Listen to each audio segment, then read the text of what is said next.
In PUBG Mobile, in order to take on the various battleground environments, it's crucial to have a vehicle capable of traversing any terrain. In the official version of Livic, we've added the brand new utility task vehicle, UTV. So, how does this vehicle perform in the game? Today, let's compare the UTV with Livic's other commonly used all-terrain vehicles, the buggy and monster truck. We're sure to help you decide which vehicle to use.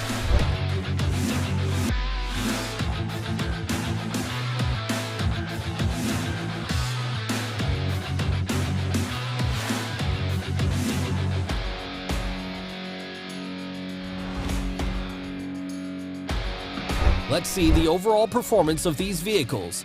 The buggy is quite small and compact, which gives it exceptional handling. During intense chases, its agility provides a firm sense of security. The monster truck has a tall chassis with massive tires, enabling it to traverse rugged terrain with ease. The UTV has overall great performance and is very practical. Its spacious interior makes it convenient for large teams, whether it be paved roads or the wilderness. The UTV can smoothly carry your team to any desired destination. The all-new UTV has a fairly compact frame, plenty of passenger space, and excels in all terrain. Whether it's rugged mountainous terrain or narrow streets, or in the middle of an intense firefight, it's a reliable means of transportation. It might just be your ticket to the final circle.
Dear PUBG Mobile players, hello! There are many changes in store for you in PUBG Mobile 2.0. In this video, we will introduce the exciting new contents of this version. We hope you'll like them. After 2 years of testing and improvements, the official version of Livic is finally ready for launch. We've kept the fast-paced battles of the test version, and we've taken another look at Midstein, Blomster, the Logistics Center, Iceborg, and other areas, substantially improving their look and fully optimizing their layouts. We believe these changes will enrich your battle experience with even more strategic depth. In the official release version of Livic, you'll be able to find a new all-terrain UTV. It's a small 4-seater vehicle that excels in all terrains. No matter how complex the environment is, the UTV will be able to quickly traverse the area.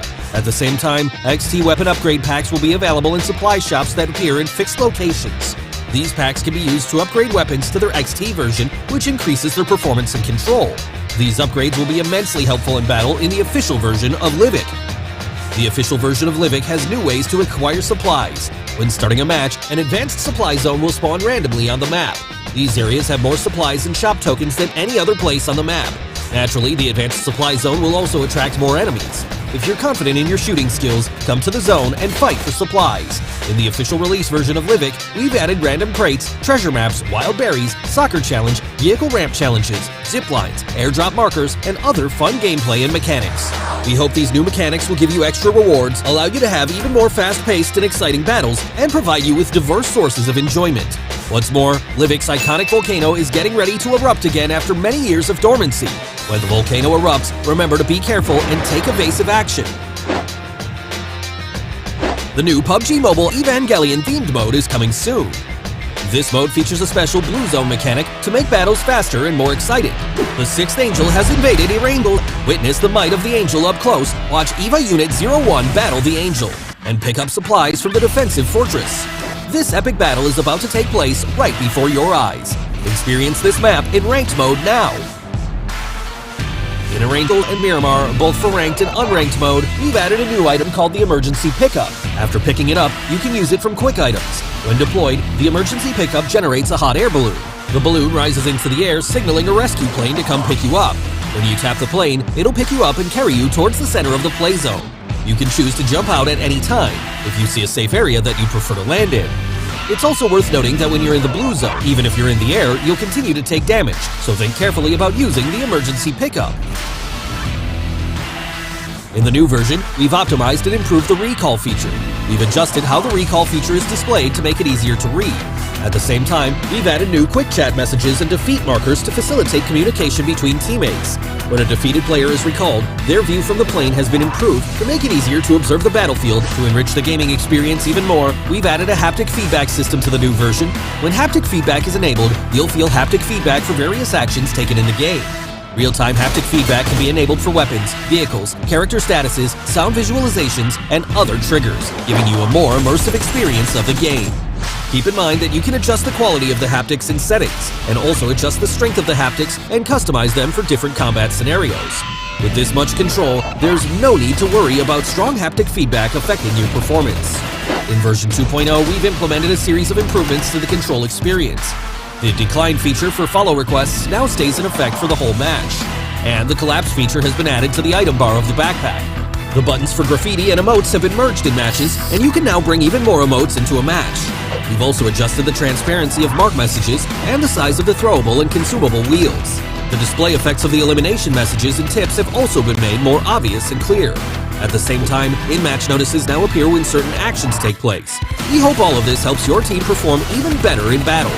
As for in-match communication, enemies behind obstacles can now be marked with quick voice messages.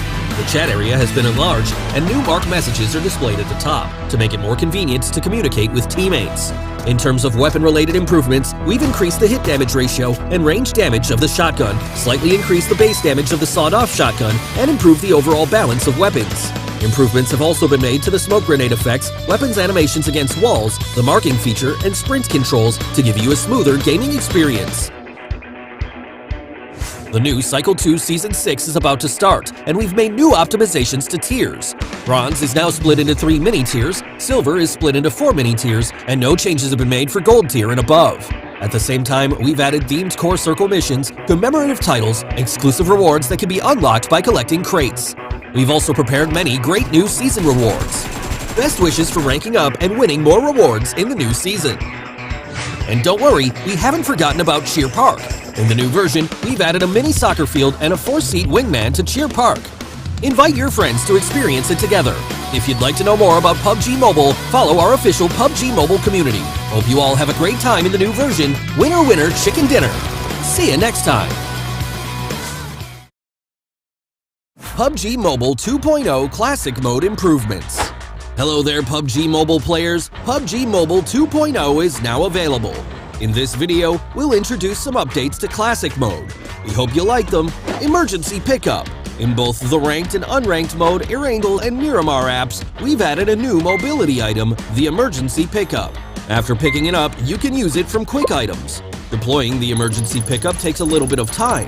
Once deployed, a hot air balloon beacon will be launched into the air, as a beacon to guide the aircraft. Once the beacon is launched, you'll need to tap attach before the plane arrives in order to be lifted into the air. It can carry up to 4 players at a time, and you can choose to jump at any time in the air to reach the play zone. It's a new strategic mechanic that allows you to move around quickly with your teammates and also gather battlefield intel from high up in the sky. With the help of players' ingenuity, the emergency pickup can be used in actual combat to create more thrilling scenarios. It's also worth noting that as long as you're in the blue zone, even if you're up in the air, you'll continue to take damage, so think carefully before using the emergency pickup. Tier adjustment. An all-new Cycle 2 Season 6 is about to start, and we've made new optimizations to tiers. Bronze is now split into 3 mini-tiers, and Silver is split into 4 mini-tiers. There's no change for Gold tier and above. We wish all players the best. Recall optimization. In this new version, we've optimized and improved the recall feature. We've made some adjustments to the recall mechanic. We've also added a quick chat message, "I'll recall our teammates," and mini-map death markers to facilitate communication between teammates. Recalled players will have a clearer view of the battleground from the plane. The thing you'll need to remember is, in the Irregular and Livig-themed mode, as long as you have a recall remaining, you'll respawn automatically when you're defeated. Your teammates won't have to recall you from a recall tower. In the ranked version of the Livig map in Classic mode, the recall mechanic will be added as a limited-time event feature. Haptic feedback system. In order to enhance players' immersion in the game, we've added an interactive haptic feedback system to the new version. The various actions of in-game players will be reflected through vibration and haptics, further enhancing the game's immersive experience. When players interact with weapons and vehicles, interactive feedback will be transmitted to players in real time in the form of device vibrations, allowing players to experience differences in different interactive environments. When a player enters different states such as running, jumping, and being attacked, the device's vibration allows them to better feel the difference in their own state. Even when the mini-map is marked with footsteps, vehicle sounds, and gunshots, the haptic feedback system will also react in real time. The haptic feedback system has 2 quality settings, high and low, and needs to be enabled in settings. At the same time, players can also set the vibration strength and customize the haptics under different combat scenarios. Do keep in mind that high quality requires a device with compatible hardware before it can be enabled. Firearm optimization. For firearms, we focused on adjusting the shotgun's attributes, increasing its hit damage ratio and range to damage, and slightly increasing the base damage of the sawed-off shotgun. At the same time, S12K's capacity has been expanded to 10 rounds, and S1897's bolt action speed has also been improved. We hope that this series of adjustments will improve players' experience with shotguns. General improvements. We've also made tons of optimizations to improve players' general gameplay experience. Now, when players drag the sprint button, accuracy is further improved. The movement of players holding weapons close to walls has also become smoother and more natural. At the same time, in the new version, players will be able to mark shops, recall towers, and zip lines, improving communication and teamwork efficiency among teammates. From a visual perspective, we've also optimized and adjusted the smoke grenades effect. Well, that's it for improvements to the Classic mode in PUBG Mobile 2.0. We highly encourage you to play and see what it's like for yourself. If you want to know more about PUBG Mobile, please follow our official community. See you next time!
Flags by sound down, tackled with fight on alone. That's what we've been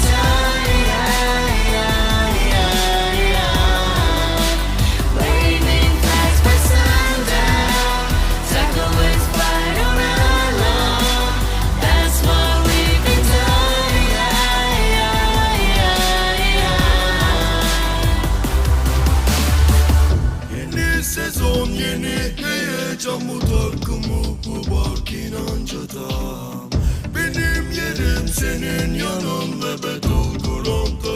olay tamam. قلوبنا مفتوحة هربت خلعت كسرت في الابواب فريقي جاهز حاضر متمكن من كل شي عقبات رح كون الشخص الوحيد اللي باقي اقوى من هيك مقلع ملك وماشي متربع على عرشي من هيك PUBG واجبتي صفقة تمت في علمي من تاني موسم يا عيني تحفيز وتطوير لاني زعيم عظيم من 4 سنين بلا وحدة لوحدة برسم باسمي للمهردج ودورنا ارضك كامل التسحين Satu persatu jatuh, killed another one. Kuasai lapangan, sing ada lawan. Jangan tes, coba les, guess. Langkah gue tembakan masuk, nadi gue SS. Gue bisa tahu musuh kena mental, main pada panik, nyali pada mental. Squad selalu siap, beda jam terbang, raja terakhir, makan ayam bang. Pada camping, modal scoping, banyak setting, lama looting, lupa healing, pakai karbin, gila ranking, gue last king. All I do is win, all I do is win. Bendera putih, lo yang kibarin, taking over the game, squad lain gue ratain, biar history winning streak, gue yang jelasin. Uau, uau, bandeira se movendo ao pôr do sol. Eu enfrentando a batalha sozinho. Uau, uau, bandeira se movendo ao pôr do sol. Ao pôr do sol, sempre ligeiro, verdadeiro. Meu compadre, meu squad, espalhado pelo mundo inteiro. Nós sempre almeja o topo, se correr nós alveja. Não importa o quanto difícil seja, fazemos o dobro. Se tiver na mira, se retira, quando mexe pode ter crise, respira e não vira. Sabe, eu tenho dó de ti. Falta essência lutando pela sobrevivência. I answer red shot, inimigos diluindo. Olha o tiro vindo, olha o tiro lindo. Sigo sempre evoluindo, existente mesmo sendo transparente, persistente, insistente. A dificuldade me fez resistente. Humildade e perseverança, lealdade te traz segurança sem maldade, senão você dança pras crianças obter esperança. Me veja brilhar, me veja brilhar. Face mâini cu win, știi că sunt bun la asta. Când vine cade pe mine, da, sunt pregătit. Fără ajutorul mamei știi că pot să o duc la cap. Emoțiile au dispărut, dar pericolul e prezent. Ortalık karışabilir ve de buna karşılık verebilirim inan ki. Ne var ki sanki her taraf alevler içinde kalır. Hep adil bir savaş oynanır. Sonunda hak eden olur.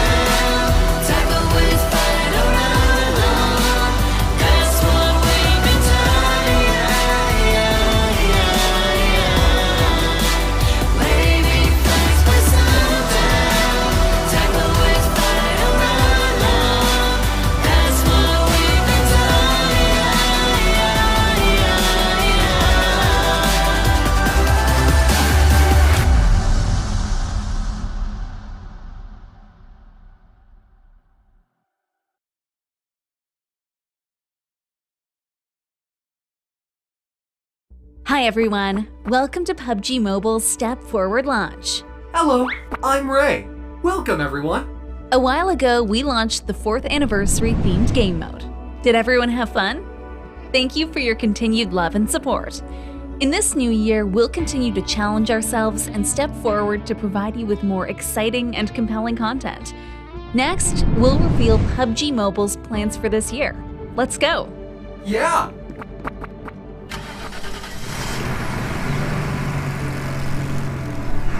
Ray, where do you think this is? This looks like Living, but something seems different. Exactly, because it's the updated Livik map which will be released in PUBG Mobile 2.0 in early May. Let me show you around. Hold tight.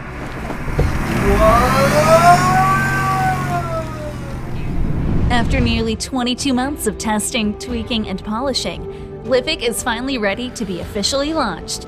So what are the differences between the official version and beta version, you may be asking? At PUBG Mobile's exclusive 2x2 sized map, Livik matches are short, fast-paced, and action-packed. The official version of Livik retains most of the elements from the beta version while updating several themed areas, adds a new all-terrain vehicle, and introduces new weapon acquisition methods and interactables. Allow me to walk you through the many features. New themed areas. In the official version, we've updated several themed areas for players to enjoy and explore. At the same time, the distinct architecture and layout of these areas will shape different battle tactics. Players must take advantage of the terrain and adopt different strategies and tactics to increase the chance of victory. Midstein. First of all, we overhauled Midstein. The mix of buildings interspersed with roads and alleyways create a complex urban environment. Here, suppressive fire at vantage points and close-range alleyways will be the focus. Blomster. Blomster has been updated on the map. Wide roads split the area into several sections. Finding the perfect vantage point will be the make or break factor for this area. The newly constructed soccer pitch in Blomster also gives residents a great place for leisurely activities. Spectacular soccer games are held here every day. Come and show off your skills. Logistics Center. The original lumber yard has been upgraded to the new Logistics Center. Spacious warehouses and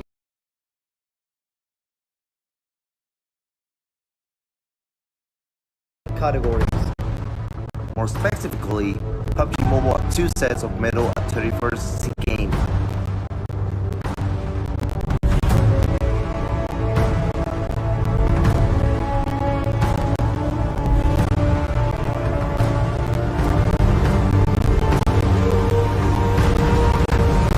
There will be 17 teams from 9 different countries in the area participate in this esport. Thailand, Brunei, Philippines, Myanmar, Malaysia, Laos, Indonesia, Cambodia, and the host, Vietnam.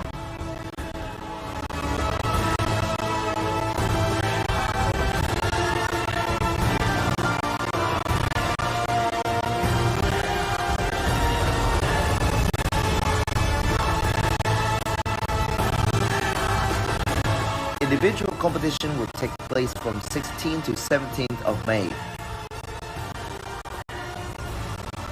The team competition will start from May 18th to May 22nd. 31st SEA Games, next era of greatness.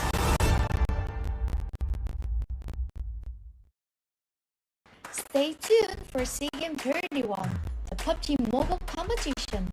Broadcast live from May 16 to May 22nd on PUBG Mobile Esports renowned channels.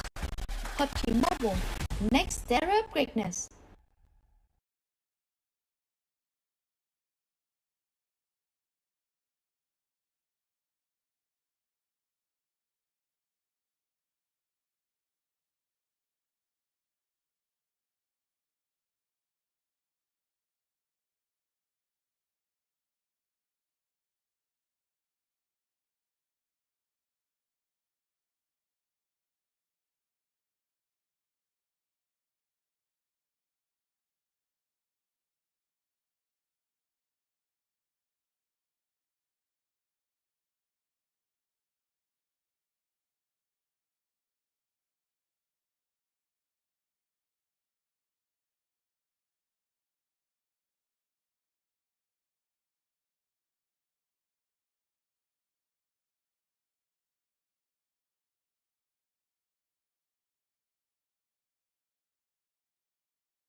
with all the audience who are watching us to create a memorable SEA Games.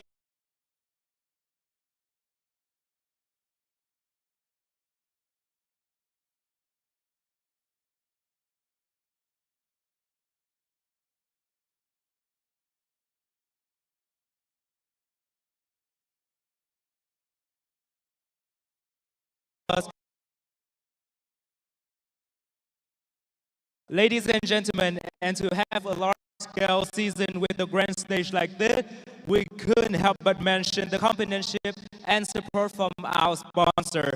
On behalf of the organizing committee, Sunang would like to thank all the sponsors, especially Adra brand, the official sponsor of PUBG Mobile at the 31st SEA Games. Thưa quý vị, và ngay bây giờ, không để quý vị phải chờ đợi lâu hơn nữa, hãy cùng hướng mắt lên sân khấu để cùng với chúng tôi chào đón 17 đội tuyển đại diện cho 9 quốc gia tham dự bộ môn PUBG Mobile tại kỳ SEA Games 31 tại Việt Nam.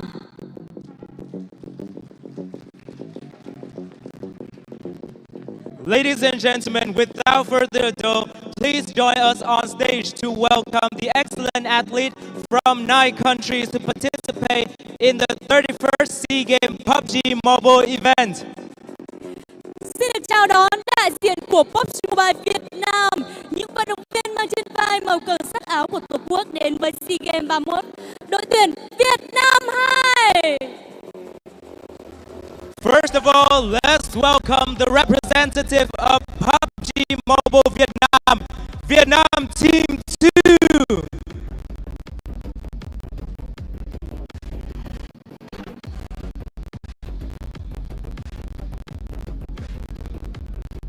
Thank you very much.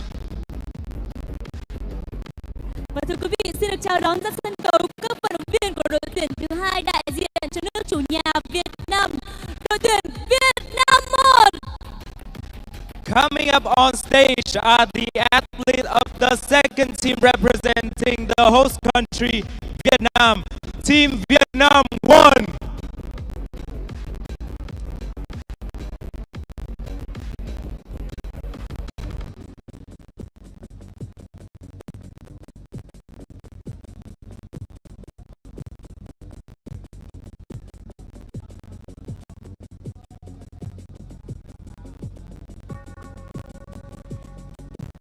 Tiến vào sân khấu của chúng ta ngay lúc này, tôi xin được trân trọng giới thiệu đội tuyển đại diện cho Brunei, đất nước hòn ngọc xanh của Đông Nam Á, đội tuyển Brunei 2. Entering our stage now, we would like to introduce the team representing the land of unexpected treasure of Southeast Asia, Brunei, Team Brunei 2.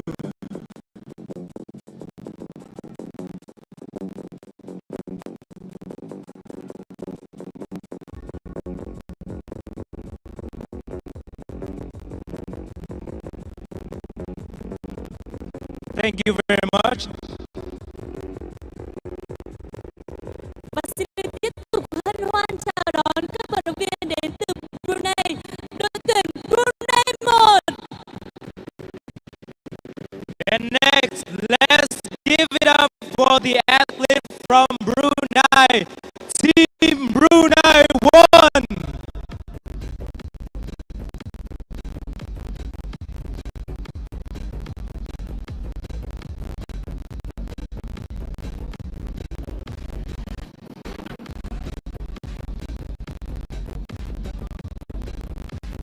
Và thưa quý vị, hãy dành sự chào đón nồng nhiệt nhất tới với những vận động viên đến từ Malaysia, trái tim của Đông Nam Á, đội tuyển Malaysia. Thank you, Team Brunei 1.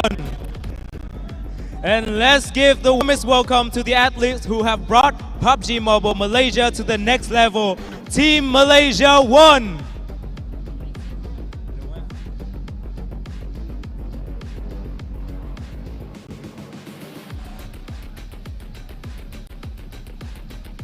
Thank you, Team Malaysia 1. Xin được chào đón lên sân khấu đại diện đến từ Indonesia, một trong những quốc gia có nền PUBG Mobile mạnh nhất Đông Nam Á, đội tuyển Indonesia 2. And right now, ladies and gentlemen, please welcome to the stage athletes who are considered one of the strongest in Southeast Asia, Indonesia, Team Indonesia 2.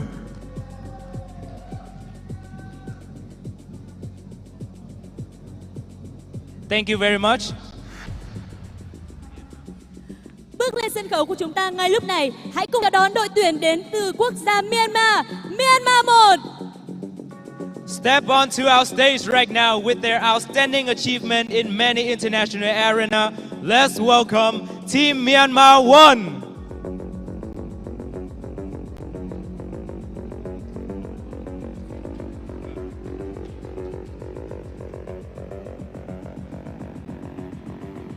Thank you, team. Và ngay bây giờ thưa quý vị, hãy dành một tràng pháo tay thật lớn để chào mừng ra sân khấu sự xuất hiện của những vận động viên đến từ đội tuyển Malaysia 2, đại diện cho thiên đường nhiệt đới Malaysia. And right now, ladies and gentlemen, let's give a big round of applause to welcome on stage the appearance of athlete from Team Malaysia 2.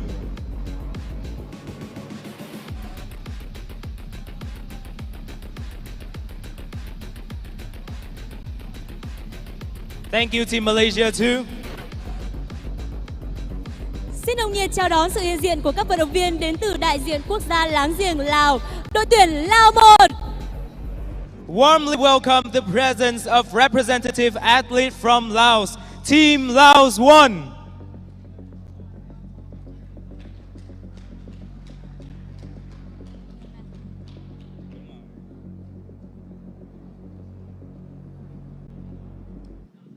Thank you very much. Thưa quý vị, xin được giới thiệu đội tuyển Myanmar 2 đến từ Đại hội Thể thao Đông Nam Á lần thứ 31 lần này. Đất nước của những ngôi chùa Myanmar đã mang tới những vận động viên xuất sắc nhất. Coming to this 31st SEA Games, Myanmar bring out their best athletes to compete, and let us introduce Team Myanmar 2.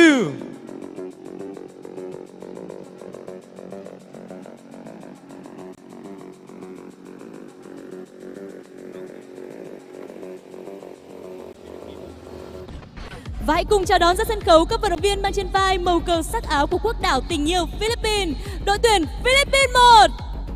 Let's welcome to the stage the athlete from Pearl of the Orient Seas, Team Philippines 1.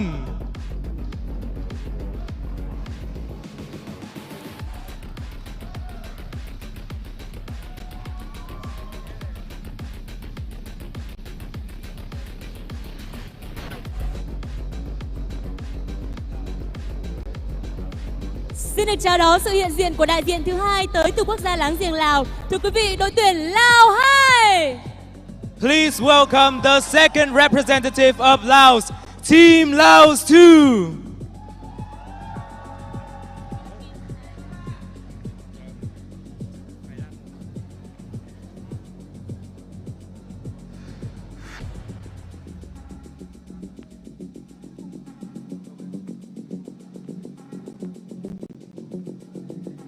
Thái Lan, một trong những quốc gia có nền PUBG Mobile mạnh nhất khu vực Đông Nam Á.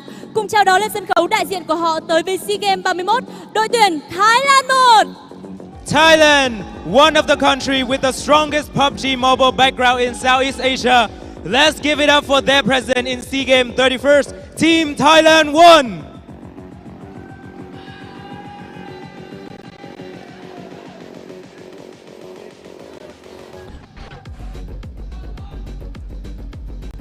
Cùng san sẻ sứ mệnh cạnh tranh tấm huy chương danh giá của bộ môn PUBG Mobile với Philippines 1, đó chính là đội tuyển Philippines 2. Sharing the mission of competing for a medal in PUBG Mobile with Philippines 1, that is Team Philippines 2. Return to Vietnam after 20 years. PUBG Mobile is proud to be included in the official competition for the first time, becoming one of the 40 medal competition categories. More specifically, Thank you very much. PUBG Mobile had 2 sets of medal at 31st SEA Games. Và đội tuyển cuối cùng đang tiến vào sân khấu. Thưa quý vị, đó chính là đại diện còn lại của xứ sở chùa vàng Thái Lan. Xin chào đón các vận động viên của đội tuyển Thái Lan 2. And last but not least, representing their nation in the 31st SEA Games is Team Thailand 2. In the area participate in this esport. Thailand, Brunei, Philippines, Myanmar, Thank you very much, Team Thailand too. Laos, Thưa quý vị, và ngay lúc này thì tất cả vận động viên của chúng ta đều đã tiến vào vị trí và sẵn sàng. Còn quý vị và các bạn, quý vị đã sẵn sàng để đến với những giây phút bùng nổ của bộ môn PUBG Mobile tại SEA Games 31 chưa? The athletes are coming to their position. How about the audience? Are you ready for the fierce moment of PUBG Mobile? Quý vị hãy dành một tràng vỗ tay thật lớn để chào mừng 17 đại diện đến từ 9 quốc gia tham dự tranh huy chương tại kỳ đại hội thể thao Đông Nam Á lần thứ 31 tại Việt Nam. Once again, let's welcome all 7 representatives from 9 countries competing for medal at the 31st SEA Games. Kính thưa quý vị, và trước khi bước vào những diễn biến đầu tiên, hãy cùng với Thảo Trang điểm lại những thông tin chi tiết về lịch trình thể thức thi đấu của nội dung cá nhân bộ môn PUBG Mobile tại SEA Games 31. Ladies and gentlemen, before officially entering the first game, let's turn and review the detailed information about the schedule and competition format of the PUBG Mobile individual category. Hạng mục cá nhân của bộ môn PUBG Mobile sẽ diễn ra trong 2 ngày, ngày 16 và 17 tháng 5. Các tuyển thủ sẽ cạnh tranh trong vòng 10 game đấu, mỗi ngày 5 trận để tìm ra chủ nhân của những tấm huy chương danh giá. The individual category of PUBG Mobile will take place within 2 days, May the 16th and May the 17th. Player will compete in 10 games, 5 matches a day to find the owner of the prestigious medal. Về hệ thống tính điểm, sau khi kết thúc mỗi map đấu, top 48 tuyển thủ có thành tích tốt nhất sẽ nhận được một số điểm tương ứng với thứ hạng mà họ nhận được. Regarding the scoring system, after finishing each map, the top 48 players with the best performance will receive points corresponding to their rank they receive. Ngoài ra, họ còn có thể tích lũy thêm vào tổng thành tích của mình bằng những lượng điểm hạ gục mà họ giành được ở những trận đấu. Mỗi điểm hạ gục sẽ được quy đổi thành 1 điểm trong bảng xếp hạng thành tích. Và vận động viên có tổng số điểm thành tích cao nhất sau 10 trận đấu sẽ giành được tấm huy chương vàng danh giá. In addition, they can also accumulate more to their total achievement by the number of kills they have won in matches. Each kill point will be converted to 1 point in the leaderboard, and the athlete with the highest total point after 10 matches will win the prestigious gold medal. Còn bây giờ, hãy cùng đến với danh sách 51 vận động viên tham gia tranh tài tại nội dung cá nhân của bộ môn PUBG Mobile của SEA Games 31 lần này. And now, let's come to the list of the 51 athletes competing in the PUBG Mobile individual category of the 31st SEA Games. Thưa quý vị, đại diện cho đội tuyển Việt Nam sẽ là 6 tuyển thủ. Representing the Vietnamese team, Frankie, Lambo, Vicoy, Porsche, Midraren và Ferry. Bilmrung Global Co. Galaxy, Kizo, and Rai Bentley sẽ là 6 thành viên đại diện cho đội tuyển Brunei. will be the 6 members representing the Brunei team. Đội tuyển Cambodia sẽ tham dự nội dung cá nhân với 3 thành viên. The Cambodian team will participate in the individual event with 3 members, including Stalker, Zero, and Jitsu. 6 gương mặt đại diện cho quốc gia vạn đảo Indonesia, đó là 6 faces representing Indonesia are Redface, Alan, Potato, Jaden, Jenford và Luxy. Frankie, X-Rush, and Jumper.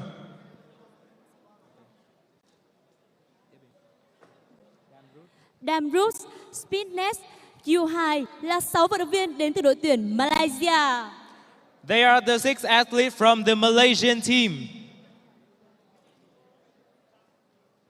Đến từ đội tuyển quốc gia Myanmar sẽ là 6 cái tên. Representing the Laos team will be the 6 athletes Noah, Beckham, Honda. Ozone 3, King and Finn. Đại diện cho đội tuyển Lào sẽ là 6 thành viên.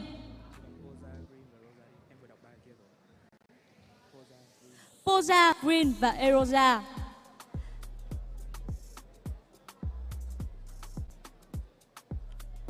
Thưa quý vị, và ra quân với đội hình 6 thành viên, đó là đội tuyển Philippines bao gồm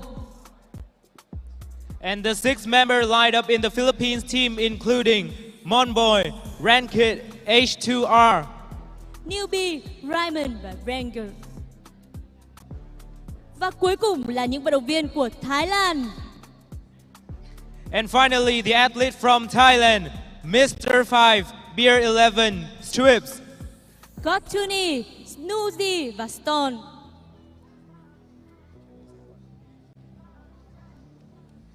Và thưa quý vị, ngay sau đây chúng ta sẽ chuẩn bị bước đến với những diễn biến chính thức trong ngày thi đấu đầu tiên của bộ môn PUBG Mobile tại kỳ Đại hội Thể thao Đông Nam Á lần thứ 31. And now we will officially come to the first day of PUBG Mobile individual competition.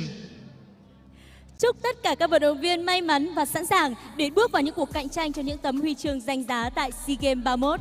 Good luck to all the athletes who are competing for the prestigious medal at the 31st SEA Games. Và ngay bây giờ xin mời quý vị đến với khu vực bàn bình luận, gặp gỡ bình luận viên Tùng Titi và bình luận viên Loki để đến với game thi đấu đầu tiên của ngày hôm nay. And now, let's proceed to the commentary area to meet the caster, Tung.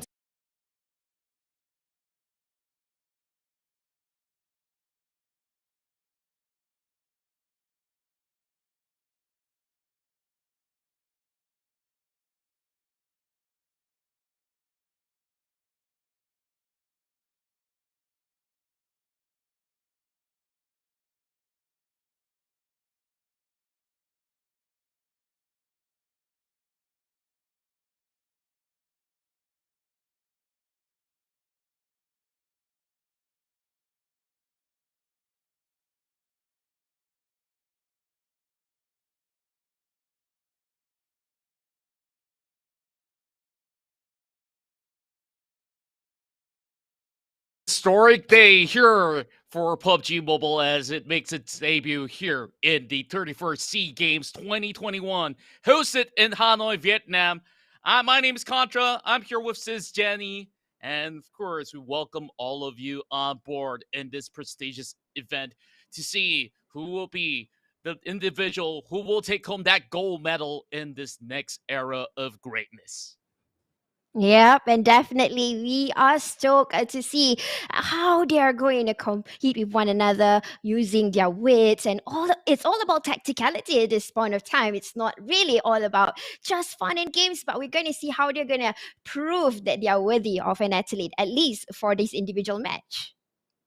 That's right, says Jenny, and I'm excited to see which nation will rise to the top. Of course, we have 3 medals from gold, silver, all the way to bronze for the top individuals who will perform in 10 maps to be played out for the entirety of today on the 16th, as well as on the 17th tomorrow. So 5 maps to be played out on each respective day. I think that they really have to keep up to the pace of the competition. Now, as compared to the usual standard format of PUBG Mobile, where it's run through with squads, individual performance here will be extremely interesting to all of us, where honestly anybody could have walked home with that gold medal strapped around their neck. Yeah, I certainly agree with that, Contra. And honestly, these players, they are not ancient to us. They already have their own records in a way. So one of the best lineups, I would say right now, is actually quite a challenge. I can simply say it's from the Thailand, from Indonesia. If you know exactly the origins of all these athletes, where they came from before this, they used to be champions from all the other tournaments that is played in, at least in PUBG Mobile. But today is going to be a different mindset, because obviously we're starting with the individual match first. And it's going to be quite interesting on how they're going to battle it out. Indeed, and we're looking at 9 nations competing. We've got Vietnam, Thailand, Malaysia, Indonesia, the Philippines, Myanmar, Laos, Cambodia, as well as Brunei. Sure, you've mentioned some of all these titans in the professional circuit overall, but I'm definitely interested to see on some of all these newcomer to such a grand event. We have got representatives from Laos, Cambodia. Well, Cambodia we've seen quite a few from, but Brunei as well as Laos especially. These are the 2 nations that are here to surprise us with what they've got in store for us. Now, look at the home nation as well. Vietnam definitely are coming here with some really good home ground advantage. So what say you, says Jenny? Because we've got some really good rosters up involved here in the individual category. As for Vietnam, we've got Ferrari, McLaren, Frankie, Porsche, Lambo, as well as Vichoi. So any of these names stood out to you? I think all of them. Because Indeed. they are not they are not ancient to us because they are from DX Xavier. So those of you who have been watching PUBG Mobile, you guys will know that these are the same players that we have seen so far. And you know what? We are going to talk a little bit about the posters that we have. So this is an event from PUBG Mobile. PUBG Mobile X Evangelon. So that is actually a way to pronounce it. Initially, it's like Evangelon, but I was doing a little bit of Googling yesterday. So they were Evangeline? pronouncing it as Evangelon, you know? All right. And of course, for those of you that have watched the animes from years ago and all the way up till now, it's time for you to grab this as we've got the perfect collaboration between PUBG Mobile as well as Evangeline. Well, I hope I got it right, says Jenny, because, well, there's a lot of cool stuff that's going to be appearing in your PUBG Mobile client. So if you guys are brand new to the game, make sure you download it right now on a Google Play or the Apple App Store. And other than this, we still have a lot more great surprises for those of you who are tuning in, who are already players of PUBG Mobile yourselves.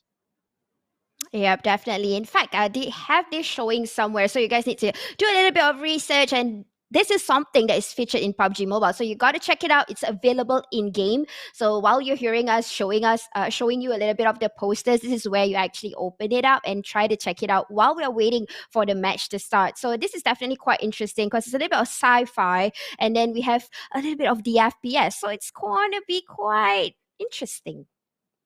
Yeah, and I hope that it comes with more game modes or, well, definitely new skins are a given. So I really want to see what's up there. Now, other than that, I believe that there's also milestone giveaways, voice packs, as well as more to come. There's going to be more of all these images that's going to be appearing on your screen as we are preparing ourselves for the individual medal matchup here for the entirety of the day. So, says Jenny, I'm pretty sure that there's going to be a few players out there that we're going to be looking out for, other than players from Team Thailand as well as Indonesia. Team Malaysia does have quite some star-studded roster from their end as well, so that's something to take note of. Other than that, I want to also take a look at Cambodia because these guys, they have definitely came up with something special. And speaking of something special, we got an event calendar for you to follow suit because PUBG Mobile has got you covered with the season reunion happening from 13th May all the way till 29th. So you have the whole month here to enjoy by just logging in to redeem all these great freebies. And it's all thanks to the courtesy of PUBG Mobile. Yep, exactly. Second that to Contra because there's a lot of things for you to log in and redeem. For example, we've got the avatar, we've got the pen, and in fact, we've got the G coins that you can actually collect and then open up some of these awesome crates. In fact, there are skins involved, backpack, a whole lot of things for you guys to check it out. In fact, it has already started a few days ago, so this is the right time for you guys to go and log in and redeem what is there in our season reunion. That's right. And just bring your friends along as well. If you spend about hours with your friends grinding ranks and stuff, you can even walk away with that toothpick swordsman set looking pretty cool if you ask me. And if it's for free, just grab it while it lasts. Remember, it's only lasting till the 29th of May.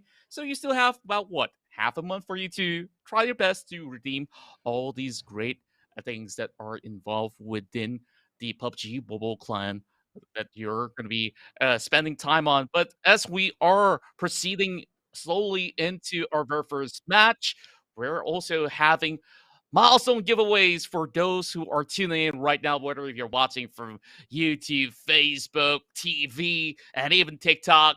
The more people watching, the more prizes you get. So make sure you bring all your friends on board. Yeah, definitely. And we've got like combat diver suit, we've got the bathrobe, and that really cute backpack, which I kind of aimed at for quite a while. And right now they're giving to you guys for free. So you just gotta hit the milestones, like what Contra is saying. Grab your family, your friends, your mates, everybody to watch this because it is going to represent. You're going to support your own country, and we can never know who's going to come out victorious as of now because it is all about showing your athleticism.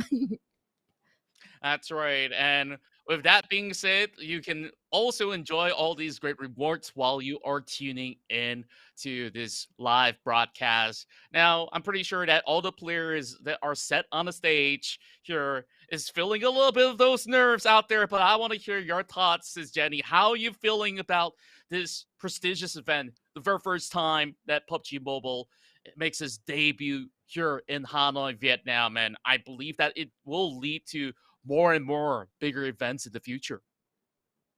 Yes, I am actually feeling happy because it's not just about fun and games. In fact, esports has its own mentality where, your reflexes when you're fast enough, how you think fast, how you react, those things actually creates a good positive vibe in your nervous system, the way you think. So this is actually a part to show that, hey, it's not just our body needs exercise. A whole lot of things that is inside ourselves need to do a little bit more on that. And honestly, this platform where we can see FPS game, for example, PUBG Mobile has a whole lot of that will trigger on how we are going to react on certain skill sets that we might see in these athletes later on.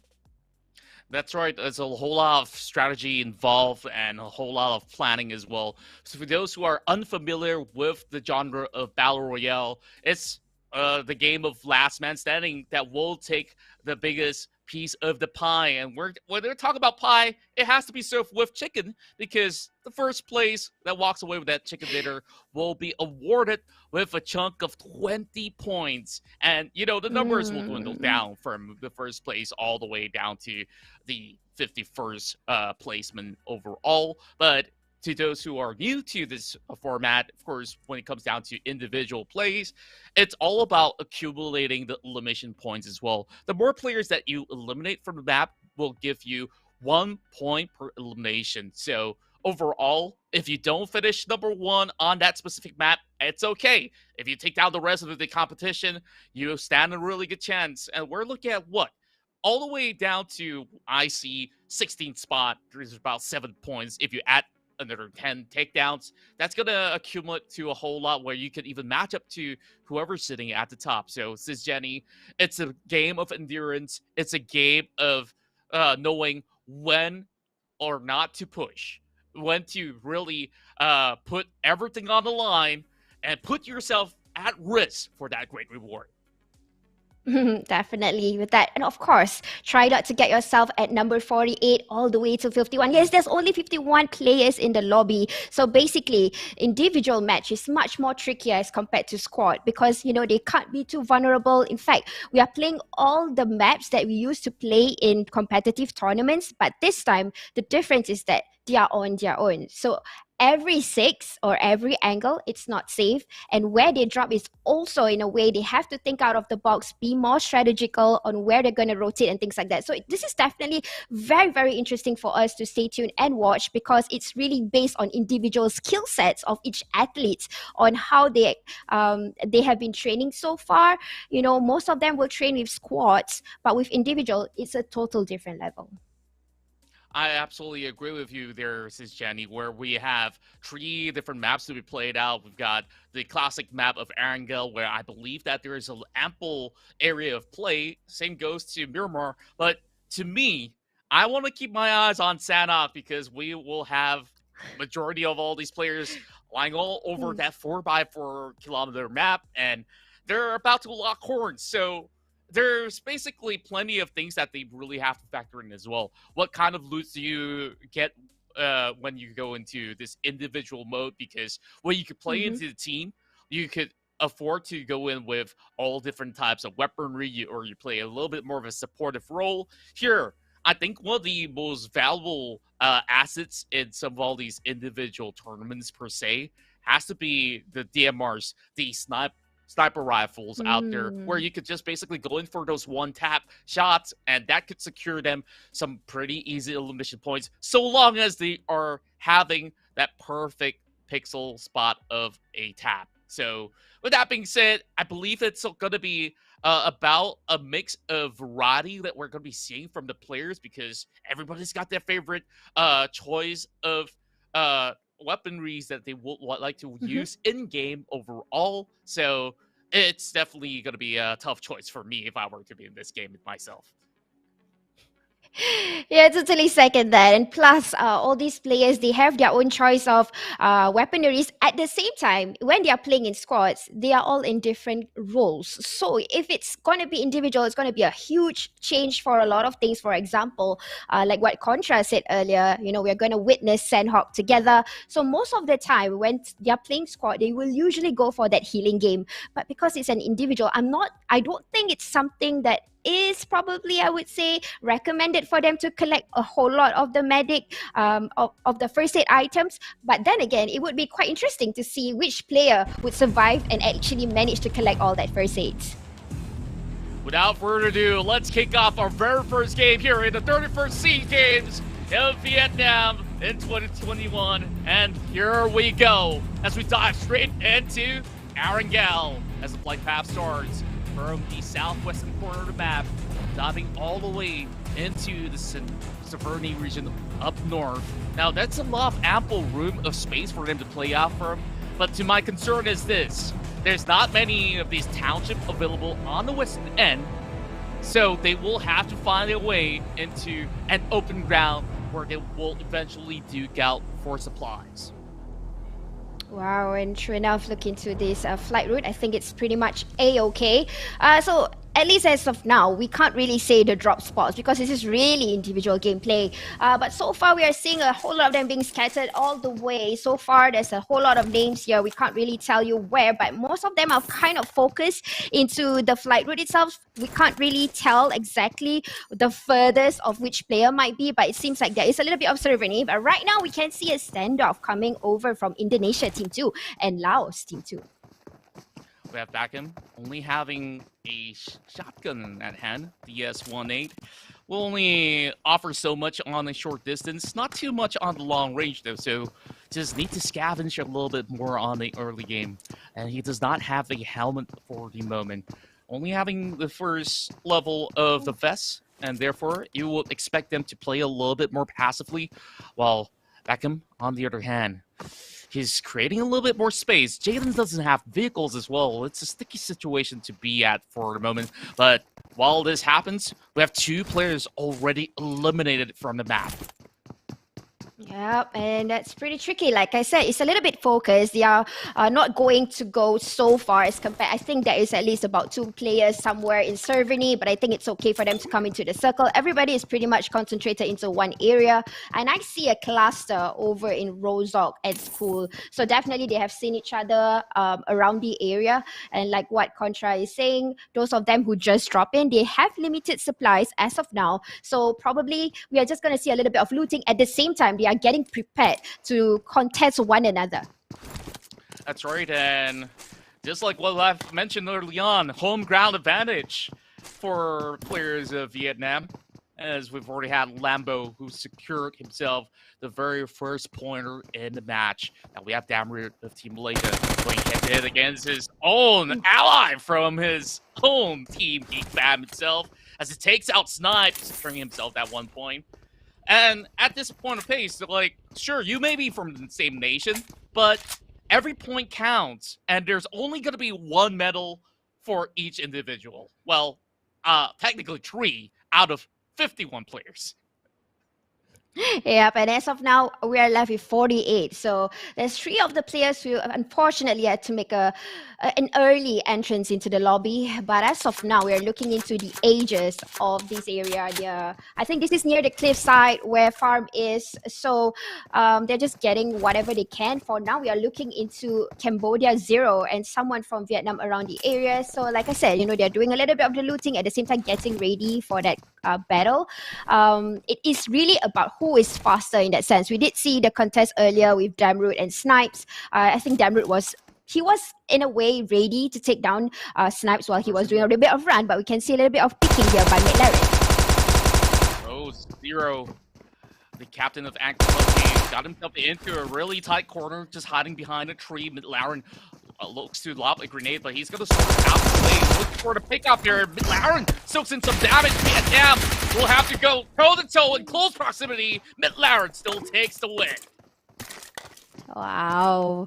But Zero, he was with a DBS. That's a deadly weapon there. But definitely he kind of already braved it out. He knew that, hey, I might just get this done and over with.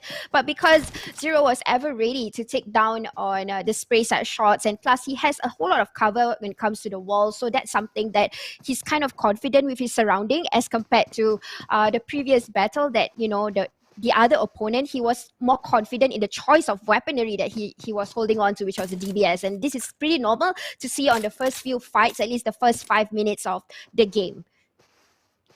Indeed, and speaking of DBS out here, even when it comes down to shotguns, if you're playing in a close proximity, such as farmhouses as such, if you're going to be in the building, that's great. If you're not in the building, yeah, it's quite a bummer for you to line up those shots out there. And if the circle does end up in a township, sure, that will be pretty great for them to maneuver easily through houses. But when it comes down to open areas, you just want to get yourself that SMG or even the AR rifles in your hand so that you could at least play for mid-distance. And we could evidently tell it wasn't really the best of start for a Zero out there. So Cambodia still have 2 more players to represent. So let's see what they have to offer. Stalker, another legendary player that have played for Orange Esports as well as Team Max. That's one guy that I'm going to be looking at to clutch out some of all these 1-versus-1 matchups.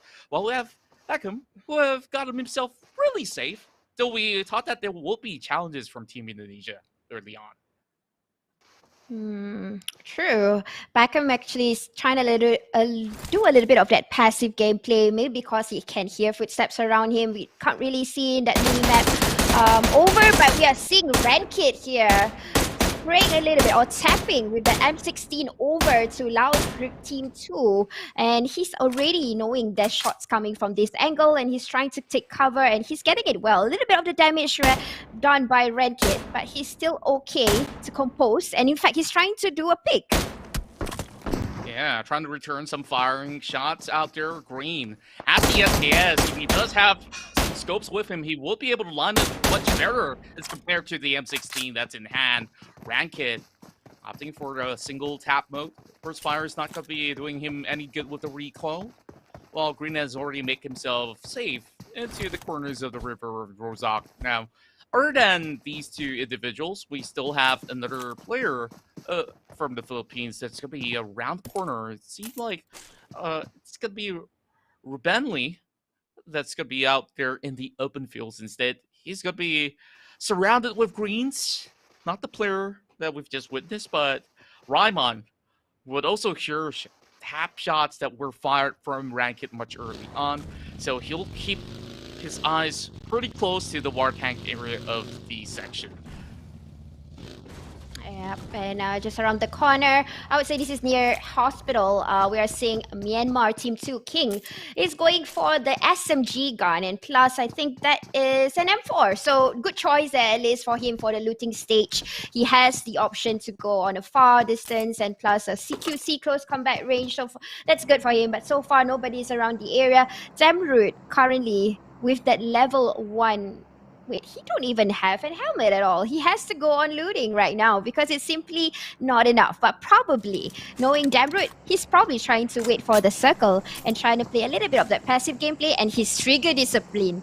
We all know how crazy and how good Damroot is when it comes to trigger discipline. Indeed, we've seen him clutch out some splendid moments back in the PUBG Mobile Pro League stages. And this is a different ball game now that he doesn't really have teammates on his back to feed him information. He has to gather it all on his own. But Laren already secured 1 pointer for himself. He's going to be hunting out on Lamborghini as well. Lambo has already lined up some shots. He's going to release his AKM. Gets the damage done. Looking for mid Laren instead. And they're all tussling out, jostling for control. He does have that Molotov in hand, but he's going to switch it back to the AKM. Moving around the outer section instead, he's going to drop in the Molotov and hopefully connects it. DBS in hand. McLaren tries to go in for the exchange. Can he go up close and personal? The shots are out, but he won't be able to clip. This is coming close. Both Vietnamese players going up against each other. It doesn't seem to have clear winners from each end of it. Lambo still trading it out. Now he's going to infiltrate the building once again. Lauren now drops in another grenade. DBS once more. Goes in for the double shot. Misses and whips. Now here comes the chance. Lambo pushing right through. Now coming up close and personal. Lambo swerves and somehow McLaren lands the perfect shot. And it's going to be 2 points secured for McLaren. Oh, that was definitely tricky.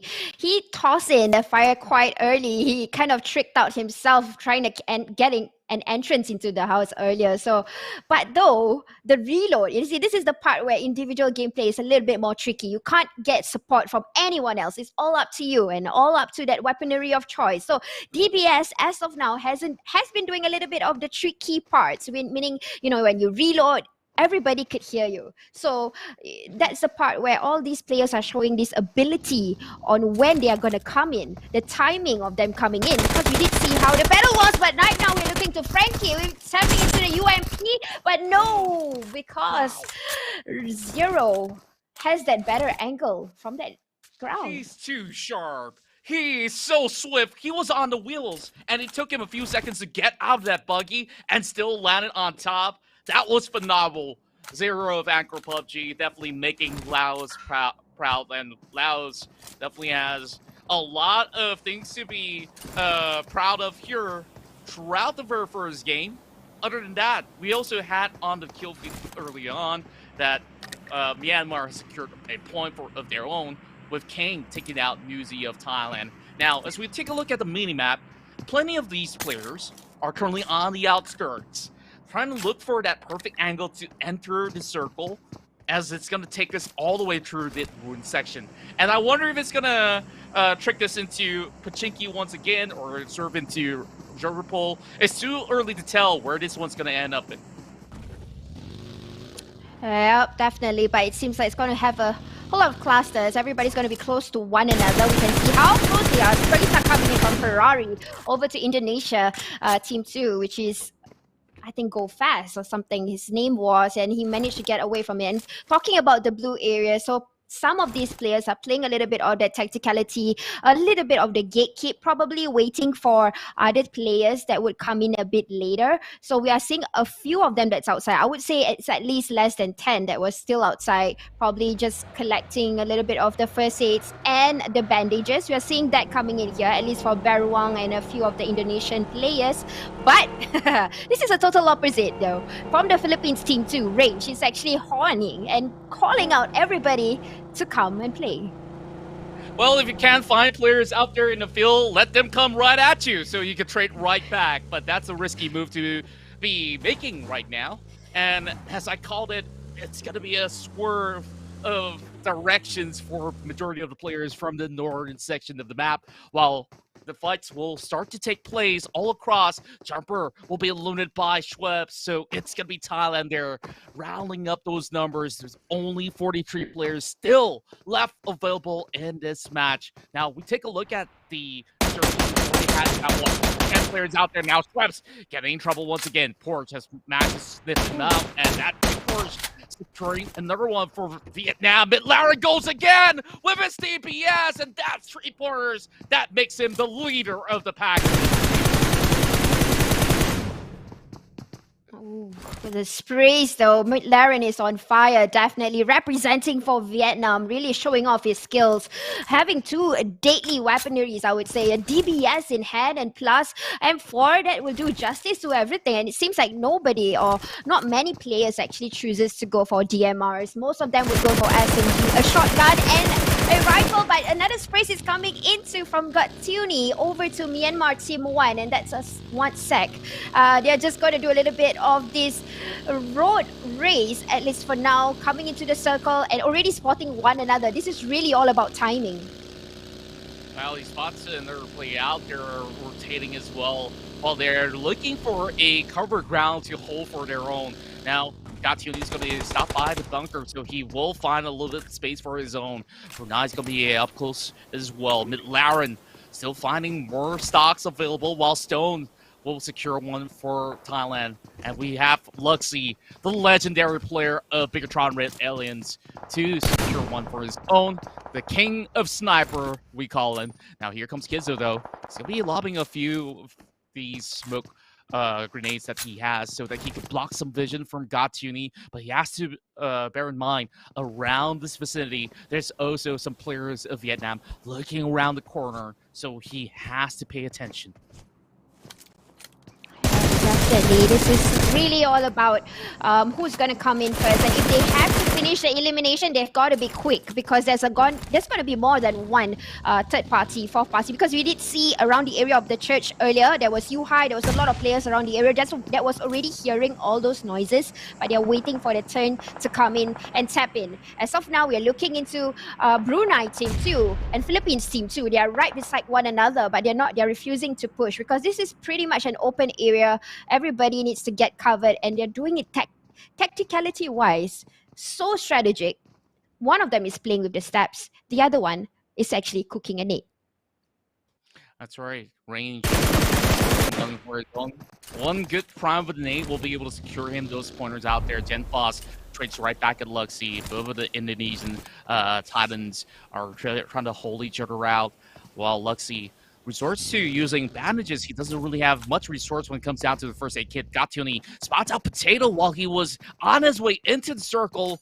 Unfortunate for him, one member of Team Indonesia will be sent out of the game, while we have this fight moving into the outskirts of Pachinki. And this is the fight that we always wanted. And take a look at that. By the corner of the church section, we have Yuhai just holding that high ground, and he might be able to farm those numbers if he sits there, right? While everyone else on front of Marvel 10, they gotta make their way in quick. Ferrari with another DBS shot. Viet side looking for a fourth, while King takes another member of Team Thailand down. It's Spirit 11 sent out. Oh, really, Vietnam, they are on fire. They know the grounds. This is where they're showing that, hey, this is where they're going to try to rise up. But hey, Luxy is actually also trying to show that similarly to King. But as of now, look into the minimap. There's a whole lot of players that's waiting for their turn to come out. They could definitely hear one another, but they're waiting for the right time. And that grenade that was tossed by Gatuni definitely already know exactly where mid Laren is. But the positioning of where he is, he knows exactly where to park himself, so that in a way, people will not predict exactly he's there. He put his buggy over on the other side, but while he's on the other part of the rocks, trying to hide it out. Well, it's still going to be a pretty tough place to be. If the circle does shift, he will have to make his way in via on foot instead of taking that buggy for a little bit of a tour. Meanwhile, Jisoo, he's on the lower end of the hill. Well, he still has to find a little bit more room to wiggle into the foreface of the circle, while one tech tries to hold those angles. King trying to go in for the challenge. We'll go proning, but instead, we'll have Jaden taken down from the other corner of the hill. Jisoo will be pretty relieved from that. And Jisoo, he had that AWM, but it does not land. It's back end of Team Laos to take him out, while Ferrari will also land one back onto Team Laos.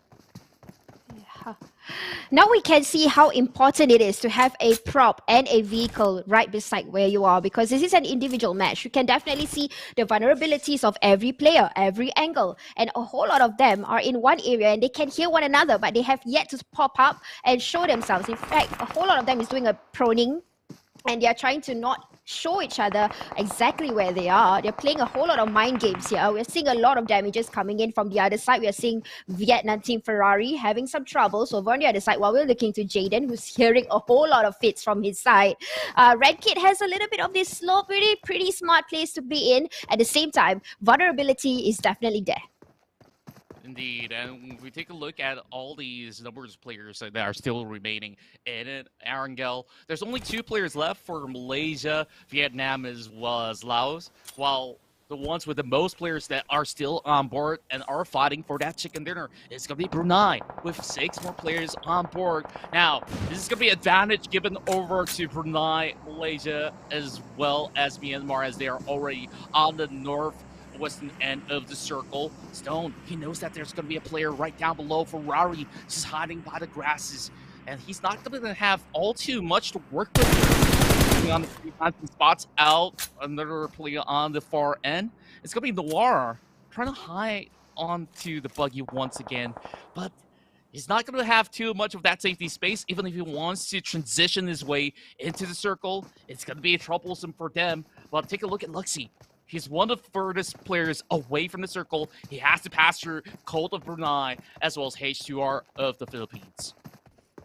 Yep, and all these players definitely have hurt one another, especially the ones in the circle. But I really agree with Contra about Brunei players. Now, a few of them was actually in the blue, but right now, a whole lot of them, in fact, all of them kind of prioritize to rotate. In fact, some of them are already in the center of the circle. So basically, they're using their minds again, waiting for the right time to come in. Because when it comes to engagement, I'm sure they can do it. They can flow it all. But right now, we're looking into a lot of crashing here with one another. CQC battles here. Rush 1v1 with one of the players, but he goes down. And this is from Finn Myanmar. So Rush getting one confirmed elimination point. Beautiful work coming out of the player of NC. Here comes another road rage while Ferrari secures one. Didn't really have to use any of the captain's go, but Stone working hard for that while he tries to break open some of the defenses of Ferrari. It's going to be Jaden that will take out Ferrari instead. He spots out Stone, spraying towards the other corner of the section. Now he's going to be pretty close to the circle. He can gatekeep other players from entering inbound in towards the area. 20 minutes of play have already passed. 18 more players still on board. Spots out the play. Corner and look at how sharp they go. Gattuti did not prepare himself for that DPS shot coming out of Team Myanmar's Ozone. Ouch, that was definitely interesting battle. The crash in was a good timing, ready with the right weaponry. Again, these athletes are really showing their skill sets, all about the right timing, the places. Now, we are going to focus on how actually athletes using their mindsets right now, especially mid-Laren. He was super vulnerable earlier, but because of the place that he chose, he's not even contacted right after that. I mean, come on. This entire space that he has, he can use a whole lot of different parts of that route for him to go and fish out even more. Plus, he's the one that is leading in the charge right now. And right now, seeing another person that is on the move, waiting for the right time, doing a pick and scope, and managed to get that confirmed elimination point. Wonderful thinking, McLaren. And that was quite a distance. That's close to 200 meters while he has spotted him out, just having that perfect spray lineup. And even with a tree that was blocking his side, he has managed to trail him. But now, he's going to be able to have sharp eyes into the grass. And this is the leader of the pack, still making his moves all across, 5 points in, as he's definitely making the rest of the home region proud. Another grenade will connect. That's one more for Myanmar. But also, he's kind of stuck. Team Myanmar has to rely on him. Now he brings out that DPS, 14 bullets in the chamber. He's also got the DPS of his own. This is going to get pretty interesting. But when it comes out to the HP parts, he's going to have the advantage. But Laren now pushing inwards. He's just waiting for him to step out. Another grenade being popped out. He's going to be smoked for a little bit of decoy. While he will push inbound. One shot is all it takes. That Laren does it again. Look at this skill sets that's coming from McLaren. The places that he's choosing, but Stone doing the proning. He managed to spot somebody from the distance and taking advantage of that. Beruang is just on the other side waiting for that. 1 sec, already seen that action, moving a little bit of the jiggle. And he's trying to aim, but not getting it yet. But Russia is doing the same thing. Definitely 1 sec, wants to get a little bit of Stone. And coming from the back, a little bit of the sprays. Will he get it? Just 1 HP left. Stone still survives. My goodness, it didn't seem like he would have figured it out right here. Cole managing to shut down McLaren, and now he is the leader of this lobby, while Galaxy finds one. Now they make it into the top 6 scenario. We'll take a look at this. 4 out of 6 of these players are hailing from Brunei. And my goodness, have we expected them to show up so huge in the very first game? We've never thought so, but as we've mentioned early on, this is anybody's game. Brunei makes a huge debut here on the grand stage. While 1 sec, he's already marked onto the location of Stone. They have already lost sight of the time member itself. Well, it will set up a few more smokes. Global's going to be able to take out Galaxy. Now that's 5 more players. Also, finds their target on the outskirts. Global's taken out. 2 more players from Brunei and 1 each for Thailand as well as Myanmar. All right, now take a look into the terrains here. Well, as of now, I think the vantage point belongs to Stone from Thailand. But Berwang might just get that corner. If he managed to eliminate Colt, I think it will be a good opening for him to destroy the other 2 opponents that is right on his right-hand side. But at the same time, they have to do a little bit of the passive gameplay. Definitely, they already know there's only 4 players left. They are all waiting for the right timing. Individually has a portion of that circle, excluding, we are looking into Myanmar and a little bit of Stone, who is right on, it's not Stone, but it's Colt that is right outside of the circle. So I would say I'm pretty much worried for Colt right now because he's right outside and he's at the lower portion of the terrain. That's right, and it's going to be a pretty rough spot for him to move away from. While he climbs up the hill, he'll be spotted out by the other players instead.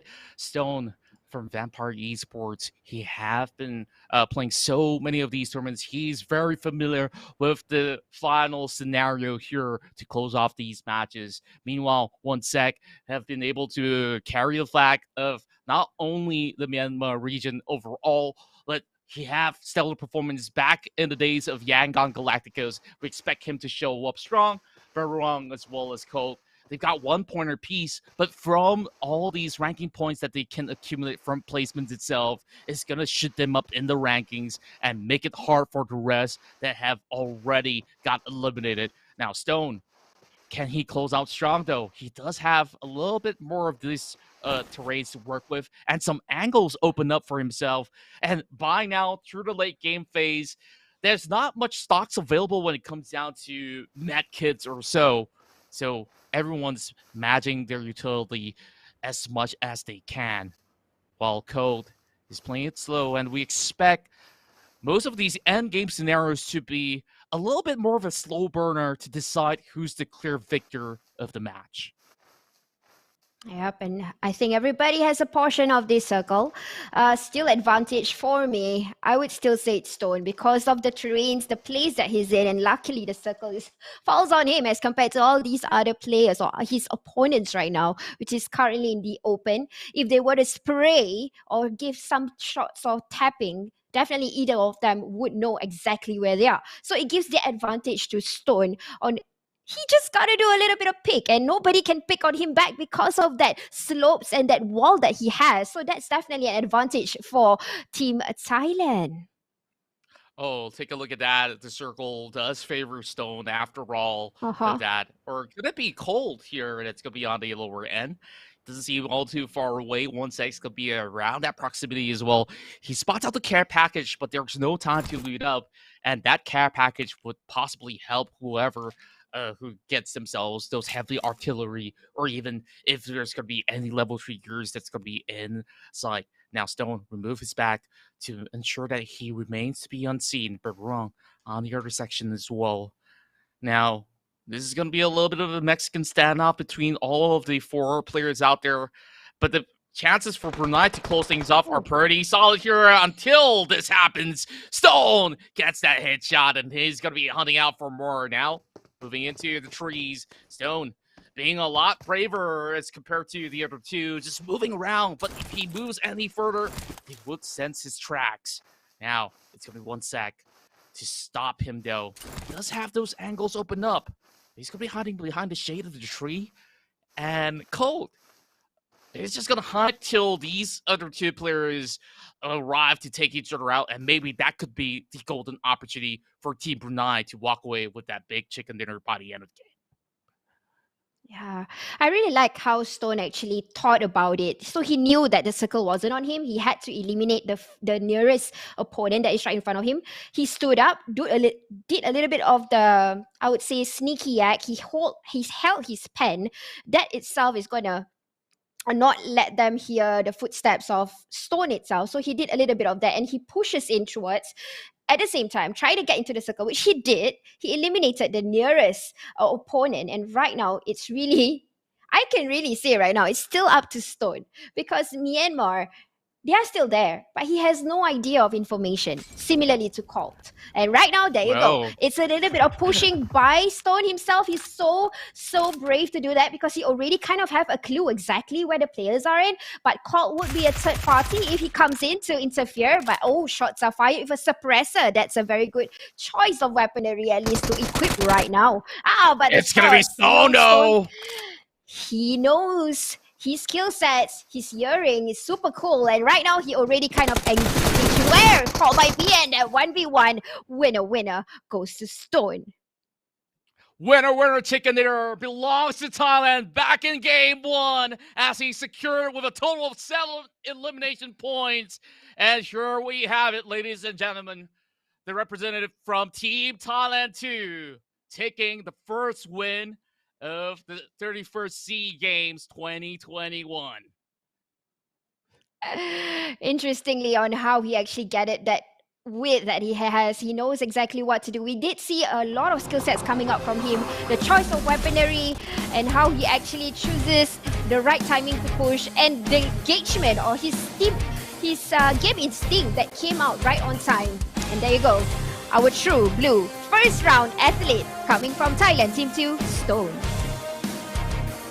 And you've heard it from the hosts themselves that this is the region that everyone has been expecting to show up big time, and it's going to be Stone that will ensure that the Thai colors will be eventually up there on the stage. As that round concludes, we still have 4 more rounds to go. Sis Jenny, that was quite the spectacle where we ended up there with open ground terrain, so difficult to play from, and we saw how teams are so cautious on the very finale of that match. But it was Stone that had ice on his veins, where he just felt great after all. He was running around the map, just getting those numbers back, and that is what 27 points accrued, secured for Team Thailand. And Stone, he definitely is a coal machine that came in swinging and, of course, blazing the trails for everyone to follow suit. Yeah, I really like on how he nearly got eliminated with 1 HP. With one of the players that saw him, spotted him, but how he kind of shifted the gear, how he reacted fast, and knowing that the circle is already out of the range, he immediately removes his backpack and knows exactly what kind of weaponry to keep. Really showing a whole lot of skill sets coming from an athlete from Thailand, Team 2, Stone. So it's really showing off that, hey, individual skills, you can really see that each player, they have their own skills when it comes to guarding themselves. So what else these kind of players were to put in squads? It's going to be deadly. And indeed, of course, when it comes down to Battle Royale, we saw so many pleasant surprises as well. You expected Luxy to show up huge for Team Indonesia and also for Team Malaysia to come up with high-flying colors. Majority of these players got taken out in the early game through the mid game because there's so many things that they have to factor in when there's 51 individual players. Of course, excluding yourself, that's 50 other players to either take out or try not to battle at all. So Brunei, they had 4 representatives to head into the final few circles. I think that if you accumulate all the points together, and if this was to be squad mode, man, Brunei could have been number 1, I would say. But hey, it was still a beautiful game for a majority of these players out there. Myanmar coming on the 2nd spot. After all, they do get themselves quite a significant amount of points for themselves. Now, down to all these individual prowess, I think that we've seen a lot of impressive moves, especially from Team Vietnam. Midlaren, if he wasn't stopped by Stone, man, I think Midlaren could have made it into the top 5 himself. Yep. The way he actually knows how to plant himself, all these skills, again, like I was saying, how he actually parked the buggy away from where he was, and then he chose on another spot and throw whatever, nothing's gonna hit me. And then after that, he came in with the DBS and throwing a state of confusion at least. He tossed in a smoke grenade to confuse or the enemy's mindset. They can hear something being tossed in, but they're waiting for the right time. If it's if it's a grenade or if it's a smoke grenade. So he's waiting for that. While waiting, we did see McLaren coming in. He was pushing in already. So really, it's all about how they react. And I really can say players, even if they're put on the spot when they are themselves, we can really see that this thing are shining upon each of these players. It's really showing out their skills. Yeah, one of the standout highlights here was in that early part of the match where McLaren was going up against a brethren of his own, where he was going toe-to-toe against Lambo in the same compound itself. And we saw the sort of mechanics that was involved, like how quickly they've been able to get around the building just to ensure that they find that leverage to close it off. And I'm glad to see if either or these players survive, whether it's Lambo or McLaren, they would still be able to take it all the way. And you saw how many points McLaren has gathered. He was at that point of time the player with the highest amount of elimination until Stone took him out. And other than that, I think that we've seen impressive stuff coming in from Laos as well. They managed to shut down players like Gatuni, and even Schwabs has been taken out as well. So for some of these other players that may have bowed too early, don't worry too much, because that was the very first round where most people will call it the warm-up round. So hopefully in round 2, when we head right into Myanmar, there will be shift of gears coming in the way for all the players involved. And speaking of which, of course, you are currently tuning in to the 31st SEA Games that's held in Vietnam. And let's take a look at all the stats that we have gathered, as we have the MVP on the screen. It's none other than Stone of Team Thailand 2. Yeah, man, and it's 7 elimination points with 741, and his longest elimination distance is 124 meters. I'm not exactly sure which circle was this, but this is actually quite a great distance. Knowing the weaponry that he was using earlier, that he had upon him, it was not really something that it can reach up to a few distance, but the amount of damage, it says a lot about this player. He don't really have to tap so much, or let's just say spray so much. He just needs to do a little bit of the tapping, and longest elimination, and he has 7 eliminations. So it really says a lot about his game instincts and how he showed his skills. That's right, and of course, other than Stone, to have gotten himself that winner chicken there at number 1 spot, he walks away with 27 points, and that will be followed up by Code of Team Brunei 1 as well. He got 1 elimination points, but 17 points in total for placements. Meanwhile, one set coming with 2 eliminations and 17 points as well. And McLaren got himself 6 elimination points, matching up to the prowess of what Stone have displayed to us early on. While we have Barong here on 5th spot, Globals will walk away as a 6th place finish. And same goes to Galaxy, who are having some of the spotlight heading into the late game phase, while Rush, he has gotten himself 2 frags of his own, added with 13 points overall. And we got H2R on the 9th place. And rounding up the top 10, we've got Ozone of Team Myanmar. The rest have to play catch up from here, as we got the total standings here from 21st all the way to the 14th.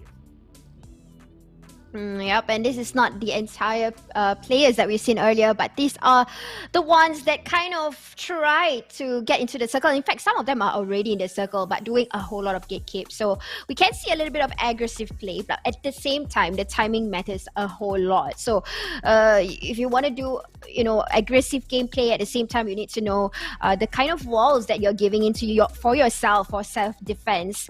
If you can see, if you're playing a little bit too passive, it's not going to work. If you're playing a little bit too aggro, it might not work. So you have to have a balance of both, because we can see from the current charts, a whole lot of players are only giving 1 to 2 elimination points, and that's not sufficient for them to climb into the top spot. Yeah, same could be said for a majority of the players from Team Malaysia. We can see Frankie, Jumper, as well as Snipes. They got taken out very early on, while most of them have walked away with 1 point each. Frankie all the way down to newbie of the Philippines on the number 48 spot. Monboy, MR5, as well as Snipes, unfortunately walk away with 0 points for now. But remember this, 9 more maps to be played out in a span of 2 days is a whole lot of games. So it's just like a marathon run for all the players out there. So they just got to find their rhythm to get into the spotlight. And speaking of the spotlight, we got the head-to-head matchup between McLaren as well as Stone, as you can compare both of the stats. Yep, looking into the stats, like I said earlier, the damage is not really as crazily a lot. It's about an average. Like I said, it's not so much of the sprays. It's all about the right timing and where you're gonna defend yourself right after that.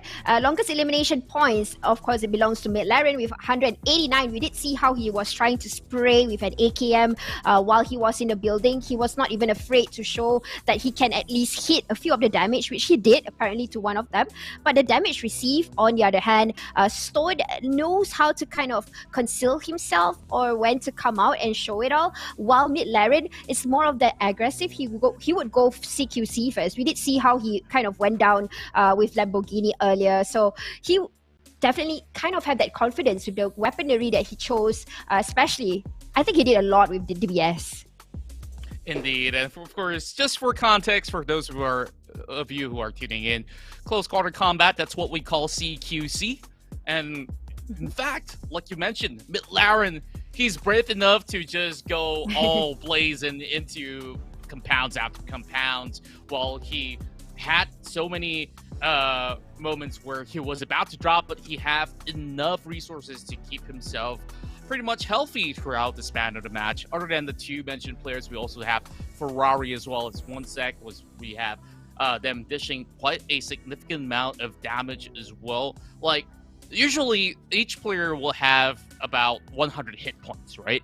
And when you deal more than that, maybe you hit into the armor and such, or you might have actually dished a lot, but it's being stolen away by other players of the map. While 1sec may have lasted till the very end as a second place finisher, Ferrari definitely was another standout player of Team Vietnam, where we see him going on some really heavy commitments by the region of Pachinki early on.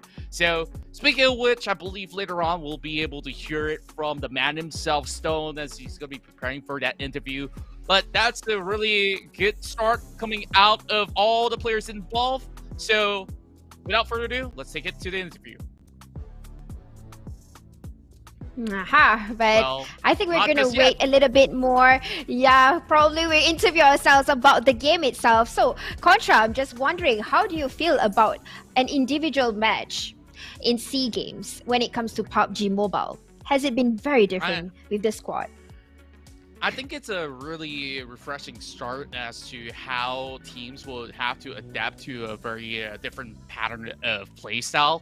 And on top of that, I think that it's a great thing to have in future tournaments to come, whether it's a official PUBG Mobile tournament or so, because we've seen a lot of all these new names that are also popping off. We saw Colts, Baruang. The players of Team Brunei, they really are ultimate survivors out there. And of course, we would like to see more of them later on. And for those who didn't really start off on the right foot, I believe that there are still chances for themselves. While it definitely takes a lot to be able to make it till the very end as compared to, you know, usual squad matchups. You have 16 teams on board to fight for number one. So with this different format, I really want to see how the Stone cope with this. Mình lại được top 1 ở vòng đầu tiên.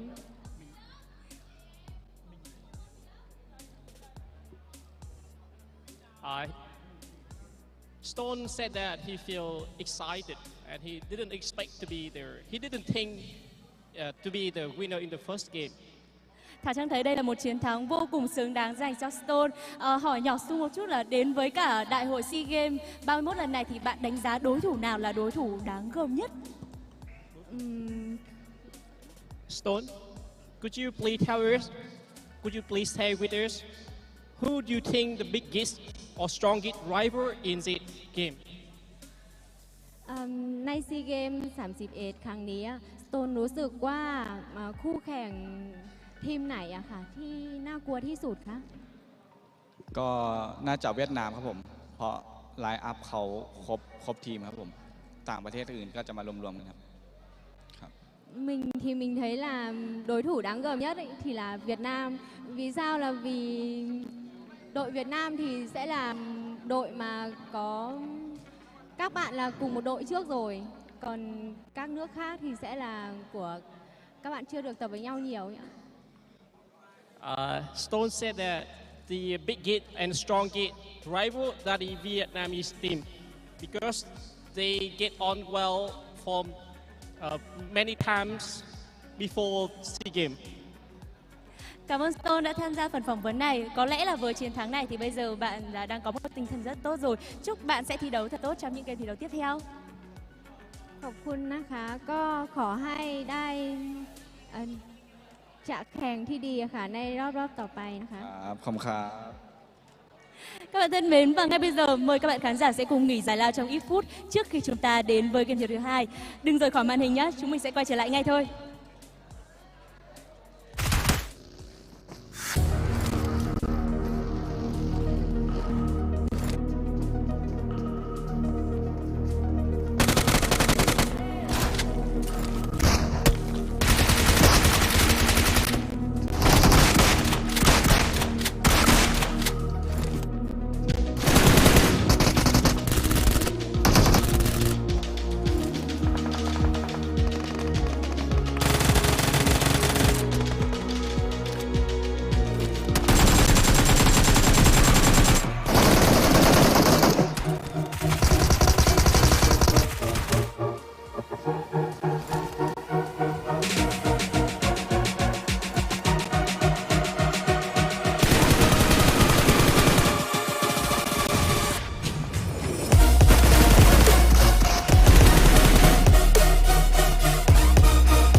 Hi everyone, welcome to PUBG Mobile's Step Forward launch. Hello, I'm Ray. Welcome everyone. A while ago, we launched the 4th anniversary themed game mode. Did everyone have fun? Thank you for your continued love and support. In this new year, we'll continue to challenge ourselves and step forward to provide you with more exciting and compelling content. Next, we'll reveal PUBG Mobile's plans for this year. Let's go! Yeah!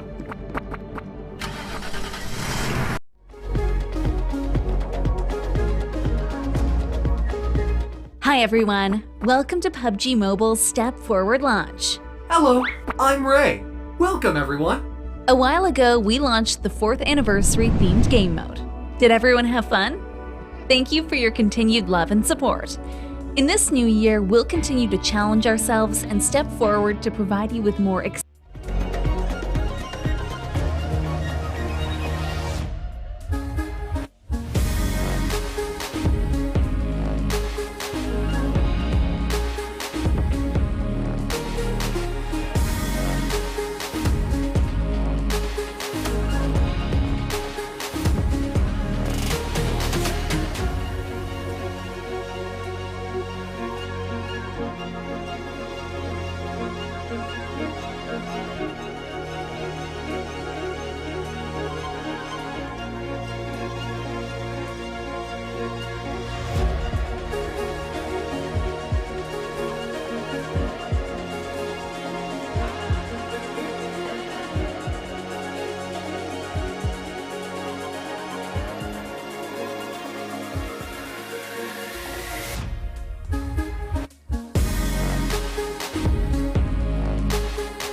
Hi everyone, welcome to PUBG Mobile's Step Forward launch. Hello, I'm Ray. Welcome everyone. A while ago, we launched the 4th anniversary themed game mode. Did everyone have fun? Thank you for your continued love and support. In this new year, we'll continue to challenge ourselves and step forward to provide you with more exciting and compelling content. Next, we'll reveal PUBG Mobile's plans for this year. Let's go! Yeah!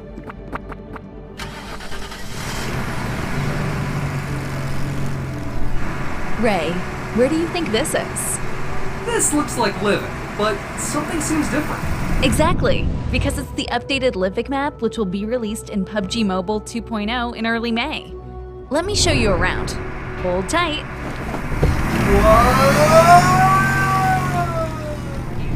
After nearly 22 months of testing, tweaking, and polishing, Livik is finally ready to be officially launched.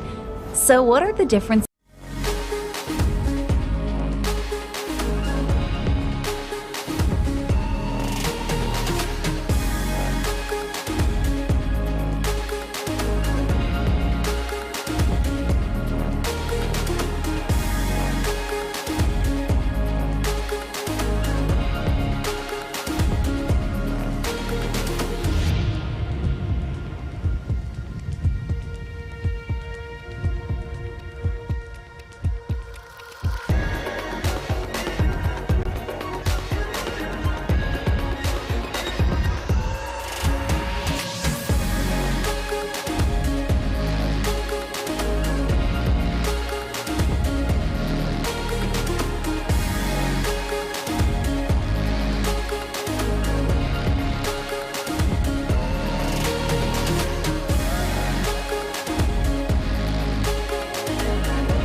In PUBG Mobile, in order to take on the various battleground environments, it's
back once again to this 31st Southeast Asia Games as it's hosted in Hanoi, Vietnam for the 2021 SEA Games.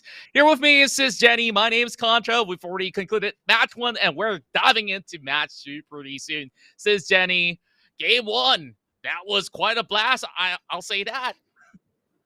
Yeah, definitely. Probably some of these players might not want to play it safe anymore. They might just want to crash into where the flight path is and you know what? Just be on a roll. Like what Midlaren kind of showed us that he was trying to do it because he kind of landed near where the flight route was. He was in the area of school and then he kind of rotated around there and he was already on the adrenaline. So it's kind of tricky. But you know what else is tricky? Next one, which is, of course, this is not going to be in the tournament, but it's something that we want you guys to try out, which is the Livic all day. So there is a new update in Livic. I have yet to try it, but it seems like there's a little futsal. I'm not sure if that's something for us to be able to play in. Well, I love me some football. I've been catching up with all the Premier Leagues, and you know what? It's almost the FIFA season for the World Cup, and that's going to take a while, but guess what? All of you guys can enjoy yourselves in Livic, and while you're at it, bring your friends along. Although it's not in the competitive mode, it's still pretty fun, I would have to say. Great for warm-ups as well, and this is how the pro players train themselves when it comes down to the individual drafts itself. Now, I'm pretty sure that you guys will have a lot of fun. Now, speaking of fun, there's a whole lot more things for you to check out because we got the Evangelion collaboration with PUBG Mobile. So you would expect that there's going to be a whole lot of galactic stuff that will be added into the game. And sis, just look at that. Imagine having that appearing by the river in between Sinoska as well as the mainland. Like, what's you gonna do? Are you gonna run? Are you gonna fight it? I don't know. Probably I'll be like Mr. Unknown. I'll just, take a stroll, take a ride, and just stop and just look into the wonders of a sci-fi character right beside the bridge of a wrangle. Very convenient. Indeed. And of course, other than that, we do have great voice packs for you guys to check out. I'm pretty sure that you have your favorite players by now. So why not go ahead, support your fellow countrymen or even your idols of PUBG Mobile? Because we got Ryzen, you high on your screen. We got Jumper, Flax, Newsy, Rabbids. The list goes on. And of course, this exclusive rewards that are waiting for you from the 17th all the way to the 25th. All you have to do, complete daily missions and redeem all these pro player voice pack as it's exclusive for SEA Games when it comes down to the avatar. So you don't want to miss out because limited time only items. You want to make sure that you flex onto all your other players out there that's not having it in game. You could say you only got it here in the SEA Games. Yeah, definitely. There's a whole lot of gacha points probably also for you to keep your eyes on peeled to do a lot of these missions and then retrieve all these things when you can, especially the avatar. I would really definitely second what Contra said because I really like the borders. It has that in conjunction of SEA Games with a whole lot of colors around it. So it will stand out when you're in the lobby playing for some scrims. Indeed, and when we saw all the players hitting into match 1, there's so many all these flashy skins that they've been using as well. While I absolutely love the way that they've been able to really pull clutch plays out of all these sticky scenarios out there. While game 1, half of the lobby just felt battered overall because they didn't really secure as much points as intended. But that's the nature of competition where only the best will be able to rise up to the top. And there's only one winner for that chicken dinner for every round. So Stone, he have set the tempo up for game 1.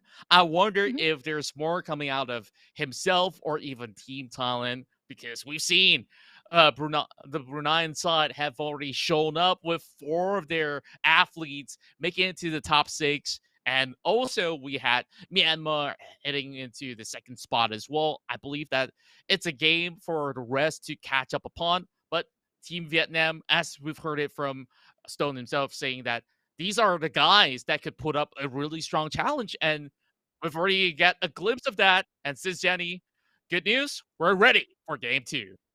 Yep, and we are going to fly over to our sandy dandy Miramar. Of course, this is pretty much tricky as compared to the previous game because this is a bigger map. So they have a bigger circumference to cover, and we can see the flight route going towards the south side from Porto Paracio. It ends near to Monte Nuevo. So, if the players already have learned a thing or two from the previous match, definitely they will try to land all of them into the current flight route. Probably the circle might be in favor of such, but if there's going to be a hard shift, we might see a different kind of gameplay that might win this game after all, because the previous game it was all about the flight route and the circle was right smack underneath that. So a lot of these teams, or a lot of the players that actually landed around this area, they have the advantage of knowing exactly where the opponents are, and looting wise they don't really have to loot so much if you realize, because a whole lot of these players only eliminated 1 or 2 of the players of the opponents, as compared to some of the ones that was dominating, which had 7 and 6 and probably 3 or 4. But maybe they will learn a thing or two and they will try to use the same kind of momentum. It really depends. Well, it does. And what's the best way to settle scores in Miramar? Drop right into Picado. I want to see fights happen early on, and I want to see who dares enter the biggest region of the city of Los Leones. Doesn't seem like there's many visitors inside that city, but Chumacera, there's a whole lot of players on the outskirts, as this flight path was skewed towards the southern end, and it will remain to be within the flight path itself. So we expect this circle to be ending up somewhere across the region of the southwestern corner of the map. While most often than not, when it comes down to Miramar, they should have a better time. Like you've mentioned, there's a lot of safety net in this map where it's just wide, vast, out there in the open for all these players to get themselves into a safe area of play. Galaxy already in attack so early on, though. Jisoo, he's going to be looking for that free picking. There's not much utilities that has gotten left in the bags of Galaxy. Only with the SLR, though, but he's going up against an SMG. So here comes a grenade being cooked up by Jisoo. That frag's not going to be able to land, though. So he will be safe for the temporary measure. My God, Contra, I really like the way Jitsu is showing himself and tossing in the grenades. He's so confident in doing so, only equipped with UMP, but immediately we can see that the opponent just decides to run away. To run away quite far, and he is showing that he is bold enough to show that first few movements, and he's going to show that, hey, you know what? I'm going to show whatever grenades that I have. So we're starting to see that a few of these players are showing that, hey, I've learned from my first map, and I'm going to show and I'm going to do whatever it takes to get 1 elimination point. Right, and if you're on the receiving end, you really gotta get yourself into safety. While Jaden has got another nade cooked up for himself. Porza on Team Laos side will have a little bit more high ground advantage, though it's only just a small shack that he has to peek through to get Jaden off of this area of play. Jaden, he's got that Scar L that he's gonna work with. Level 1 gears all for Porza, though. Now, with that high ground, can he be able to land these shots? He sees a little bit of movement, but it's a little bit too close for comfort. Jaden, he might not seek this one out, but bear in mind, it's a third-person perspective view that all these players have. So, therefore, Jaden, he's well prepared. He's going to be able to land some tags, but it's not really the best place to play out from. Save the buggy, though. Yeah. Yeah, when both of them are doing that TPP move or third party action. In fact, Jaden, he was proning, but he actually is trying to vet through the vantage point of what Porza was looking into. That's the reason why Jaden actually moved out initially. And right now he's playing a little bit of cat and dog, playing with that third party from the side and trying to do the sprays here, but Porza not going to land any of the shots. And if Porza had more clips of the bullets left in the chamber, he will have basically shred out that buggy. And you could just basically tell your opponent, hey, I'm not stuck here with you. You're stuck here with me. You have to settle the score, right? Now, he's going to go to a different angle. It's going to be Red Face that will claim the first elimination point in this match from quite a distance. And you saw that, right? There's not even scopes. It was Ironside. Crazy. That's super skill sets. Talking about long distance shots, bro. All he needed to do was just to aim and fire and went down immediately after that. But right now, it's not over between Porza and Jaden. You know what, Jaden, you're looking into the wrong angle right now. Porza has already rotated and he wants to get this shot. He means business and he's going to aim. He's going to wait until he's not focused. And Jaden will say, hey, I'm here. And Jaden, he's basically toying around with him. He's not planning to make a move. He does have his buggy parked in the corner. All 4 tires are still left intact. And to me, I'm just surprised. Like, if you're not settling the scores quickly, might as well get into the safe room. And that's where you should be able to actually battle it out in different areas of play. Porza has that pickup truck as well. He will use that to reposition. 5 minutes of play this time.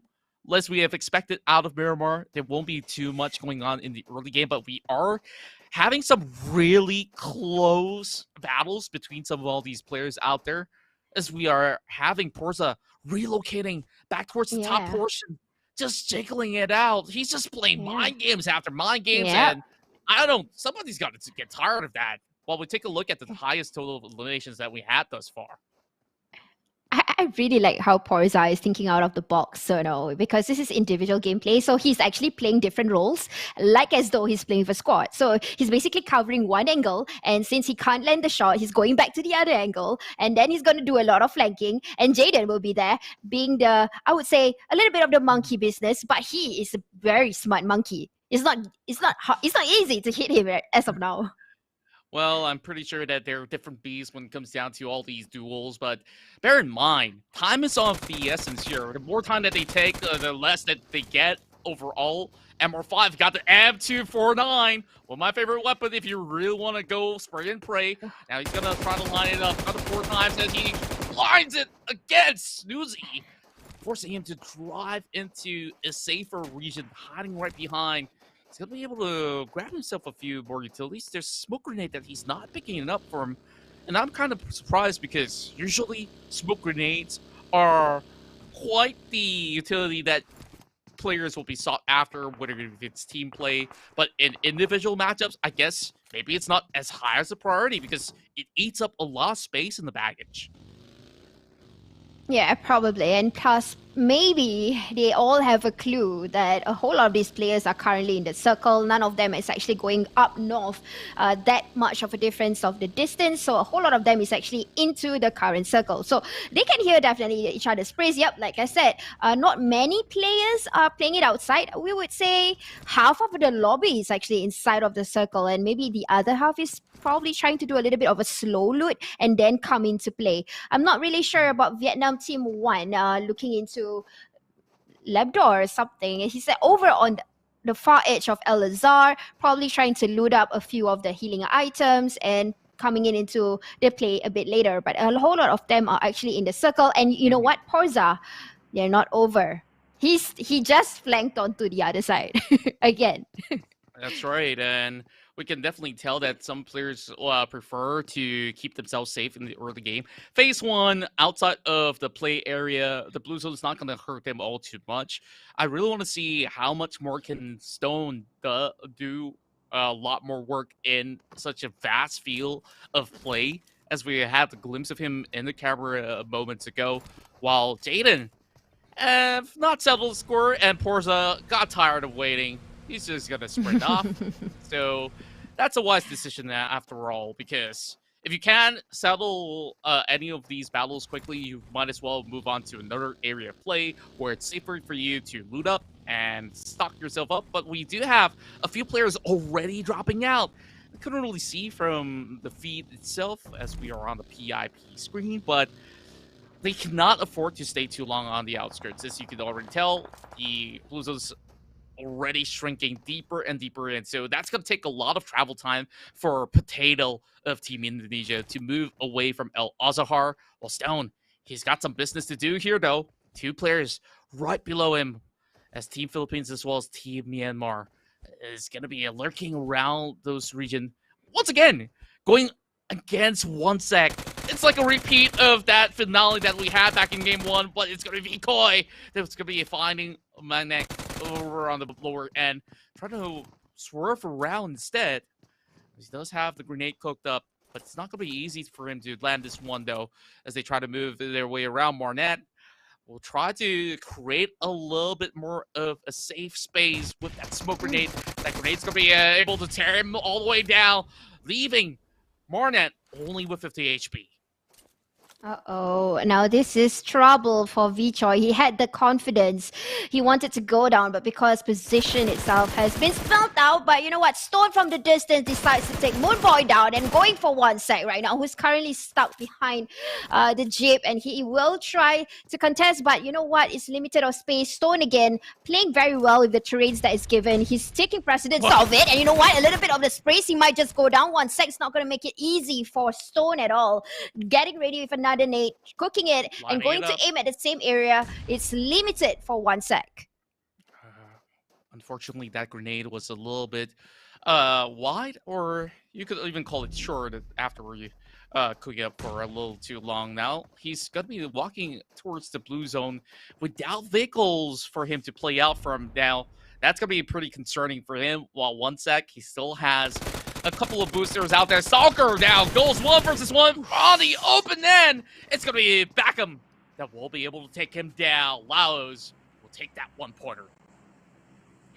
Though, I think Stalker, he had a whole lot of guts coming to show himself in the open, so confident with the target that he was hitting. He had limited space, you know, he was in the open as compared to Backham, who had the entire compound and building. So that was the advantage, at least for Backham. But the bravery that is coming out from Stalker, we definitely see that in the Cambodia team. Yeah, and I'm pretty familiar with a couple of all these names out here, as I've met them in a couple of events, of course, pre-pandemic days, and even after in a few occasions. Like Stone is definitely one of them. Stalker, he had this great miracle run back in the days where, you know, when certain teams, they had to play through the wall qualifiers, and Orange Esports was one of them. Stalker has made his way into a global championship before. Now, it's great to see him once more. Now, Gatuni is on the other corner. Player of the Infinity, I suppose, will challenge Evos Reborn on the other side, which is from Team Indonesia. But for now, coast is pretty clear. One sec has the safe distance, while Frankie from the lower end, he's shredding them up while he's going to quickly reposition right after. It's really, again, all about the timing that a lot of these players are playing by. A whole lot of them knows exactly where to hit, but the timing is all it takes. But here we go. We're seeing Yuhai in the game right now, already taken down Jaden, who just joined in into where the popular area used to be, which is, if I'm not wrong, this is Picado. And yep, you can hear sirens wailing. Probably it was coming from the vending machine that he accidentally hit. It kind of protrude into the body of Jaden, but eliminated one. So Yuhai will take precedence of the stadium in Picado. Their challenge coming up is going to be Zero there with the M249. Too hard to beat. Porza finally down and now taken out by Cambodia's very own Zero. Captain of Anchor PUBG. Doing well for himself even on the very early round of Erangel, where he's got himself a few booking of points. So he will continue the streak. Meanwhile, Malaysia will have X-Rush on top of this corner of the hill. I'm not too sure if he knows that Kang is right down below Team Myanmar. Sneaking in, I think he heard those footsteps. The sound cues, not really giving too much away of his position, but at the very least, Rush knows he's not alone. Yep, and those shots are coming from Nuzi from the other side. He was using a sniper before this when he was contested by King. And King is actually being spotted by Nuzi, but he has no idea. Rush is up there all alone, actually waiting for him to come in. Right now, the problem here is for Rush. He has to rush to get his elimination points, and nope, not enough time for that. And now it's for him to think about how he's going to get into the circle. And King is not going to say, hey, it's the end, because he's going to wait for what kind of shots or who actually fired while he was on the way going down. He's got to manage his resources well, and they're already in phase 3 where it's starting to hurt much more now. Without those vehicles, X-Rush really had to find that vehicle, whether if it's a bike or a truck, whatever you want to call it. It's going to be important for him to just get right into the area of play. But Lauren, this time, taking the high ground section, has the bird's eye view as he's already within the phase tree circle. And he's going to keep everybody else that's moving in this time around. Lambor will have those slides from downtown. You high on the open ground.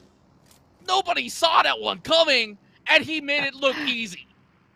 Yeah, he only took a tap, and that is not even from a DMR. That was from a rifle gun, guys, and that's an auto rifle. That is definitely really disciplined of him. If I'm not mistaken, he was using a suppressor. Probably that's the reason why he was looking into for a while, and then he decided to take the shot. But here we go. We're looking into some eliminations coming out around the areas, and I think Rush finally managed to bring down King. He waited and used his resources quite well. But you know what? Who is showing off his skills right now is still mid Laren.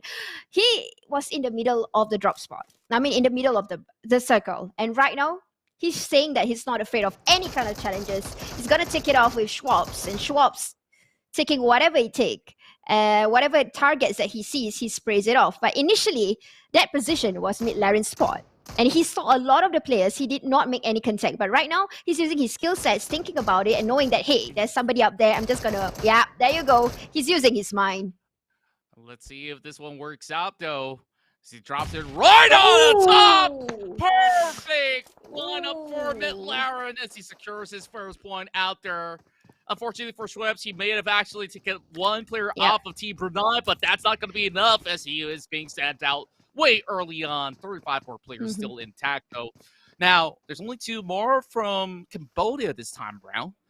Well, they are playing it really slowly. Same goes to Newbie, but he spots out Yuhai. Yuhai definitely showing a lot more as compared to game 1. Another player goes out and plays on, and that's going to be Genfos, unfortunately, not making the cut as well. And vehicles, they are a necessity. And honestly, there's not too many of them lying around in Myanmar, and that's going to be very worrisome. Yuhai now giving those grenades. Now he's trying to swerve off, going around in circles, and he will be shredded out by Newbie. M249. It's hard to beat once again. Yep, again. That is coming from another distance. So now this is where this is kind of crucial for all of these players to not be in the vulnerability when you're outside in Miramar, because everybody's coming in very, very close to one another. And plus, you're playing a lot of mind games here. We're seeing a few players are showing off that. We did see that from mid Laren, and now Jitsu is trying to do it off with Alan. Alan, I have no idea exactly they are there, but got Tuni coming into the picture, also taking out Finn. But here we go back to Jitsu and Alan, and I'm not sure if it's gonna click with where Alan is currently. Right, he did get a bit of the damage, and he's trying to do one more time. He's going to drop it right inside the smoke, and you can just say that patience definitely does pay off. 1 HP left on Alan. He does survive, and that was a really close call. Now, phase 4, we're already seeing 2/4 of the lobby already out, and this is the reason why I love Miramar, because there's so many nukes and cranny increases through these hills that you can still pick people off. And when it's going down to those open terrains, you saw what happened to Yuhai. He had those sort of flight angles, what's in front of him, but there's always somebody behind, and that's why it's so challenging. Laren once more drops those grenades, and here it comes Beckham running around trying to confuse McLaren, so he will have to hold that grenade back. It's like, okay, we're just going to go for some quick reset. Jisoo still going for those trades. So Alan now chips away half of his health. Jisoo will need to hold back with so many of all of these incendiaries already dropped on the ground. Jitsu, if I were him, I would do the finish off the clearance because he only had 1 HP left. But no, we are looking to a cat and dog fight. But you know what? Smart usage by mid Laren with the Molotov. He tried that in Erangel. It did not work with Lambo, but this time you can see it worked definitely nicely. Alan. But here we go, Alan versus Jitsu. Oh no! It became the otherwise, because initially Jitsu was the one who was trying to, make Alan scared. But hey, you know what? The game has reversed, and Jitsu has to go first. Yeah, that was a huge outplay, not gonna lie, where Alan, you saw how hard was he suppressed from the lower side of the hill, didn't have his buggy, didn't have much resources, but he kept it all along. It's like, okay, let's wait for it, hold those tight corners, and that's how he played out that battle so well. Now, we're gonna take this fight into the city of Jumatera, where you have a mixture of high ground terrain as well as the lower downtown side of the hills, while we have Brunei as well as Vietnam being neighbors in those compounds. While more players have been removed from play, now we have our top 16. It's going to be Redface here with the most numbers out there. Redface still wants more, but Newbie has been taken out by Zero instead. Laos there, staying away a point from Team Indonesia, while Redface will have to hunt out for another. Yeah, but quite concerned about Redface because he don't really have a vehicle. But here we go, Beer 11 is going to spot out another opponent that is about to come into the compound. Plus, he is right smack in the middle of the circle, and a CQC battle right immediately, and no entrance at all. Entrance denied from Alan, who just took down Jitsu. Another one comes in here, Redface trying to bring off Laos team 2, Rosa, but he managed to get this is really close. Well, it was Zero that stole the numbers away from him. Zeroza will try to find ways to get out of this difficult area. While Redface, he's already being tagged up. He is forced to heal up just by the edge of it. He's not really in a good spot, though. Game goes to Zero. While Redface does it again, this time from a distance, putting Vaughn out of the game while Zero is still getting bullets sent his way. Got Toonie from another angle instead. He's going to change it over on that UMP. Now, this time, not going to be all too easy of a shot with that red dot scope inside. He's trying to hold those angles and break down the vehicle, so Zero has got nowhere to go. Well, Zero's as well as Zero. Well, though the name do rhyme, they're not really from the same region, and they're going to be going head-to-head eventually. Head-to-head indeed, 11 players left. All of them are in the circle currently. Some of them is in a building, and most of them are in the outskirts of the compound that is given. So obviously, they have to eliminate one another first before coming into. And we're looking into Frankie call again. Frankie from Malaysia. We have 2 Frankies in the current circle, but a Rosa or Zero is honestly actually he managed to get one. He's looting, and he can't take that long because he's currently outside. He has a buggy, yeah, but somebody is looking right at him, right beside him. Indeed. And we've only got one representative each from Malaysia, Cambodia, as well as Brunei, still surviving in this Myanmar Duke out, while the rest will have 2 athletes of their own from each respective region of Southeast Asia. Now, Laren plays it safe. He just wants to ensure that he covers some ground with those smoke grenades that he tosses out so that he covers his track. Same happens here with Zero on the lower end of the hill. He knows that somebody is still out there, but Zero, he's unfazed. He will reposition and to book himself a better place for him to secure that chicken dinner. Meanwhile, take a look at that. Frankie, he's going to be challenging Gatuni pretty soon. So it's Malaysia versus Thailand. And you know what? Frankie gets the last shot here from the distance, and Zero goes down back to the lobby for Cambodia Zero. Or no, it's from Laos Zero. So we still got a few of these teams that are still playing in, especially Zero from Cambodia. He's still alive. Frankie is currently leading in the players that is left behind here. And Zero is going to try to take over the board here. He's so confident right now. We can see that he's not even taking care of the steps at all. He's going to come in with a storm. Indeed he does, and he's got the best heavy artillery weapon to find his way there, but there's so many angles being covered. It's going to be Pure that will drop that grenade onto range, so Team Philippines, they will lose one more out there. Well, Thailand holds their own. Now with the UMP, though, knows he's behind this wall. Now he has to quickly going for the reload. Here comes McLaren. This is the fight that we've wanted to see for some time. Team Vietnam versus Team Thailand again. 2 of the sharpest shooters in this match. You can see laser sharp focus from the cams below. Laren really wants it though. Frankie, he's on the other side. Man marking onto Zero. He sees those movements. Now, this doesn't have the angles to work around with. This is the problem inside of Chumachera. There's too many walls to go up against all these players. Yep, and talking about the walls, they are creating their own walls themselves with the smoke grenade right in front of Zero. So it's going to be a little bit difficult for Mid-Laren or even Frankie from Vietnam to be a bit tricky to play a bit on with them. But Mid-Laren taking a little bit of the damage here, trying to counter fire with someone that is right in front of him. This is really like TDM. They can hear each other's steps. It's basically different buildings to one another. Looking into the overall view, this is how close they are to one another. It's all about the hearing of the steps. That's right. And every move matters from here on. Take a look at the circle. We'll go back into the lower end. Colt accidentally naded himself, and he's going to be out of the game at 9th place. Still a decent finish for Brunei overall. Well, we still have Frankie here trying to go for a reload. He's got Judy with a surprise engagement as he sends out Team Malaysia. Well, we still have 2 players of Thailand to fight this one out. Well, this could still very well be another chicken dinner for Thailand. Unfortunately for Stone, he's already been taken out, while McLaren finds another on his crosshair. It's going to be Honda that will bow out. Now, only 4 regions still remain. 6 more players on the board to see who's the big winner here in Myanmar. And the battle still begins, and it's still a draw between Vietnam and Thailand, but there's a grenade that's being tossed in, and H2R immediately outpacked to the lobby by Gutsuni. And he's going to shift into different positions right now, even though he gets the circle. He wants to find the rest of them. Gear 11 next is going to spot Zero, but Zero refused to go back to the lobby. He is giving a tough battle with the smokes that he created himself as a wall.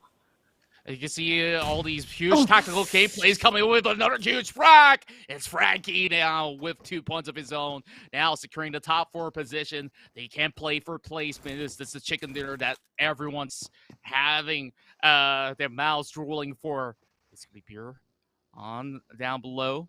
Spots out Gatsuni, moving out with his buggy, trying to trace where he's headed to next. It's going to be McLaren that will get the first dips. 1 bullet lands, but not enough to take out Gatsuni instead.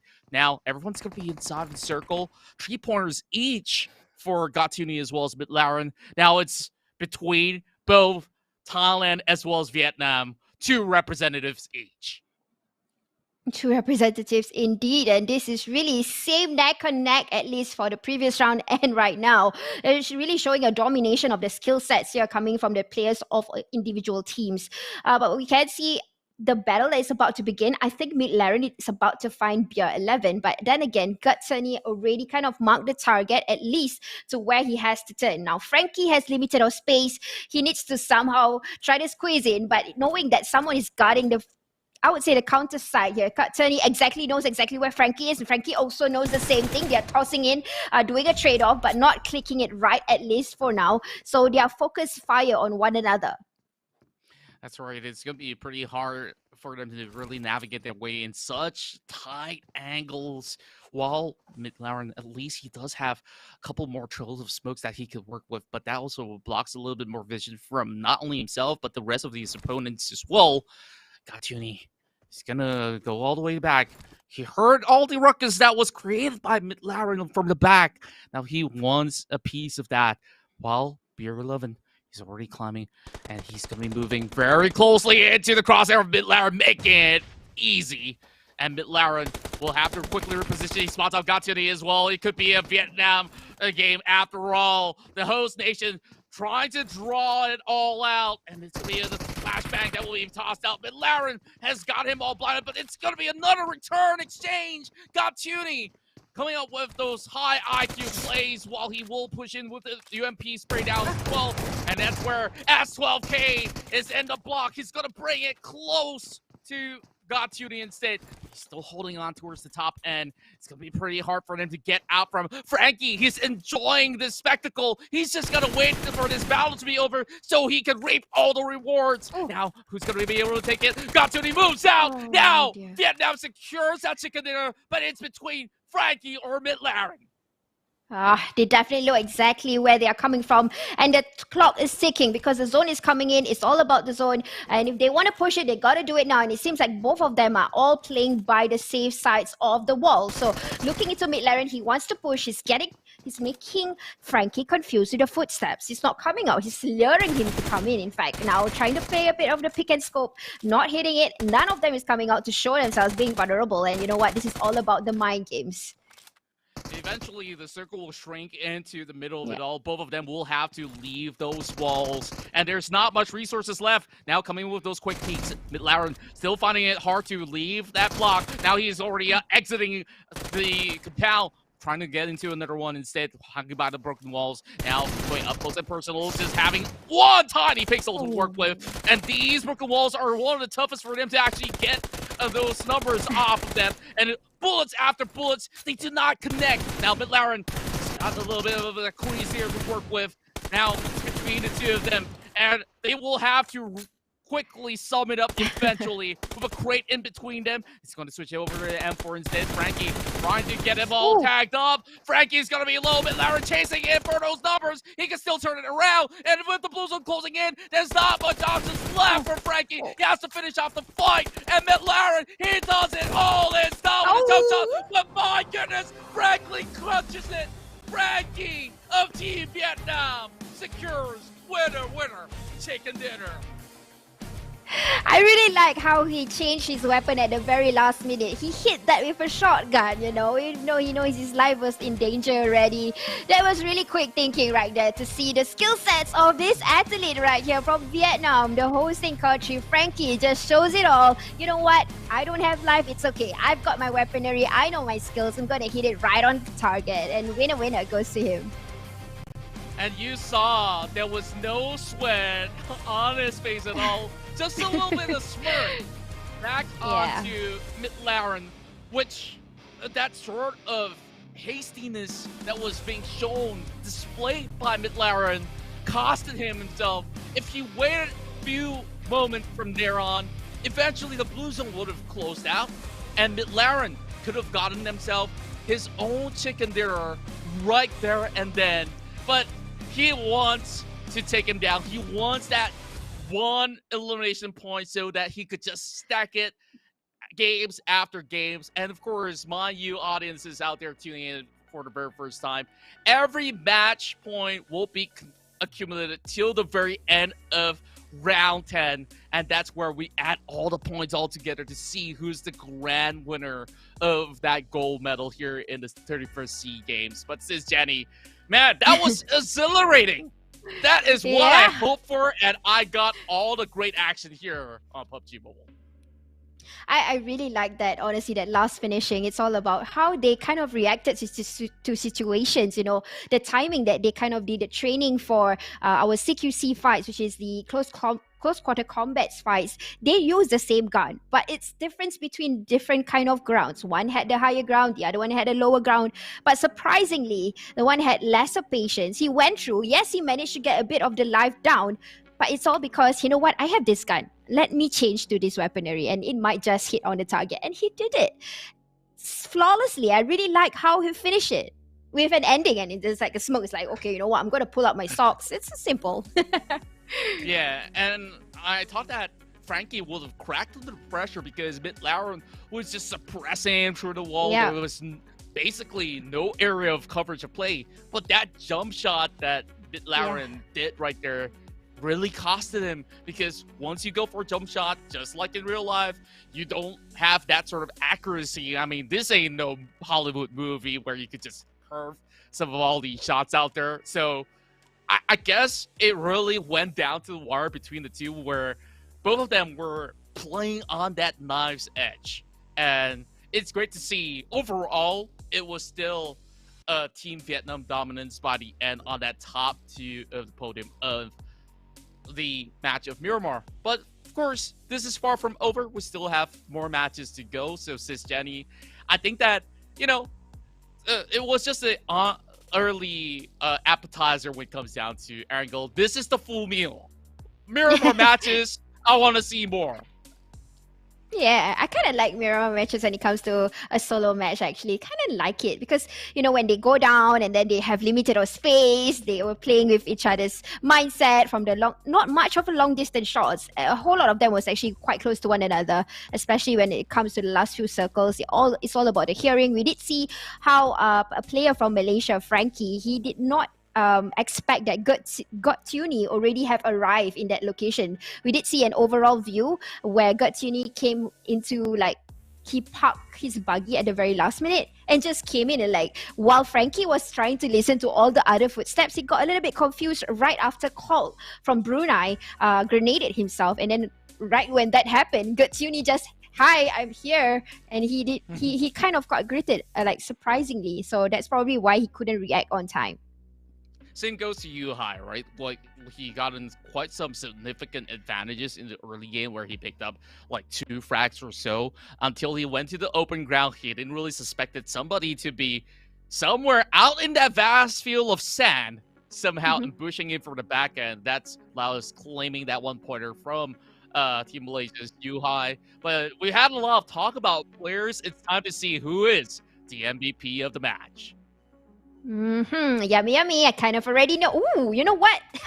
It's not Frankie, but it's Midlaren. Again, showing off his skill sets. They already shown in Erangel on how he kind of be aggressive with the kind of shots that he's giving in, and right smack being in the middle. And right now, in Miramar, his longest elimination is actually 66 meters, and that is not even long in Miramar. We don't see this kind of longest eliminations. Yeah, this is just close. So we can simply say the kind of personality that he has in the gameplay, he's all about close quarter combat. He wants to go head to head, like how he kind of pushed into Frankie at the last few circles earlier. That's right, and we saw him really working to his own advantage. And even when he's not having the best of areas to play, you can see how swiftly he moves out of that. So with him earning the MVP, we also have to keep our eyes on Frankie from here on. Now he secures his very first chicken dinner as he's got a total of 24 points accumulated from Miramar itself. So Midlaren comes in closely with 4 frags of his own, tying the knots, only having the lack of 4-pointers for that placement finish, while Gatuni as well as Veer 11 will make Thailand proud for that 3rd and 4th place finish. They have 3 frags as well as 2 frags of their own. As we go down the leaderboard, we have 0 of Cambodia now making it to the 5th placement. Frankie with a 14-pointer out there. Meanwhile, H2R as well as Honda from Team Philippines as well as Team Laos respectively earned themselves 12 points. And same will be said about Red Face, who's also gotten 4 elimination points of their own. Yep, and this is the standings from 21 till 40. So a lot of this, I would say, the elimination points did strike a little bit different this time around. We can see that some of the players are trying to get more elimination points as compared to the previous round. Although it's almost the same kind of stats here, which is 2 or 1, but at least the ranking wise, they kind of increase in the knowledge of, you know what, I don't really have to loot so much. In fact, I gotta spot out for more opponents that's gonna come in by, which is exactly onto the kind of weaponaries that they try to switch in at the very last few gameplay. So at least this came out in each individual athletes that we are seeing today.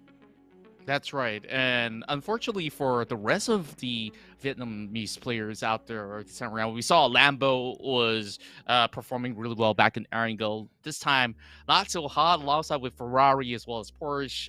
Each one of them not getting to start their engines off on the right gear. Or, well, I'm not too sure. Maybe there's not enough petroleum up in the tank. But they will have some time to refuel for Game 3 onwards. So we got some impressive gameplay highlights overall, as we'll be able to witness that in a few moments' time.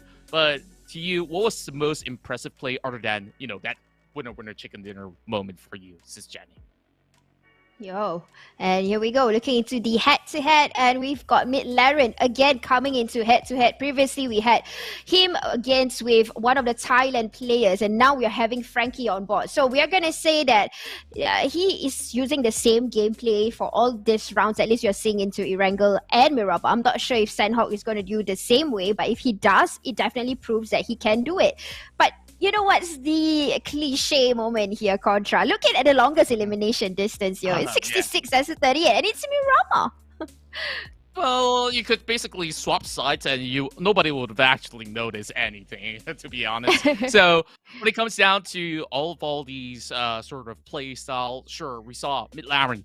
He have got himself in plenty of all these head-to-head combat, and there was plenty of times where he received so much damage but did not falter. That is the stuff of a champion, I would say. Now we accumulate all those points, and Midlaren currently sits at number 1 spot, takes away the spotlight from Stone, who have got eliminated much early on, as Stone is currently on number 2. Colt, with that 27 point, will still place him at that bronze placement medal if he can maintain that spot. Well, Frankie now moves up to 4th, got Tuni in 5th, and it's going to be H2R of the Philippines at 6th placement with 24 points. 18 for both 1sec as well as Beer 11, while Barong as well as Globals will walk away with 16. Same goes to Zero of Cambodia, X-Rush from Malaysia. So it's going to be a close matchup between all these players still, all the way down to the 20th. There's still plenty of chances left for them to climb back up. Yep, and we're talking about 8 more rounds to go. So, of course, looking at it as today, we have 3 more rounds to go, and tomorrow it'll be 5 more. So there's a lot more of methods that they can implement in and try to get all the elimination points as they can go. As we speak about not doing the survival points as much, because we did see a whole lot of these players who are currently in the top 10, they are trying to take precedence in the elimination points, which honestly we did not really see much of the highlights, but there are players who are also doing the same kind of elimination stats here, but probably they are getting it from the distance or trying to kill or steal the elimination points from the other angles that was being approached. Like, for example, we did see something happen to Yuhai. Again, that was a bit of a sneaky method that was trying to hit from the back. Yeah, and bear in mind that we have some of the best players in the world here playing in the SEA Games. And it definitely is understandable for certain players out here to not really get those engines running in the first few matches out there. We have to get accustomed to this play style, going on solo missions out here to be not only safe from harm's way, but also to be able to rape in those big numbers. Because easily, if you put either one of these 51 players into other public lobbies, I'm pretty sure they will walk away with 20 bombs of their own and just really wipe off the entire map by themselves. But when you are stacking the elite players overall across Southeast Asia, which is arguably one of the best regional players off of the world when it comes down to the PUBG Mobile grand stages, I think that there's always gonna be some element of surprise. And you know what? Let's not have any more surprise, as we got an interview on our way, as we have our player of Team Vietnam coming on board.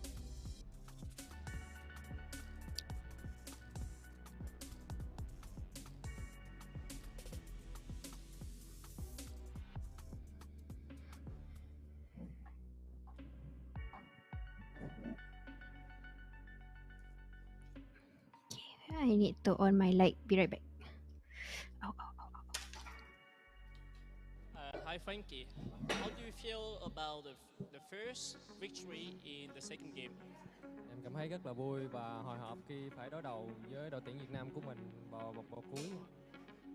He feel very happy and excited to be the winner in the second game. Thực ra đó cũng là một tín hiệu đáng mừng khi mà cả hai vận động viên tới từ đội tuyển Việt Nam đều đã xuất sắc lọt tới vòng bo cuối và hiện tại đang có được một phong độ thi đấu rất là xuất sắc. Không biết là Frankie đã chuẩn bị như thế nào để đến với đấu trường SEA Games 31 bộ môn PUBG Mobile? What is your preparation to participate in SEA Games 31 PUBG Mobile? Em chỉ ăn và ngủ rồi, ra đây đấu rồi.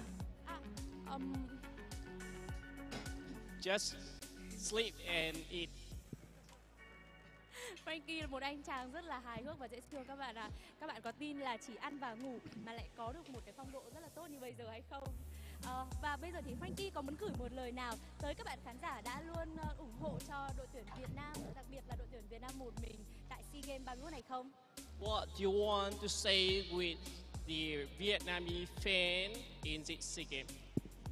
Dạ, em xin cảm ơn mọi người đã cổ vũ nhiệt tình hai đội Việt Nam tại SEA Games 31 lần này. Thank you for your supporting. Cảm ơn Frankie đã tham gia phần phỏng vấn này và chúc cho bạn sẽ có được một tinh thần thật tốt để thi đấu thật là cháy máy, giành được huy chương vàng trong bộ môn cá nhân này nhé. Và bây giờ các bạn khán giả hãy cùng nghỉ giải lao trong ít phút để chúng ta chuẩn bị đến với kênh thi đấu tiếp theo. Đừng rời khỏi livestream nhé, chúng mình sẽ quay trở lại ngay thôi.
Dear PUBG Mobile players, hello! There are many changes in store for you in PUBG Mobile 2.0. In this video, we will introduce the exciting new contents of this version.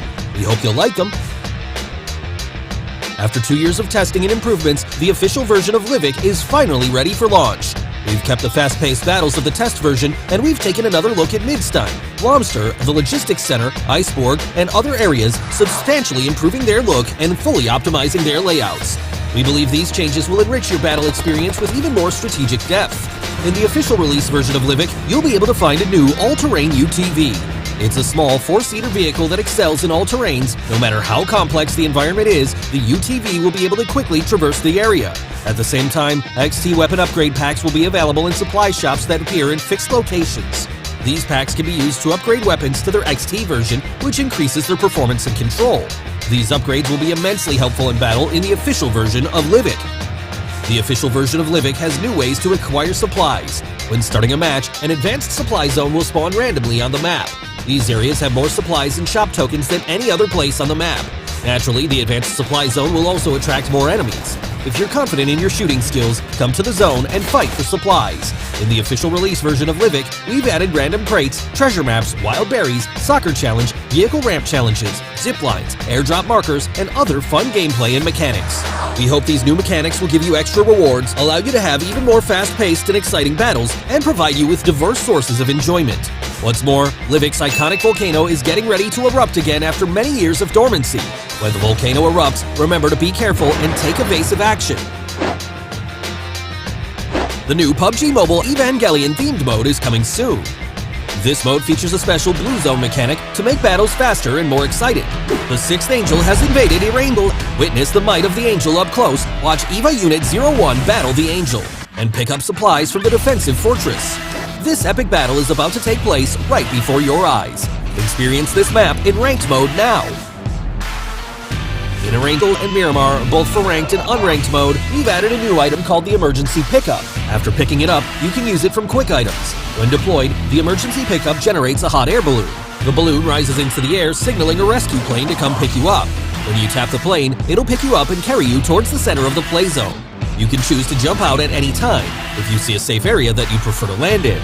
It's also worth noting that when you're in the blue zone, even if you're in the air, you'll continue to take damage, so think carefully about using the Emergency Pickup. In the new version, we've optimized and improved the recall feature. We've adjusted how the recall feature is displayed to make it easier to read. At the same time, we've added new quick chat messages and defeat markers to facilitate communication between teammates. When a defeated player is recalled, their view from the plane has been improved to make it easier to observe the battlefield. To enrich the gaming experience even more, we've added a haptic feedback system to the new version. When haptic feedback is enabled, you'll feel haptic feedback for various actions taken in the game. Real-time haptic feedback can be enabled for weapons, vehicles, character statuses, sound visualizations, and other triggers, giving you a more immersive experience of the game. Keep in mind that you can adjust the quality of the haptics in settings, and also adjust the strength of the haptics and customize them for different combat scenarios. With this much control, there's no need to worry about strong haptic feedback affecting your performance. In version 2.0, we've implemented a series of improvements to the control experience. The decline feature for follow requests now stays in effect for the whole match, and the collapse feature has been added to the item bar of the backpack. The buttons for graffiti and emotes have been merged in matches, and you can now bring even more emotes into a match. We've also adjusted the transparency of mark messages and the size of the throwable and consumable wheels. The display effects of the elimination messages and tips have also been made more obvious and clear. At the same time, in-match notices now appear when certain actions take place. We hope all of this helps your team perform even better in battle. As for in-match communication, enemies behind obstacles can now be marked with quick voice messages.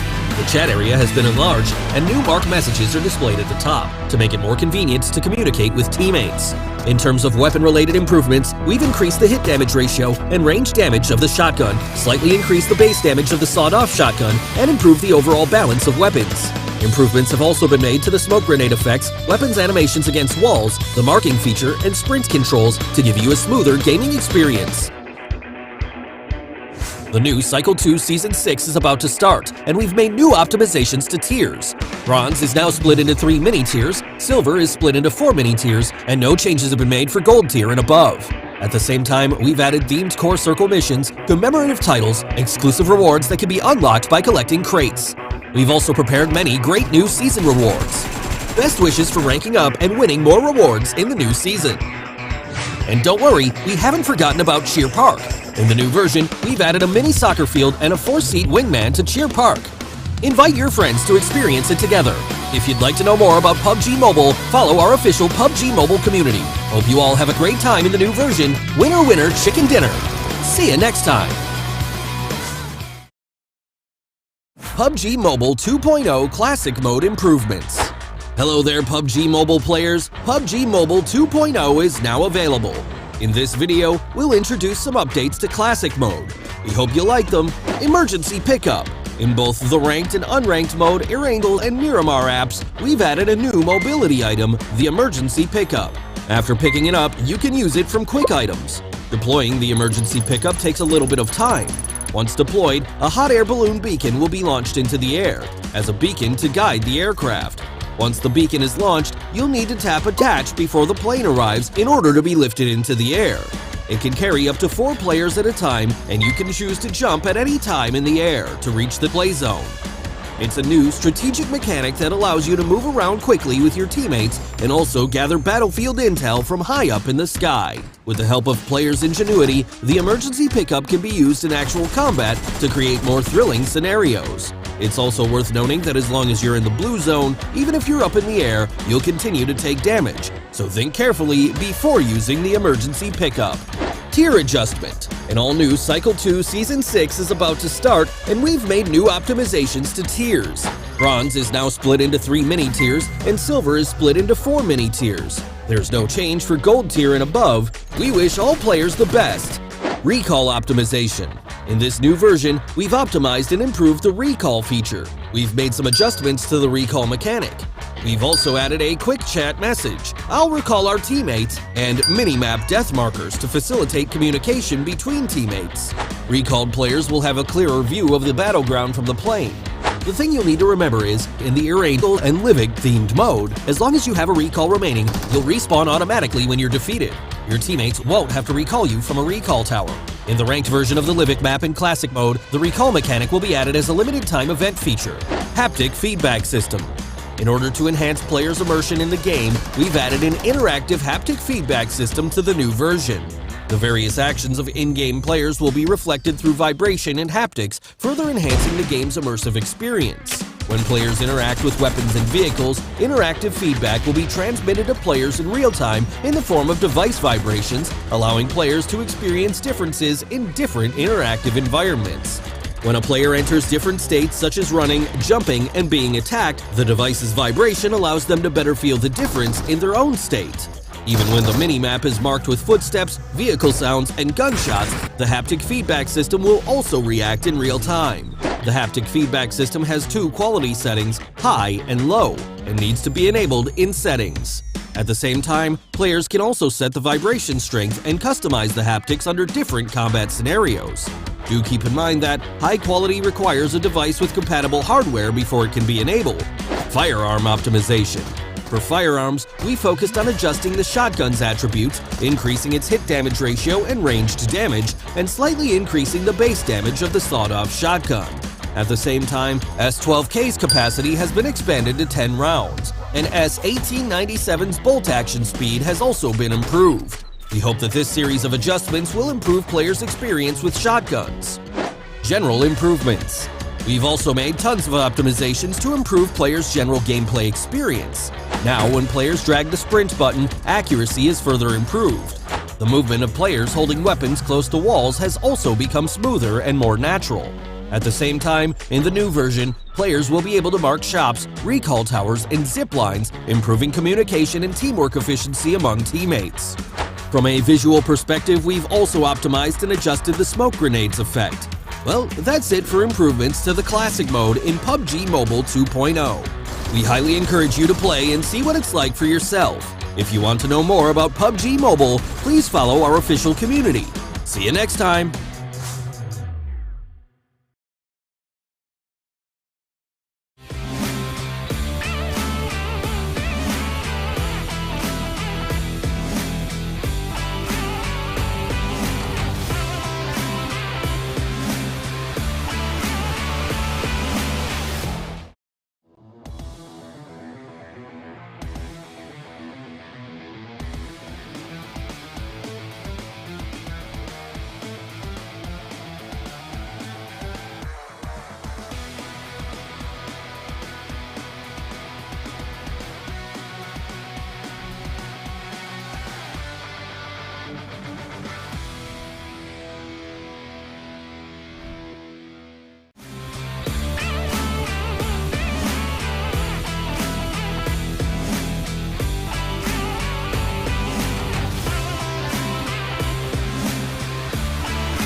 Flags by sound down, tackle with fight on our lawn. That's what we've been done.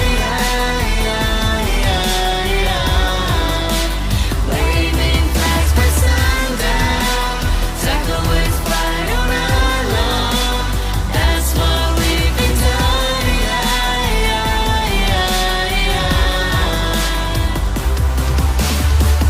Yeni sezon yeni. Camı takımı bu bark inancada. Benim yerim senin yanında ve dolgurantayız olay tamam. عيوبنا مفتوحة هربت خلعت كسرت في الابواب فريقي جاهز حاضر متمكن من كل شي عقبات رح كون الشخص الوحيد اللي باقي اقوى من هيك مقلع ملك وماشي متربع على عرشي ما انا هيك بي واجبتي صفقة تمت في علمي من تاني موسم يا عيني تحفيز وتطوير لاني زعيم عظيم من 4 سنين بلا وحدة لوحدة برسم باسمي للمهردج ودورنا ارض كامل التسحين Satu persatu jatuh, killed another one. Kuasai lapangan, saya ada lawan. Jangan tes, coba les, guess. Langkah gue tembakan masuk, nadi gue SS. Gue bisa tahu musuh kena mental, main pada panik, nyali pada mental. Squad selalu siap, beda jam terbang, raja terakhir, makan ayam bang. Pada camping, modal scoping, bener setting, lama looting, lupa healing, pakai karbin, gila ranking, gue last king. All I do is win, all I do is win. Bendera putih, lo yang kibarin, taking over the game. Squad lain gue ratain, biar history winning streak gue yang jelasin. Wow, wow, bandeira se movendo ao pôr do sol. Eu enfrentando a batalha sozinho. Wow, wow, bandeira se movendo ao pôr do sol. Ao pôr do sol, sempre ligeiro, verdadeiro. Meu compadre, meu squad, espalhado pelo mundo inteiro. Come back. I just like to say it together. Yeah, and of course, Sis Jenny, please do the honors. Yes, welcome back everybody to our SEA Games, and this is Esports. You are watching PUBG Mobile for the solo tournament first. So we have already succumbed to 2 games, and so far Thailand has won the first battle, and second one is Vietnam. So it seems like Contra that these two countries are dominating. That's right, and for very good reasons. We see tremendous effort being displayed by each and every athletes of both respective nation, and I do believe that eventually other nations will be able to pick up the pace as well. We saw back in Game One, Brunei had so many of their athletes really climbing up the bar, making up majority of the top 10 of Erangel, and eventually when it returns back to Erangel, would we be able to see the same scenario once again? We want to also keep an our eyes up on Team Malaysia as well as Team Indonesia, where they haven't been able to make it into the top 4 mark, but I believe one of these rounds they'll be able to do so. So, of course, with that being said, before we get ourselves into the game, there's a whole lot of stuff that you should check out. If you've been playing PUBG Mobile all along, I'm pretty sure that you guys have noticed that there's going to be updates available, and now there's more new stuff here in Livik where you can have a whole lot of fun playing football with your friends. And, a whole lot of new stuff has been added into the game in 2022 with all these features on board. So it's about time to gather all your buddies and get that chicken dinner. Yep, definitely. And Livik is one of the fun maps, at least if you want a quick game.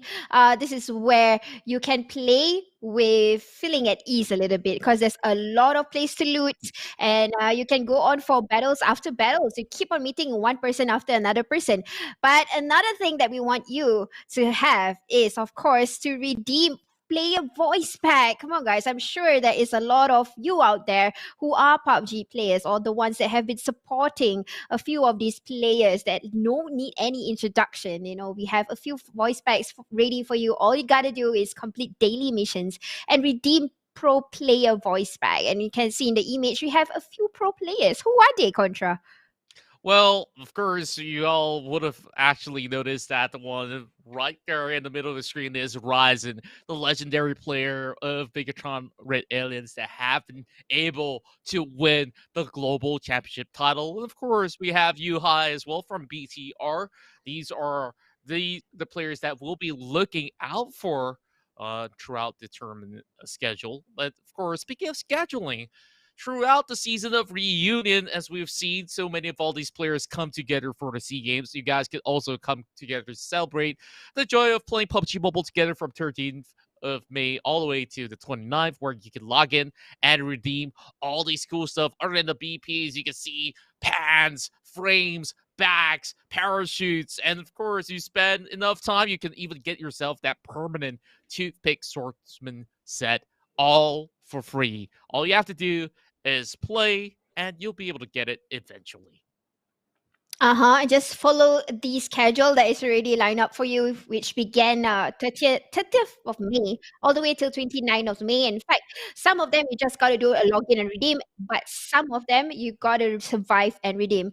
And you know what? If you are here, gather more of your family, your friends, your mates, everybody, so that we can get these viewers milestone, because there are things still involved for you to collect and get the prize. So one of the things that I would say at that point of time, a whole lot of players, including myself, was crazy about is actually the rose backpack. How cute that backpack is. So cute. In fact, it's not just for a lady. In fact, it's for everybody. It's so cute that you can create your own character with such characteristics that they have given you.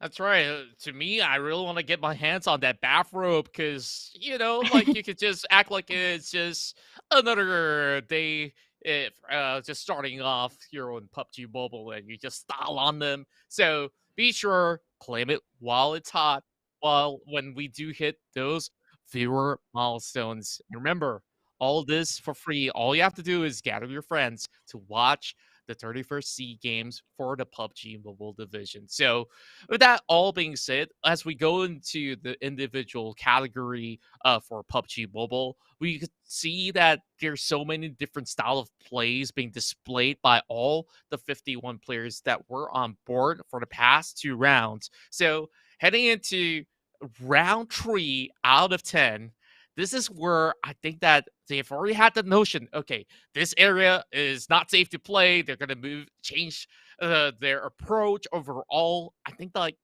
we're going to expect to see a lot more the players getting a little bit more aggressive in terms of play style.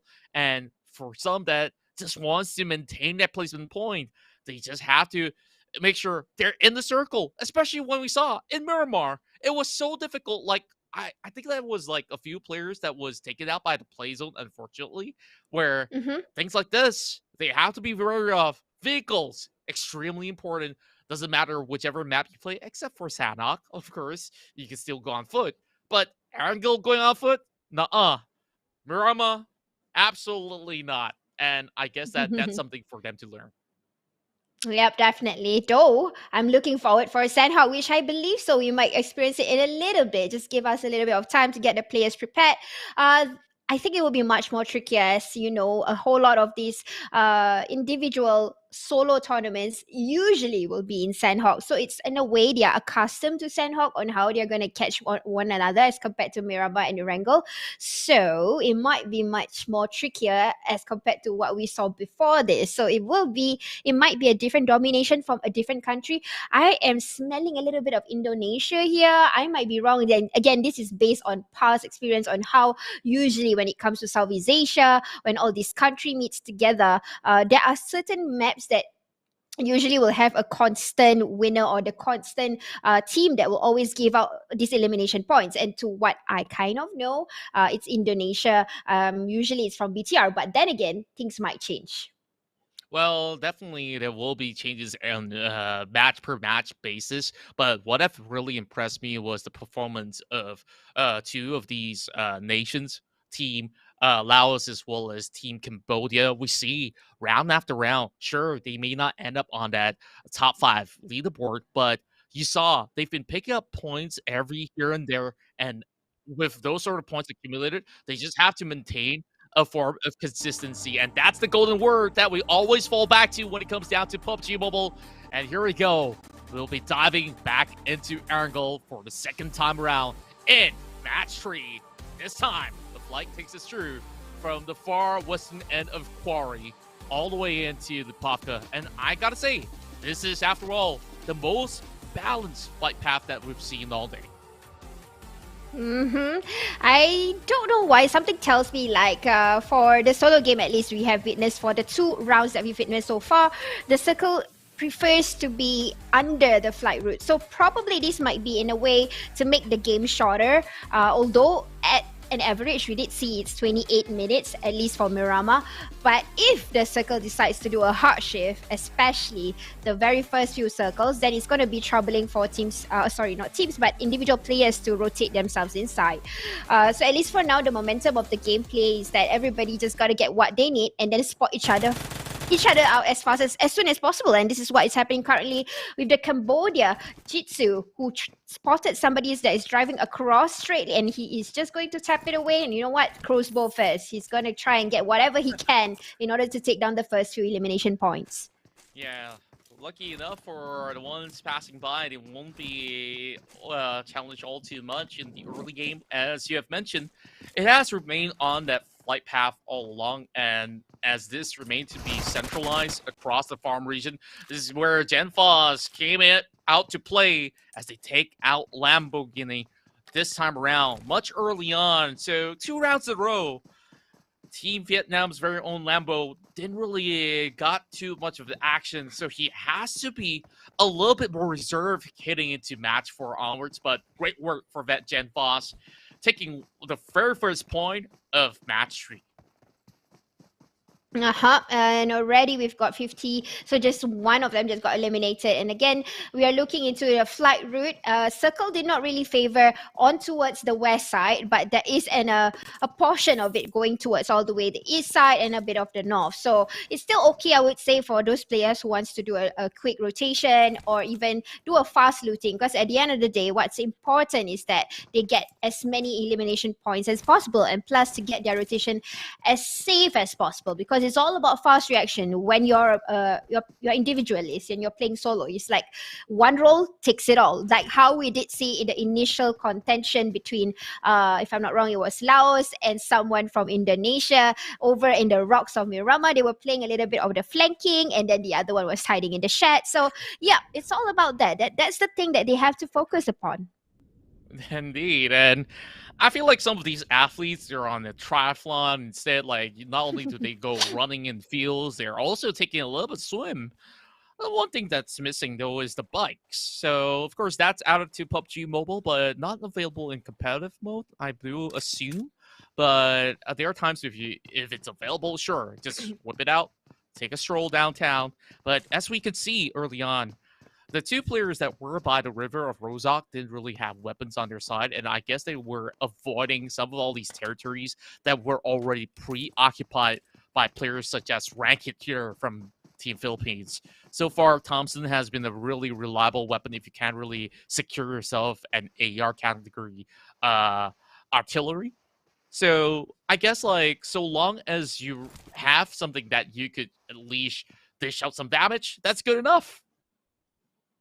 Yep, totally agree with you. And plus the meta of DBS, that crazy cool weapon that I really like. I've never mastered it, but we have seen a whole lot of athletes can do that very well. So that's definitely a needy weapon, at least for the solo tournament, because it helps you at the very last few circles. In fact, when you're coming into a CQC, the close quarter combat, it really comes in handy when you need it on time. Yeah. And to double down on those one-tap weaponry or artilleries that they have, why not pair it with a sniper? We saw some players were wielding Musin Nagant. Imagine getting the headshot from 200 meters away. That is something to flex on the SEA Games, where you saw majority of all these elimination points that was gathered by these players were around 100 meters or less. So we have yet to see the longest distance coverage by a perfect shot out of those snipers yet. And therefore, I really want to see that. And of all players that I've been eyeing out for, it's going to be Luxy of Team Indonesia. One of the ones that have been able to master all weaponry. Now Gatuni's getting challenged as well. Lucky enough, he walked into a safe region.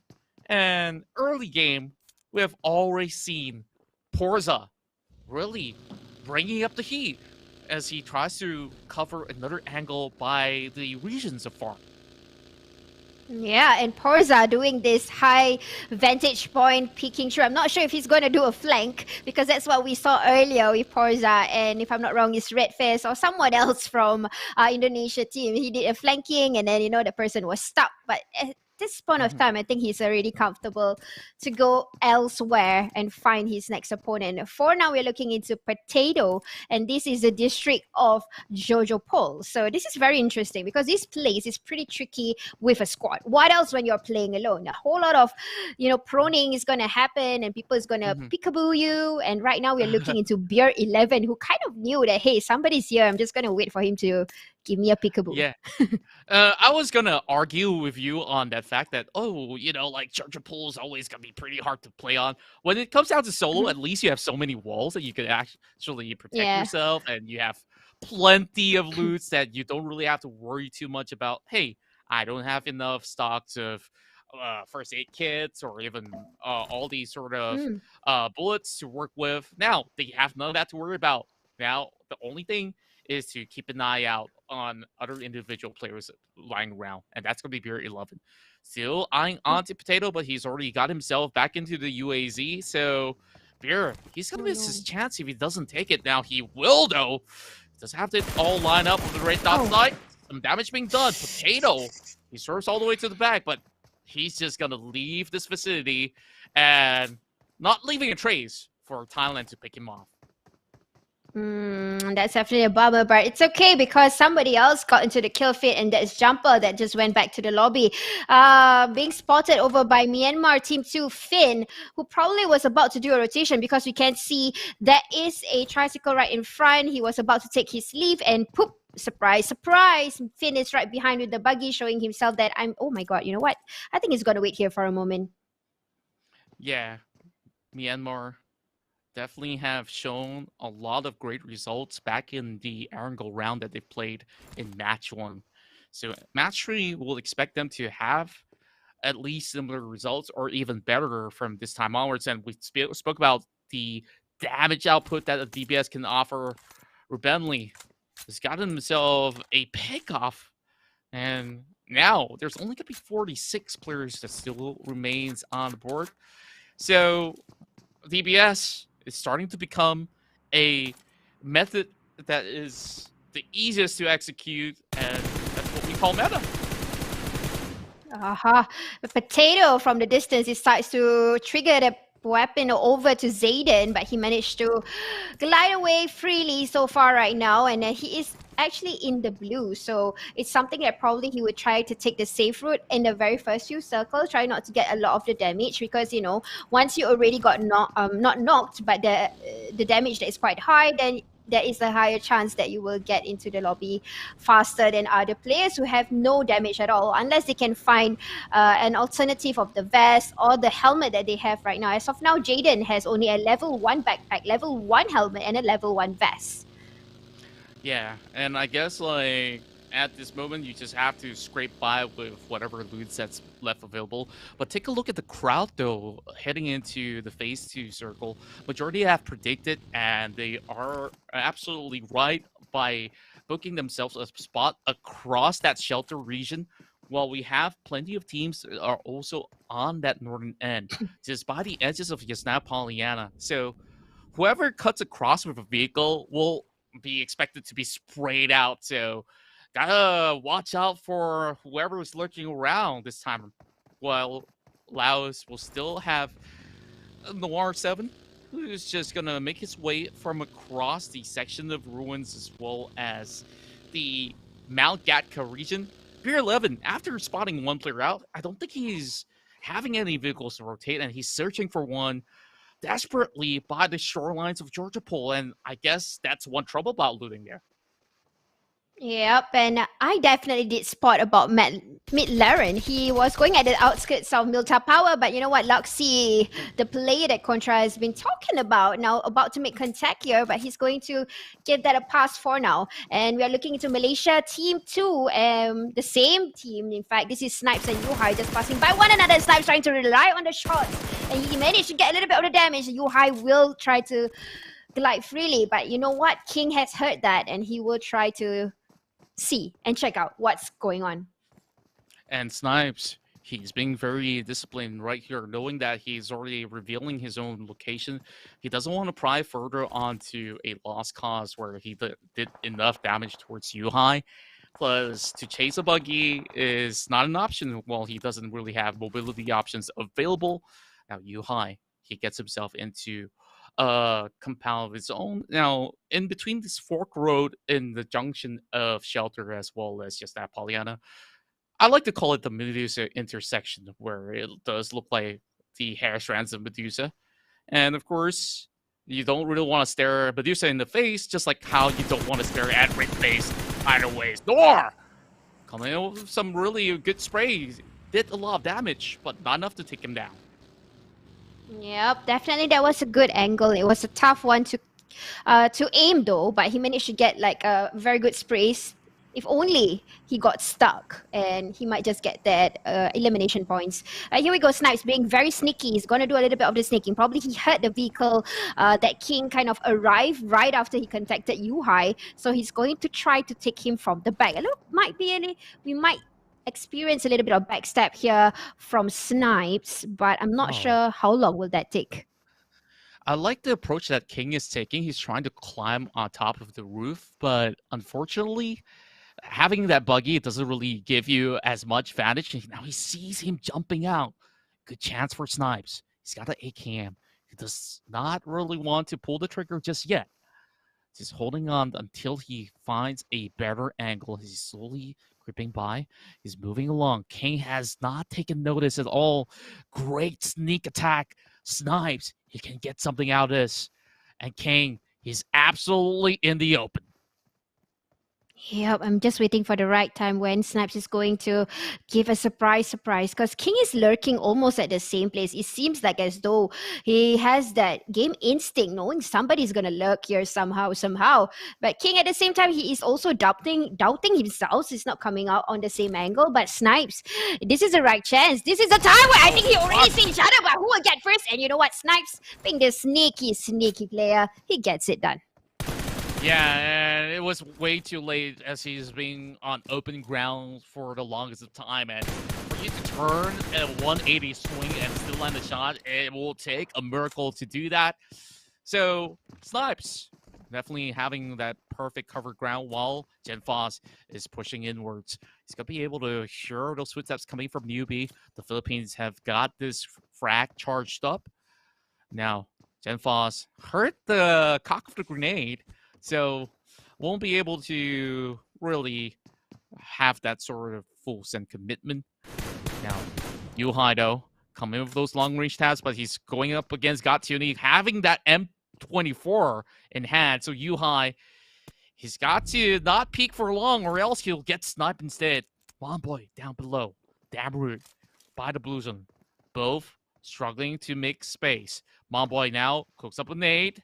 This is looking pretty good now. Genfos still going on the chase. Red Face gets the catch on the Yuhai while Genfos takes another cut against the Philippines.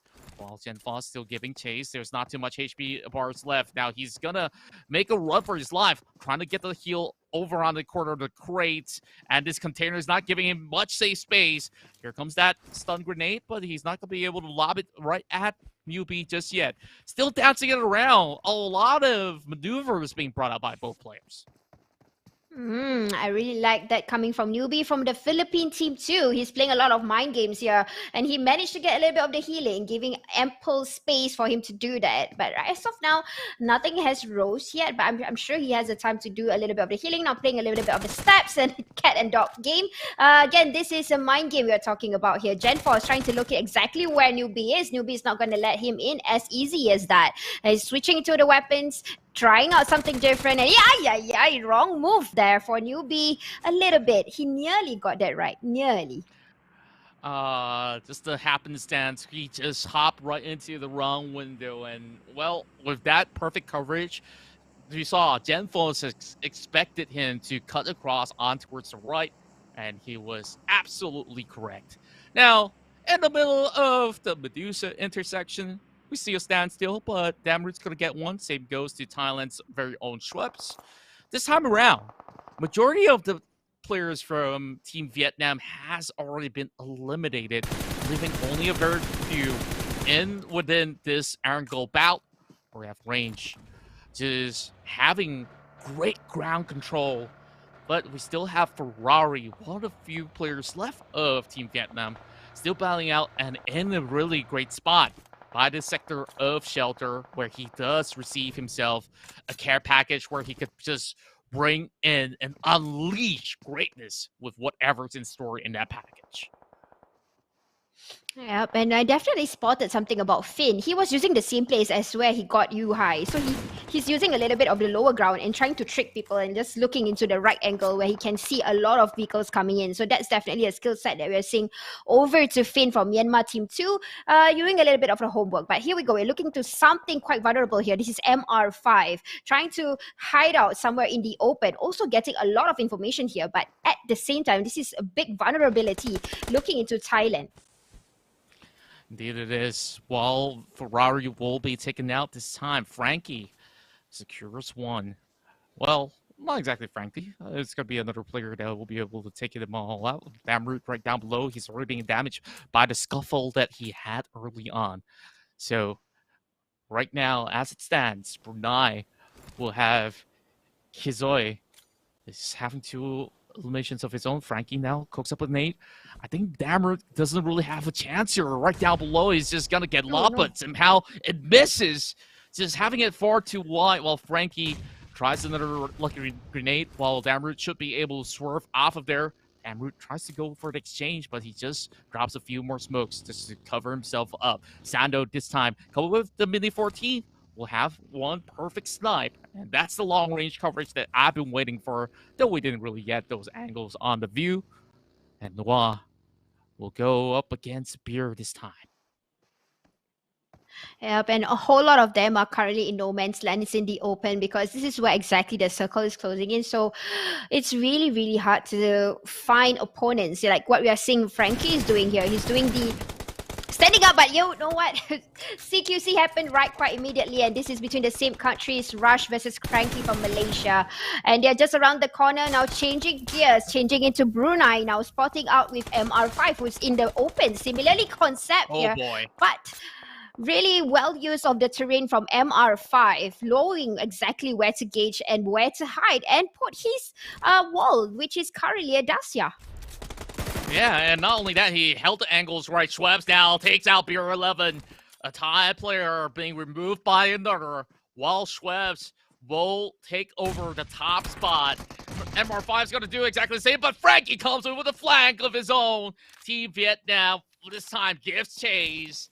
So far, going dominating. This is the player that we've been able to interview early on, the one that have got away with that chicken dinner back in Myanmar. And when the tough gets going, the going gets tough. Well, I think I got it the wrong way. Anyways, going back on reverse, Frankie is definitely a tough cookie.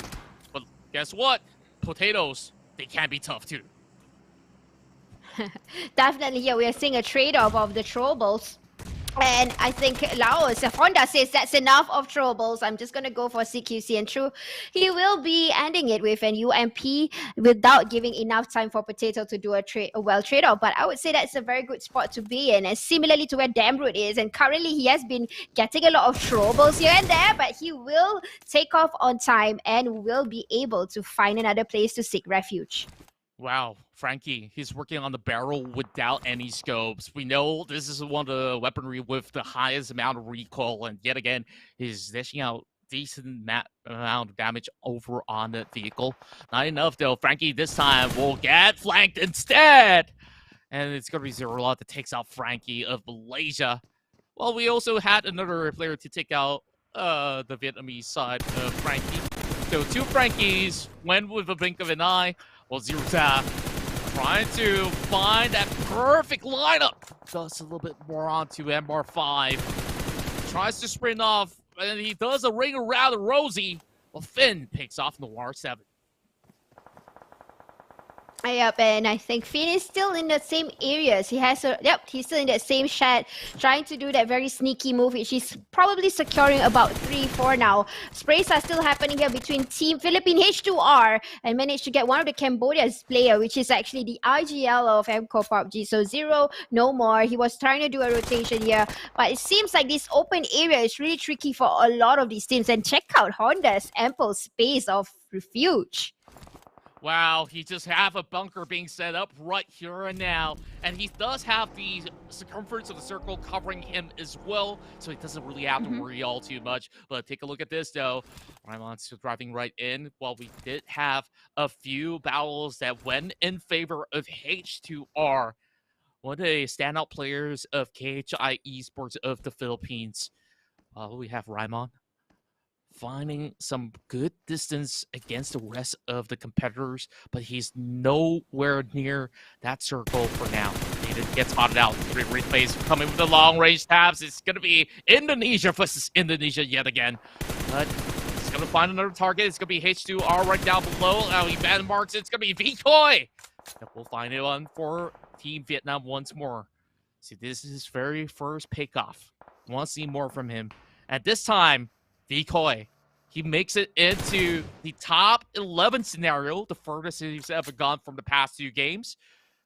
And he has to eliminate Ritface, who's just by the edge of it all. Let's see what he's got. I really like the fact that a lot of these players have such discipline trigger that, you know, their fast timing skills is also in a way where they kind of already hurt and then they immediately prone down. So Honda took out another of the players around the corner. Again, these are the players we are talking about who has the entire circle already. And we're looking into one of them, which is Porza, Laos team 2. Good Tunisia's up there. And this is pretty much a safe or smart gameplay, I would say, for Porza, because he can do a little bit of TPP to know exactly where they are. The only thing that he's not able to do is to take them down. But it's okay because you are in the center of the circle, you want to get a chicken dinner. So unless somebody crash into the shed, then of course you got to do a little bit of CQC. But this is really smart of a place that he chose. Yeah. Yeah, and of course, every information is vital for your survival till the very end. So long as you get yourself into safety, that's the priority right here. 10 more players still left in this match while we have MR5 still driving around in circles, but his vehicle is already smoking up. A few more bullets will be able to take him down, and indeed, it will be Zeroza that will be picking off range while he gets on his journey, but this time, journey to the lobby it is. 9 more players still intact. Zeroza tries to get himself a smoke trail so that he could just safely get out of this area. But take a look at that. MR5 and everybody else is already finding those perfect angles to play. It's all down to Zero. What he wants from here on is going to be a tough decision. Red face up in the open, and Porza somehow squeezes those bullets through the window pane. Yep, again, a good place of choice for Porza. He knows information, like what Contrast said, information is vital at this point of time. Now MR5, I think he's into trouble. Honda already spotted him. He's kind of shifting gears, but he's kind of making himself nearer to the threat, yeah. And already got eliminated. Back to the lobby, he got nearer into the place where he shouldn't be. Bunkers are available for anybody to grab right now. Honda taken over, and he is definitely seeing information on the go. That's right. Everybody just by the edge of the zone while a beautiful tap landed onto the Indonesian player, Alan. Just soaking it all, but got tuning, got taken out by H2R. Sharp as an eagle. And that's what the Philippines is all about. Accuracy. Alan, though, he has to line weight. He has to prone. Same goes to H2R. Hana going in for the challenge. Forza will have to fight in close proximity eventually against Honda. H2R with those random taps, not really landing the mark, but yes, he does! My goodness me! Best chance for the Philippines to secure a top finish, but look at this. 3 other players that still left intact are all from Laos, and what did I tell you? This is where they will make a surgical comeback from the past 2 rounds that they may have lost out on. But the chances to close this one out for glory of their nation remains to be sky high. Yeah, it's a bit worrying right now because H2R is not in the circle, and the Porza that has been in the shed, he is the kingmaker right now. He's not coming out to contest because he has everything. He knows everybody everywhere, but he's not coming out just as yet. And Honda is replying back to H2R, and you know what? You are in trouble right now because he has to get into the circle. Similarly to Honda, who has no vehicles at all right now. He has to make his way in, probably prone and crawl his way, but return fire immediately and giving shots. Shots are being alert here from Rosa from the other side. At the same time, H2R with a good game instinct, he kind of know exactly where the shots are coming from. That's true, but take a look at that. Circle does not favor H2R, and he has to book his way out. But same could be said about the rest of the players. They're not exactly by the middle of the next phase of the circle in phase 7. Now, he's going to be a little outside of the play zone, and this confirms that the chicken dinner will go over to Team Laos instead. But the question is, who's going to be able to make the cut? Porza can still catch up on those elimination points if he gets himself more of it. Honda now leading with 4. Meanwhile, 3 for Zeroza. Does he have time? No, he will be taken out outside the zone. Now, 1 versus 1. Honda versus Ponza. Ponza has been using that chat as a bunker for his zone. Now it's going to be a little bit of challenge, trying to break it out the door. Honda now chasing right in. Coming with the M4. He's holding in all that he's got. But with so little HP, Honda, he will try to move in. And my goodness me, Porza will end the game in style as he secures himself that juicy chicken dinner. Wonderful job. Definitely, he took the advantage and used the shed wisely. And in fact, Porza managed to see more than one opponent across him when there was 9 players that were still alive in the circle. But he managed to take advantage of that, using the timing wisely, using the plays wisely, and he managed to clutch at the same time. I mean, it's all about being smart, getting the right decisions, and he executed it well. Yes, you said it perfectly, says Jenny, where we have seen him going for great tactical maneuvers. And in fact, we saw a few battles taking place around that section. Early on, it was majority of all these Team Malaysian athletes that were contending for that prime spot. Everybody wants that shed for their own, but unfortunately, whoever goes in early will eventually be challenged. And I guess Porza, he eventually lurked his way, found that opening, and took it for his own, and he just had to wait for the chicken dinner to be served on that platter. So, beautiful work coming from Team Laos. It was not 1, not 2, but 3 of them make it into the podium finish by the end of that Erangel match. It's akin to what Team Brunei had did back in round 1, and they have been able to really show huge surprises to even the veterans in PUBG Mobile, the ones that have their names called out in so many of the tournaments, now remain to be unseen in this match, and that's due to the nature of that competition being so stiff across the region of Southeast Asia. And, well, this is that perfect platform for all of them to shine here at the 31st SEA Games Vietnam 2021. Definitely, I'll second that contrast so much, because they definitely learned from the first match. We definitely see a difference in the way they build up the game and how we see in the first Erangel. And as of now, everybody's moving quite fast. Not many players are currently in the blue. If you realize, I think they kind of rotated their way in. And also, I noticed that not much players actually use the vehicle. So they prefer to use it for just the minimal, using it at the perimeters, and then let it go and try to sneak their way into where the circle is, or at least do a little bit of the backstab. So definitely learn a thing or two from the first 2 matches that we've seen before. So this is something that they kind of adapted to the situation. Yeah, and on top of that, we saw in that scenario where it's a crossroad for many of all these other individual players to pick those vehicles out, or individuals out of the vehicle.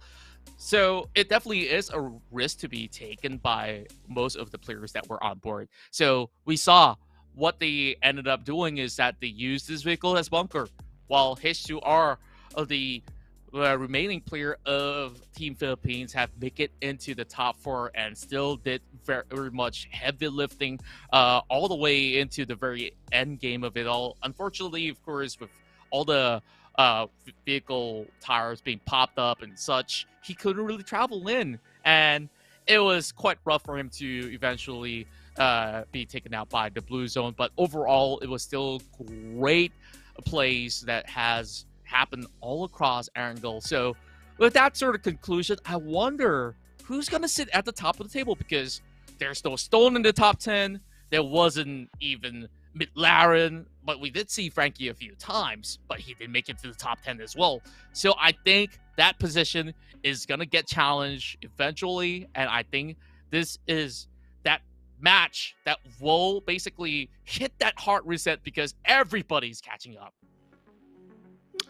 You're right. Everybody's catching up, because if they get a chicken dinner, is a bonus 20 points. So as of now, we have different winners, different countries. So it's still up for grabs, at least, because if one player gets 20 points, and they will just automatically be shifted into the top 5 or the top 10. So it's still early to say on who is actually dominating, but definitely it was a good gameplay that we've seen on how they actually utilize the terrains so far.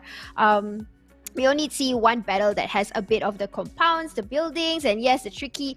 We can see the different skill set that is being applied here. The second game, it was more about the hearing and the timing. The first Erangel, I would say it's all about how are they going to rotate and how are they going to spot one another using vantage point. And right now, the third game, we are seeing on how they are using it well with a flat flat land that they try to conceal each other, game instinct and things like that. So these are the kind of skill sets that is being shown to us by all these athletes today. That's true, and we saw trigger discipline and knowing the limits of how much you could possibly pull up. So, like speaking about pulling everything together, of course, we got to talk about the MVP. So let's have it go. And guess who? It has to be Honda that had those high flying colors by the end of that match. He did not walk away with that chicken dinner, but what he did was to secure a top 2 finish with 4 elimination points. But take a look at that. 614 damage. That also goes to say that he could have taken 2 other players out of this match. Of course, things do happen throughout the span of the game, but I'm definitely impressed by Team Laos's performance in match 3. As you can see, 3 of them have been able to make it to top 1, 2, as well as 3 respectively, where we have Porza on the top spot with 22 points, 24 Honda, and 18 for Zeroza. Definitely. They are showing off on how they are acting it upon as of now. Maybe because exactly where they rotated is near where they kind of did a little bit of the looting, and hence we are seeing a little bit of that, at least for now. But one thing I would like to comment about H2R, he did something very bold where he wanted to eliminate players first, even though he had the limited he had limited in the sense of the circle. He was in the blue. He knew that he's going to be in the blue, but he was so determined to find all these other opponents that's right in front of him first before actually getting himself eaten by the blue. So this is something that it's his choice that he wanted to do. So he was trying to prioritize the elimination points.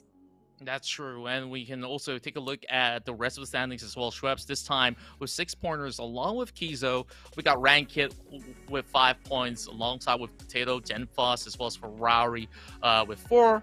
Meanwhile, X-Rush of Malaysia with 3 points alongside Rubenli, who has gotten 1 frag of their own as well. Brewer 11, Colt this time only gotten themselves 2 points. Same goes to Barong, Globals, Snipes, as well as 1 sec. McLaren this time only had 1 point instead. Jumper having a lackluster performance, which I think a lot of Malaysians have expected a lot from the veteran player of PUBG Mobile hailing from the region. Yeah, probably it's not as easy as we think it is, because a whole lot probably would say, hey, this is individual mode. How hard can it be? No, it's all about the tacticality, the skill sets. Everything matters, guys. It's not all about rushing in and getting the first few elimination points. We see how careful they were whenever they spot somebody. They don't immediately just take down. They will take some time and kind of remind themselves whether it's the right time to take them down, the opponents, or it's not. We did see a lot of that happening, especially Dabrut. We did see it coming out from him. He was moving from place to place. Right after moving, he immediately prones and get into refuel. So those are trigger disciplines that we kind of spotted out. That's right. And of course, when it comes down to individualistic plays, it's hard to remain consistent. We see even the ones that have won chicken dinners beforehand have bowed out way early on. But this time, we go head-to-head when it comes down to stats. We can see Zero Zara as well as Honda. They are almost matching up in terms of numbers. Of course, Honda did land those shots that matter. And same goes to Zero Zara here, dishing out 551 damage. Well, only 1 meter separates them from the distance of elimination. While somehow, throughout the span of this journey, Zeroza, he received 0 damage. He was invincible. Yeah, I didn't see exactly where he was, though. I can't really say about that. But yes, he's invisible. This is the overall standing for the third match. So H2R getting at number 1 with the, he was trying to prioritize the elimination points. And true enough, because of that, he managed to get that right, at least for this game. Got Tioni coming into the second position. I think it's because of the elimination points. But you know what, Contra? Look into McLaren. Amazing, isn't it? McLaren's got 10 frags already, and that is absolutely impressive. 35 points in for Honda, and just 1 match have sent both Honda as well as Porza all the way up in the charts.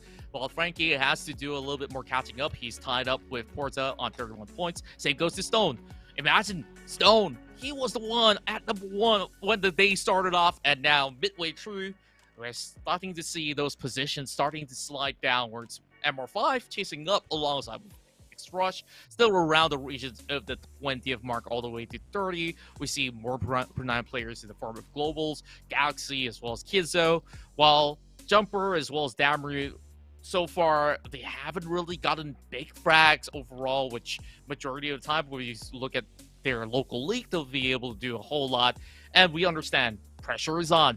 But it's been quite a while since any players here from Southeast Asia have stepped into a stage that's being set so grand here in Hanoi. Yeah, definitely loving how it is showing off and making the players feel even more into the mood when it comes to performance, because there are times when the camera actually shows into the player, you can see how close they are towards their phones, and this is the amount of focus that they are putting into when it comes to individual gameplay, because they can focus over in that area, plus the setup is already done for them, so all they got to do is perform their best, and really it's not as easy as it seems.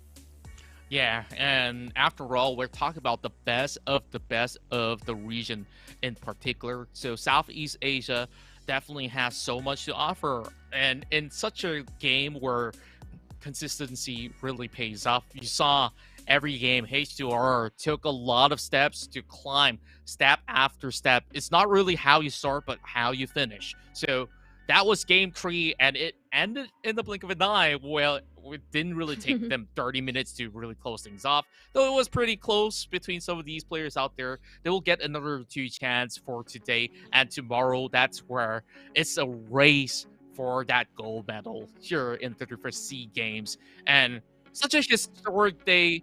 We really want to hear from all the players that have achieved greatness, and let's hear it from Team Laos. รู้สึกรู้สึกตื่นเต้นที่ได้ที่1เพราะว่าเข้าแข่งกับระดับโลกแต่เข้าระดับประเทศน้อยๆที่เข้าร่วมได้เรารู้สึกตื่นเต้นมากที่ได้อันดับ1ได้กินไก่เกมเมื่อกี้แล้วเราก็รู้สึกตื่นเต้นที่เราได้กินไก่เพราะว่าเราเจอกับระดับโลกเยอะเลยเพราะว่าประเทศเราเป็นประเทศเล็กๆที่สามารถกินไก่ได้ Mình cảm thấy rất là hồi hộp và vui khi mà được thứ nhất và được ăn gà, đúng không? Trong từ ngữ này. Và cảm thấy rất tự hào vì là mình là ở nước Lào, một đất nước nhỏ bé mà bây giờ mình lại được giải nhất trận thứ 3 này. He felt a bit nervous when he got the third victory game. He proud of Laos country, that is one of the smallest country in Southeast Asia. But he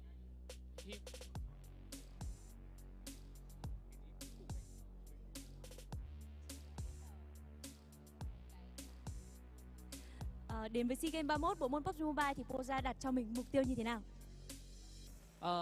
Coming to participate SEA Games 31, what is your goal? สำหรับ SEA Games ครั้งนี้คุณตั้งเป้าหมายสำหรับตัวเองยังไงคะ ความรู้สึกก็อยากได้เหรียญทองแต่ว่าถ้าเป็นไปได้ก็อยากจะได้แค่ท็อป 5 ที่ดีที่สุด Thực ra là mình mong muốn là được huy chương vàng, nhưng mà nếu mà có thể thì cũng muốn được trong top 5 là được rồi ạ. Actually, he wishes to be the champion. I mean, he means to get the gold medal. But in fact, he wants to be in the order from 5 to 1. It's okay. Cô ra rất là khiêm tốn. Không biết là với cái mục tiêu lớn như vậy thì bạn dành ra khoảng bao nhiêu thời gian để tập luyện cũng như là chuẩn bị trước thềm SEA Games 31? With the target, how do you prepare before participating to SEA Games 31? คุณใช้เวลานานไหมคะในการเตรียมเพื่อเข้าแข่งขัน ประมาณ ประมาณ2-3 เดือนได้ Mình đã dành ra khoảng tầm 2 đến 3 tháng để tập luyện trước khi tham gia SEA Games. Wow. It's been roughly 2 to 3 hours to play every day. Wow, rất là nghiêm túc và chúc cho Goza sẽ giành được thật nhiều những chiến thắng nữa trong những game thi đấu tiếp theo của bộ môn cá nhân này. Và cảm ơn bạn đã tham gia phần phỏng vấn này. Còn bây giờ thì có lẽ chúng ta sẽ nghỉ giải lao trong ít phút trước khi đến với game thi đấu tiếp theo của ngày hôm nay. Đừng rời khỏi màn hình nhé, chúng mình sẽ quay trở lại ngay thôi.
In PUBG Mobile, in order to take on the various battleground environments, it's crucial to have a vehicle capable of traversing any terrain.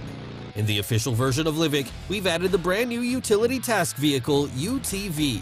So, how does this vehicle perform in the game? Today, let's compare the UTV with Livic's other commonly used all-terrain vehicles, the buggy and monster truck. We're sure to help you decide which vehicle to use.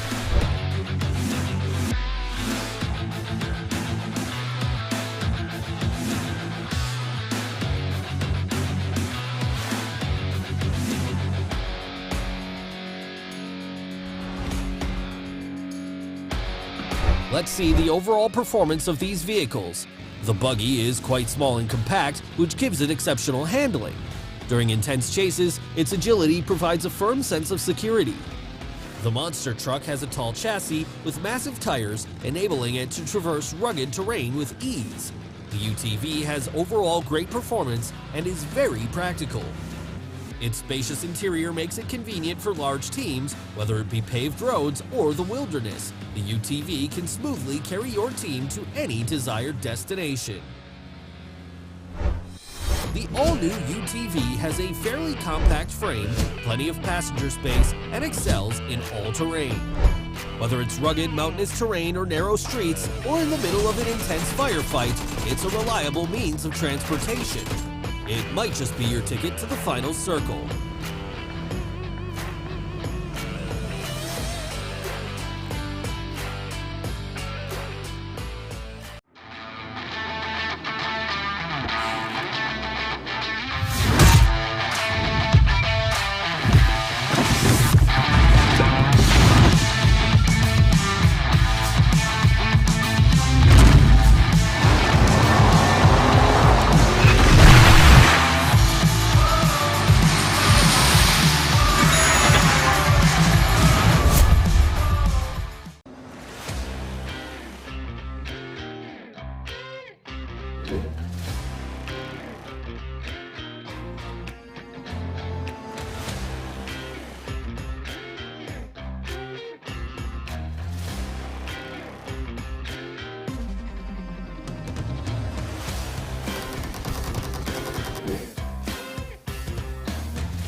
Dear PUBG Mobile players, hello! There are many changes in store for you in PUBG Mobile 2.0.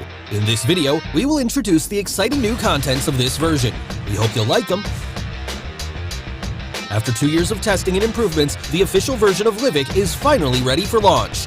We've kept the fast-paced battles of the test version, and we've taken another look at Midstein, Blomster, the Logistics Center, Iceborg, and other areas, substantially improving their look and fully optimizing their layouts. We believe these changes will enrich your battle experience with even more strategic depth. In the official release version of Livic, you'll be able to find a new all-terrain UTV. It's a small 4-seater vehicle that excels in all terrains. No matter how complex the environment is, the UTV will be able to quickly traverse the area.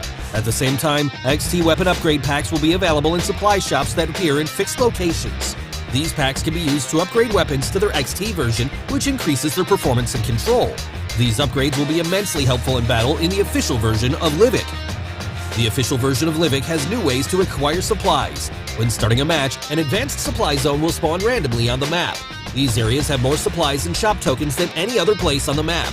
Naturally, the advanced supply zone will also attract more enemies. If you're confident in your shooting skills, come to the zone and fight for supplies. In the official release version of Livic, we've added random crates, treasure maps, wild berries, soccer challenge, vehicle ramp challenges, zip lines, airdrop markers, and other fun gameplay and mechanics. We hope these new mechanics will give you extra rewards, allow you to have even more fast-paced and exciting battles, and provide you with diverse sources of enjoyment. Once more, Livic's iconic volcano is getting ready to erupt again after many years of dormancy. When the volcano erupts, remember to be careful and take evasive action. The new PUBG Mobile Evangelion-themed mode is coming soon. This mode features a special blue zone mechanic to make battles faster and more exciting. The 6th Angel has invaded a rainbow. Witness the might of the Angel up close. Watch EVA Unit 01 battle the Angel, and pick up supplies from the defensive fortress. This epic battle is about to take place right before your eyes. Experience this map in ranked mode now. In Arangel and Myanmar, both for ranked and unranked mode, we've added a new item called the Emergency Pickup. After picking it up, you can use it from quick items. When deployed, the Emergency Pickup generates a hot air balloon. The balloon rises into the air, signaling a rescue plane to come pick you up. When you tap the plane, it'll pick you up and carry you towards the center of the play zone. You can choose to jump out at any time, if you see a safe area that you prefer to land in. It's also worth noting that when you're in the blue zone, even if you're in the air, you'll continue to take damage, so think carefully about using the Emergency Pickup. In the new version, we've optimized and improved the recall feature. We've adjusted how the recall feature is displayed to make it easier to read. At the same time, we've added new quick chat messages and defeat markers to facilitate communication between teammates. When a defeated player is recalled, their view from the plane has been improved to make it easier to observe the battlefield. To enrich the gaming experience even more, we've added a haptic feedback system to the new version. When haptic feedback is enabled, you'll feel haptic feedback for various actions taken in the game. Real-time haptic feedback can be enabled for weapons, vehicles, character statuses, sound visualizations, and other triggers, giving you a more immersive experience of the game. Keep in mind that you can adjust the quality of the haptics in settings, and also adjust the strength of the haptics and customize them for different combat scenarios. With this much control, there's no need to worry about strong haptic feedback affecting your performance. In version 2.0, we've implemented a series of improvements to the control experience. The decline feature for follow requests now stays in effect for the whole match, and the collapse feature has been added to the item bar of the backpack. The buttons for graffiti and emotes have been merged in matches, and you can now bring even more emotes into a match. We've also adjusted the transparency of mark messages and the size of the throwable and consumable wheels. The display effects of the elimination messages and tips have also been made more obvious and clear. At the same time, in-match notices now appear when certain actions take place. We hope all of this helps your team perform even better in battle. As for in-match communication, enemies behind obstacles can now be marked with quick voice messages. The chat area has been enlarged, and new marked messages are displayed at the top to make it more convenient to communicate with teammates. In terms of weapon-related improvements, we've increased the hit damage ratio and range damage of the shotgun, slightly increased the base damage of the sawed-off shotgun, and improved the overall balance of weapons. Improvements have also been made to the smoke grenade effects, weapons animations against walls, the marking feature, and sprint controls to give you a smoother gaming experience. The new Cycle 2 Season 6 is about to start, and we've made new optimizations to tiers. Bronze is now split into 3 mini-tiers, Silver is split into 4 mini-tiers, and no changes have been made for Gold tier and above. At the same time, we've added themed core circle missions, commemorative titles, exclusive rewards that can be unlocked by collecting crates. We've also prepared many great new season rewards. Best wishes for ranking up and winning more rewards in the new season. And don't worry, we haven't forgotten about Cheer Park. In the new version, we've added a mini soccer field and a 4-seat wingman to Cheer Park. Invite your friends to experience it together. If you'd like to know more about PUBG Mobile, follow our official PUBG Mobile community. Hope you all have a great time in the new version. Winner, winner, chicken dinner. See you next time. PUBG Mobile 2.0 Classic Mode Improvements. Hello there, PUBG Mobile players. PUBG Mobile 2.0 is now available. In this video, we'll introduce some updates to Classic Mode. We hope you like them. Emergency Pickup. In both the ranked and unranked mode, Erangel and Miramar apps, we've added a new mobility item, the Emergency Pickup. After picking it up, you can use it from quick items. Deploying the Emergency Pickup takes a little bit of time. Once deployed, a hot air balloon beacon will be launched into the air as a beacon to guide the aircraft. Once the beacon is launched, you'll need to tap attach before the plane arrives in order to be lifted into the air. It can carry up to 4 players at a time, and you can choose to jump at any time in the air to reach the play zone. It's a new strategic mechanic that allows you to move around quickly with your teammates and also gather battlefield intel from high up in the sky. With the help of players' ingenuity, the emergency pickup can be used in actual combat to create more thrilling scenarios. It's also worth noting that as long as you're in the blue zone, even if you're up in the air, you'll continue to take damage, so think carefully before using the emergency pickup. Tier Adjustment. An all-new Cycle 2 Season 6 is about to start, and we've made new optimizations to tiers. Bronze is now split into 3 mini-tiers, and Silver is split into 4 mini-tiers. There's no change for Gold tier and above. We wish all players the best. Recall Optimization. In this new version, we've optimized and improved the recall feature. We've made some adjustments to the recall mechanic. We've also added a quick chat message, I'll recall our teammates, and mini-map death markers to facilitate communication between teammates. Recalled players will have a clearer view of the battleground from the plane. The thing you'll need to remember is, in the Erangel and Livik themed mode, as long as you have a recall remaining, you'll respawn automatically when you're defeated. Your teammates won't have to recall you from a recall tower. In the ranked version of the Livik map in Classic mode, the recall mechanic will be added as a limited time event feature. Haptic Feedback System. In order to enhance players' immersion in the game, we've added an interactive haptic feedback system to the new version. The various actions of in-game players will be reflected through vibration and haptics, further enhancing the game's immersive experience. When players interact with weapons and vehicles, interactive feedback will be transmitted to players in real time in the form of device vibrations, allowing players to experience differences in different interactive environments. When a player enters different states such as running, jumping, and being attacked, the device's vibration allows them to better feel the difference in their own state.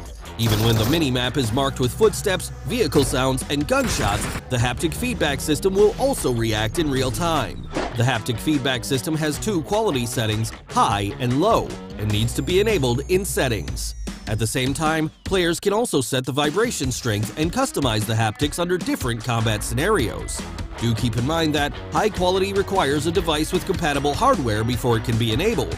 Firearm Optimization. For firearms, we focused on adjusting the shotgun's attributes, increasing its hit damage ratio and ranged damage, and slightly increasing the base damage of the sawed-off shotgun. At the same time, S12K's capacity has been expanded to 10 rounds, and S1897's bolt action speed has also been improved. We hope that this series of adjustments will improve players' experience with shotguns. General Improvements. We've also made tons of optimizations to improve players' general gameplay experience. Now, when players drag the sprint button, accuracy is further improved. The movement of players holding weapons close to walls has also become smoother and more natural. At the same time, in the new version, players will be able to mark shops, recall towers, and zip lines, improving communication and teamwork efficiency among teammates. From a visual perspective, we've also optimized and adjusted the smoke grenades effect. Well, that's it for improvements to the Classic mode in PUBG Mobile 2.0. We highly encourage you to play and see what it's like for yourself. If you want to know more about PUBG Mobile, please follow our official community. See you next time!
flags by sundown.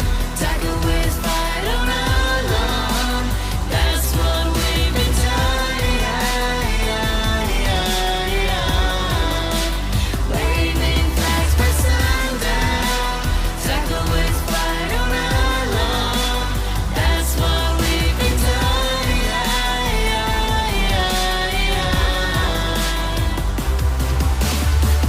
Yeni sezon yeni heyecan bu takımı bu bak inancada. Benim yerim senin yanın ve bedurduramdayız olay tamam.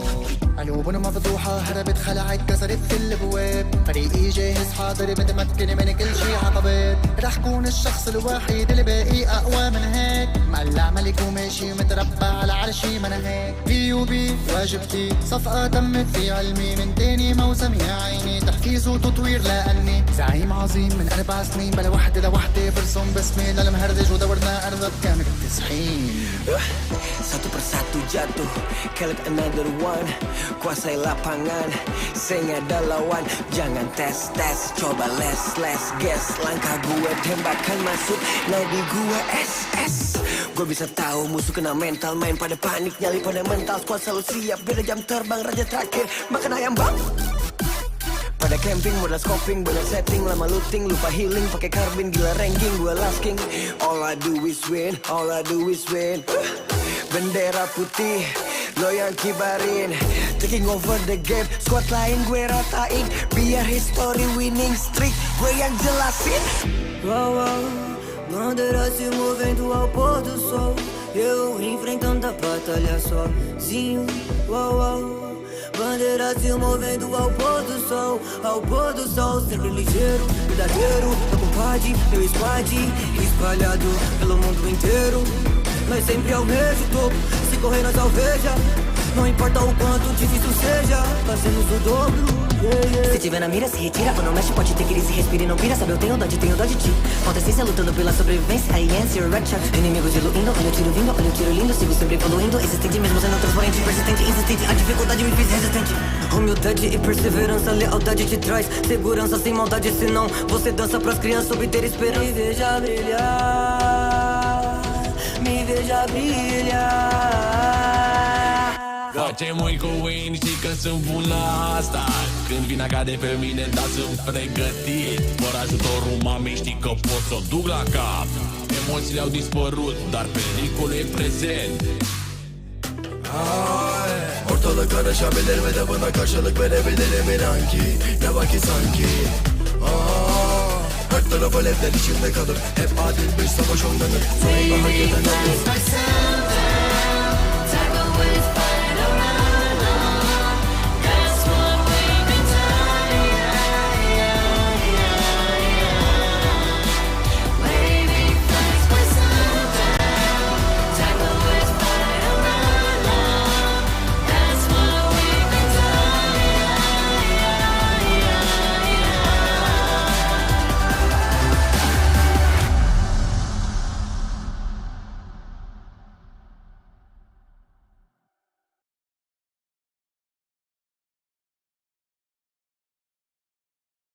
Hi everyone, welcome to PUBG Mobile's Step Forward launch. Hello, I'm Ray.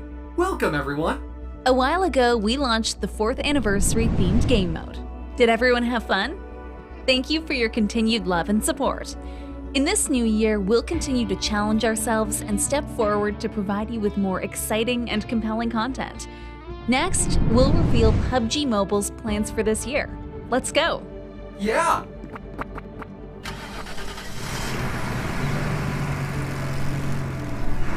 Ray, where do you think this is?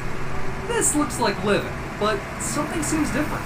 Exactly, because it's the updated Livik map which will be released in PUBG Mobile 2.0 in early May. Let me show you around. Hold tight.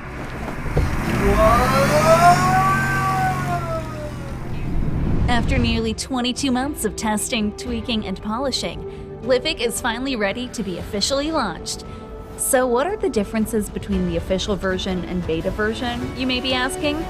At PUBG Mobile's exclusive 2x2 sized map, Livik matches are short, fast-paced, and action-packed.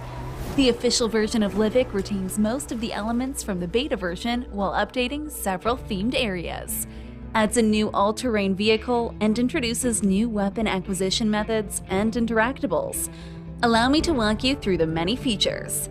New themed areas. In the official version, we've updated several themed areas for players to enjoy and explore. At the same time, the distinct architecture and layout of these areas will shape different battle tactics. Players must take advantage of the terrain and adopt different strategies and tactics to increase the chance of victory. Midstein. First of all, we overhauled Midstein. The mix of buildings interspersed with roads and alleyways create a complex urban environment. Here, suppressive fire at vantage points and close-range alleyways will be the focus. Blomster. Blomster has been updated on the map. Wide roads split the area into several sections. Finding the perfect vantage point will be the make or break factor for this area. The newly constructed soccer pitch in Blomster also gives residents a great place for leisurely activities. Spectacular soccer games are held here every day. Come and show off your skills. Logistics Center.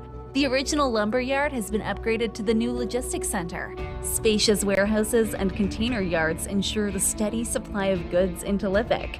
This spacious zone is densely packed with plenty of cover. Players that are able to move fast around tight corners will dominate this area. Iceborg. The new Iceborg rises from a snow-covered plain. A tall church stands solemnly amid loosely aligned buildings. I think this is the perfect place to play hide and seek. New vehicle. Are you geared up and ready to take on these new areas? Despite the small map size, there is still some distance between areas. Never fear, in the official map, we'll be introducing a new all-terrain UTV. Compared to the monster truck, the UTV is more compact, which allows it to not only traverse mountains and hills, but also zip through urban roads and alleyways. The versatility of this vehicle is immeasurable. What's more, it can carry up to 4 passengers. Be sure to explore Livik with your friends once it officially releases. New ways to acquire weapons. Besides new ways of getting around, we've also added new ways of obtaining weapons in the official version. The Livik exclusive XT firearms bring more diversity to players' playstyles. In the beta version, the XT firearms were obtained from crates and airdrops. These methods weren't guaranteed. In the official version, the XT firearms have been added to supply shops in Livik. Some firearms can be upgraded to their XT variant by purchasing the XT upgrade crate from the supply shop. New map features. Advanced Supply Zone. Some players may feel that even though XT firearms can now be purchased in shops, that there's still the pressure to obtain enough tokens. We've added a new way of quickly collecting resources in the new official version.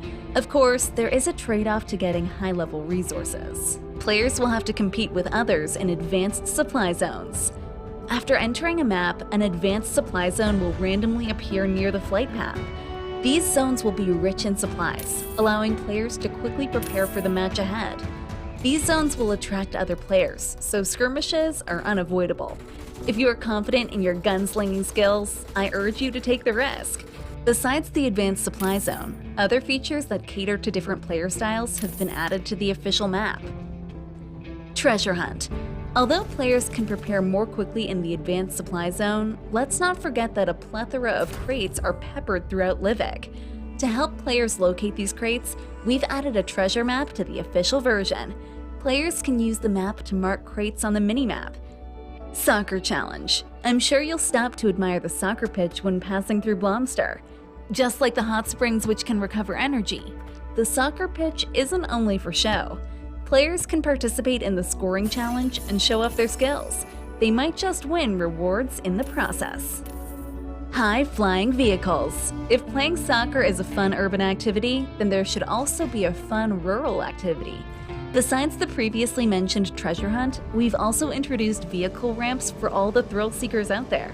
Hit a ramp at high speed to launch into places you can't normally reach on foot and acquire exclusive activity rewards. Zipline. What about high flying without a vehicle? Try out ziplines. Traverse the map quickly by using ziplines. Berry hunt. If you're tired of all the excitement, slow down and enjoy the surroundings. If you look carefully, you might find edible berries that can restore energy. That wraps up my introduction to the official Livik map. I'm sure that the new map will be full of surprises and add to your gaming experience. See you in May for PUBG Mobile 2.0. Look forward to the official version of Livik. How are you feeling, Ray? Step Forward is more than just an updated Livik map, as we're always pursuing the best gaming experience possible for all players. In Classic mode, we've also upgraded the overall experience from game mechanics, UI, basic controls, systems, and more. Let's take a look. New map mechanism, emergency pickup. In the upcoming version 2.0 release in May, we will add a new emergency pickup map mechanism to Erangel and Myanmar in both ranked and unranked mode. The emergency pickup is an item that helps players escape the blue zone and reach the play zone faster. When players are far enough away from the play zone, they can deploy the emergency pickup in an open area. The emergency pickup will generate a hot air balloon, which will inflate and summon a rescue plane to save the player. When the player taps the plane, it will carry the player to the middle of the play zone. In addition to being used to move to the play zone, the emergency pickup has many other strategic applications. However, even while they are in the air, players will continue to take damage from the blue zone. Royale Arena Assault Sandhawk. In version 1.9, we expanded the map section for Arena mode by adding classic Battle Royale maps to the arena so that players can get used to the intense close-range firefights in the final play zone in Battle Royale modes. In version 2.0, an arena version of Sandhawk will be added. We'll be adding many arena areas in Sandhawk so that players can get ready for the final battle in different parts of Sandhawk. Other basic control improvements. In addition to adding new map mechanics, we've also made many control-related improvements. Haptic system. We'll launch a haptic feedback feature to give players real-time feedback for various actions, which will give players an even more immersive experience of the game. The haptic feedback will be used with weapons, vehicles, character statuses, sound visualization, and more. When players shoot, the device will trigger haptic feedback to reflect the recoil of the weapon. When players are driving a vehicle, its contact with the ground will be conveyed to players via haptics. When players run, jump, or get hit, haptics will clearly reflect the change in player status. The device will also vibrate when new footsteps, gunshot, or vehicle sound markers appear on the minimap.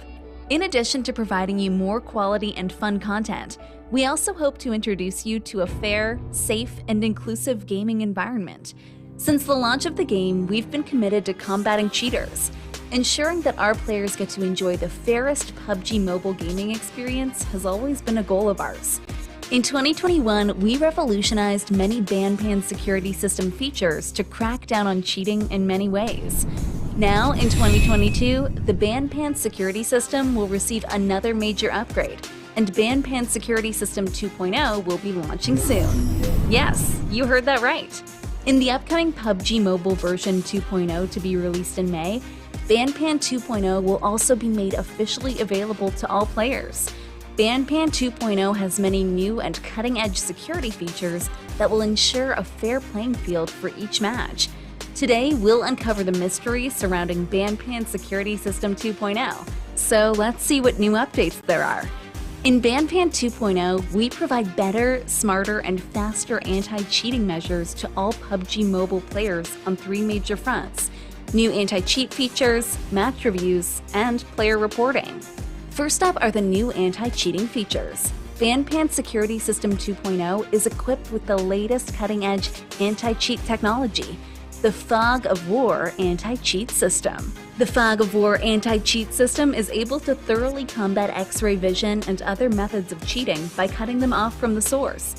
Are you curious as to why the Fog of War anti-cheat system is so effective? That's because of the unique way that this system operates. In a normal match, players' positions, movements, battle data, and other game behavior are all sent to the server. The server will then process all the player interactions and send the synced data back to their devices. It's through this method that players are able to have multiplayer interactions and battle one another. However, this method also presented a problem. Since all information is sent back to player devices, by hacking local clients, some cheating software was able to retrieve the match information of all players and by using this data, produce the X-ray vision cheat. But now with the Fog of War anti-cheat system, players' in-game view can be intelligently identified. By taking into account the map's buildings and terrain, the server will only send data of each player's visible range back to their local device, while info outside the player's in-game visual range will not be synced locally. Since players will not receive out-of-range information even if cheating software is used, it won't be able to retrieve the positional data of other players. They will be obscured by the Fog of War system and won't be able to see anything. In previous versions, the Fog of War system was launched in a limited capacity for testing to ensure that the feature had a high accuracy rate and low impact on actual gameplay. In Banpan 2.0, it'll be gradually integrated into the main classic mode to ensure a fair gaming environment for all players. In addition, we've also upgraded the Banpan system's AI by building various machine learning modules. It can detect a wide scope of suspicious player behavior and impose penalties accordingly. If a suspicious player is detected, they'll first be isolated to ensure that other normal players are not affected. Further analysis will then be carried out to ensure that accurate assessments and penalties are given to these players. The new AI will greatly improve the accuracy and coverage of cheat detection and safeguard the gaming experience for all players. For match reviews, we've added a new Eagle review system, and authority will be given to some senior investigators. They can monitor suspicious players in real time to give more accurate assessments on cheating during a match, work together with us to ensure a fair gaming experience for everyone. Finally, we've improved the UI and overall process for reporting cheaters and checking report feedback. It's now easier to report cheaters than ever before, and report feedback is updated quickly and efficiently. We believe that Banpan 2.0 will vastly improve the player experience by cracking down hard on cheaters and upholding a fair gaming environment for all. Apart from the new implementations to Classic Mode and the security system, we've also been striving to provide more interesting and fun crossover content for players, and introduce more fresh elements into the world of PUBG Mobile. Next, we'll reveal the upcoming major collaborations this year.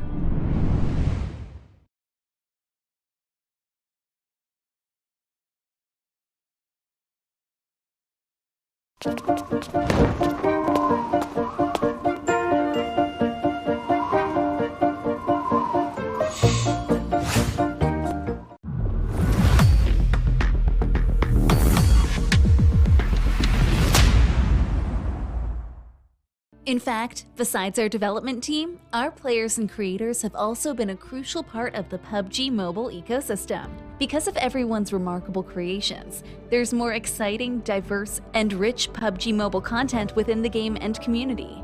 Since the launch of Topia Design Project in 2021, we've held more than 8 global creation competitions and implemented more than 30 items designed by in-game players, but I'm sure everyone's craving for more.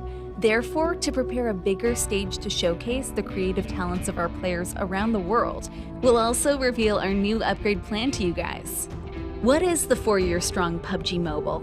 A top-level mobile battle royale released in over 200 countries? A phenomenal IP? A global social hub? Maybe it's all of these, but surely there's still more to go for PUBG Mobile. PUBG Mobile is now aiming to be a versatile game that incorporates and caters to everything. And a key step to achieving this is the Topia Design Project, PDP. For the new PDP, we plan to introduce an urban city block for players worldwide. We hope creative minds will collide and bring forth even greater content. Perhaps new characters to cosplay as, or new comics, or maybe lots of creative people of different industries will all create things for the game. The official announcement is coming soon, so we'll conclude with a preview video. Everyone, please look forward to it.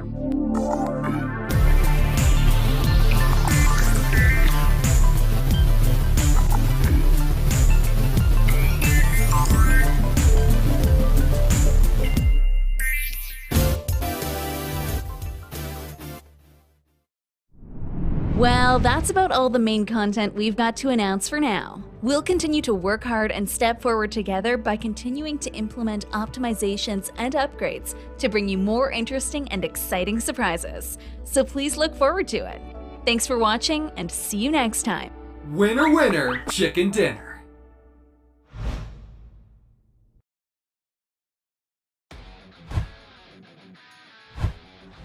In PUBG Mobile, in order to take on the various battleground environments, it's crucial to have a vehicle capable of traversing any terrain. In the official version of Livik, we've added the brand new utility task vehicle, UTV. So, how does this vehicle perform in the game? Today, let's compare the UTV with Livik's other commonly used all-terrain vehicles, the buggy and monster truck. We're sure to help you decide which vehicle to use.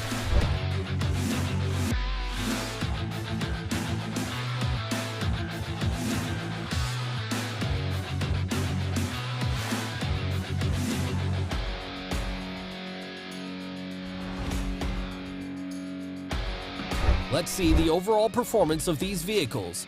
The buggy is quite small and compact, which gives it exceptional handling. During intense chases, its agility provides a firm sense of security. The monster truck has a tall chassis with massive tires, enabling it to traverse rugged terrain with ease. The UTV has overall great performance and is very practical. Its spacious interior makes it convenient for large teams, whether it be paved roads or the wilderness. The UTV can smoothly carry your team to any desired destination. The all-new UTV has a fairly compact frame, plenty of passenger space, and excels in all terrain. Whether it's rugged mountainous terrain or narrow streets, or in the middle of an intense firefight, it's a reliable means of transportation. It might just be your ticket to the final circle.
Dear PUBG Mobile players, hello! There are many changes in store for you in PUBG Mobile 2.0. In this video, we will introduce the exciting new contents of this version. We hope you'll like them. After 2 years of testing and improvements, the official version of Livik is finally ready for launch. We've kept the fast-paced battles of the test version, and we've taken another look at Midstein, Blomster, the Logistics Center, Iceborg, and other areas, substantially improving their look and fully optimizing their layouts. We believe these changes will enrich your battle experience with even more strategic depth. In the official release version of Livik, you'll be able to find a new all-terrain UTV. It's a small 4-seater vehicle that excels in all terrains. No matter how complex the environment is, the UTV will be able to quickly traverse the area. At the same time, XT weapon upgrade packs will be available in supply shops that appear in fixed locations. These packs can be used to upgrade weapons to their XT version, which increases their performance and control. These upgrades will be immensely helpful in battle in the official version of Livik. The official version of Livik has new ways to acquire supplies. When starting a match, an advanced supply zone will spawn randomly on the map. These areas have more supplies and shop tokens than any other place on the map. Naturally, the advanced supply zone will also attract more enemies. If you're confident in your shooting skills, come to the zone and fight for supplies. In the official release version of Livic, we've added random crates, treasure maps, wild berries, soccer challenge, vehicle ramp challenges, zip lines, airdrop markers, and other fun gameplay and mechanics. We hope these new mechanics will give you extra rewards. And welcome back. Oops. Sorry, Sis Jenny. I don't think I could hear you from here. Do you have yourself muted? Test. No worries. All right. So, of course, welcome back to the 31st SEA Games that's hosted in Vietnam for 2021. And, of course, my name is Contra. This is Sis Jenny, as we're going to bring you through our fourth match of the individuals category of PUBG Mobile. And this is the very first time that we are including PUBG Mobile in the esports category or esports division of the event. Yep, and can you hear me, Contra? Yes, I do. Yeah. It's great to have you back. So, Well. after a long break, have you managed to get yourself a good dinner for you? Because, like, I'm just hungry for more chicken dinners right here. Well, I've got myself a snooze dinner for a while, but definitely hungry for a sandhog chicken dinner. Mm-hmm. Well, I definitely do love myself some of that. And speaking of that, other than the chicken dinners, I'm pretty sure that you guys are hungry for your own chicken dinner. So why not explore around all these new modes? And we've got the latest Evangelion PUBG Mobile collaboration where you can battle with the Mecha Eva inside of Erangel. So there's a lot of cool stuff for you to check out inside of the game. And at the same time, I'm pretty sure that there's also a lot of cool skin lines that will go along in this journey as well. So keep your eyes on that as you enjoy some of your matches with your friends. Definitely looking forward for the sci-fi team of Evangelion, and definitely looking forward for what is there up for us, and of course this important calendar, because why? This is the part where you can log in and redeem cool items that PUBG Mobile is currently giving out. From the 30th of May all the way till the 29th of May, we've got season reunion, so there's a lot of goodies up for grabs for you. Some of them you have to log in and just redeem, and while the others you got to do a little bit of surviving, eliminate, team up, and also online for 500 minutes, and you get something also for you. And I think that set, that particular toothpick swordsman set, it looks so cool. Yes, indeed, and then, like, it's a little bit of, like, a fox going on and all kinds of armory. I absolutely love it. So, I don't know where's the sword at, but probably hiding somewhere in the back pocket.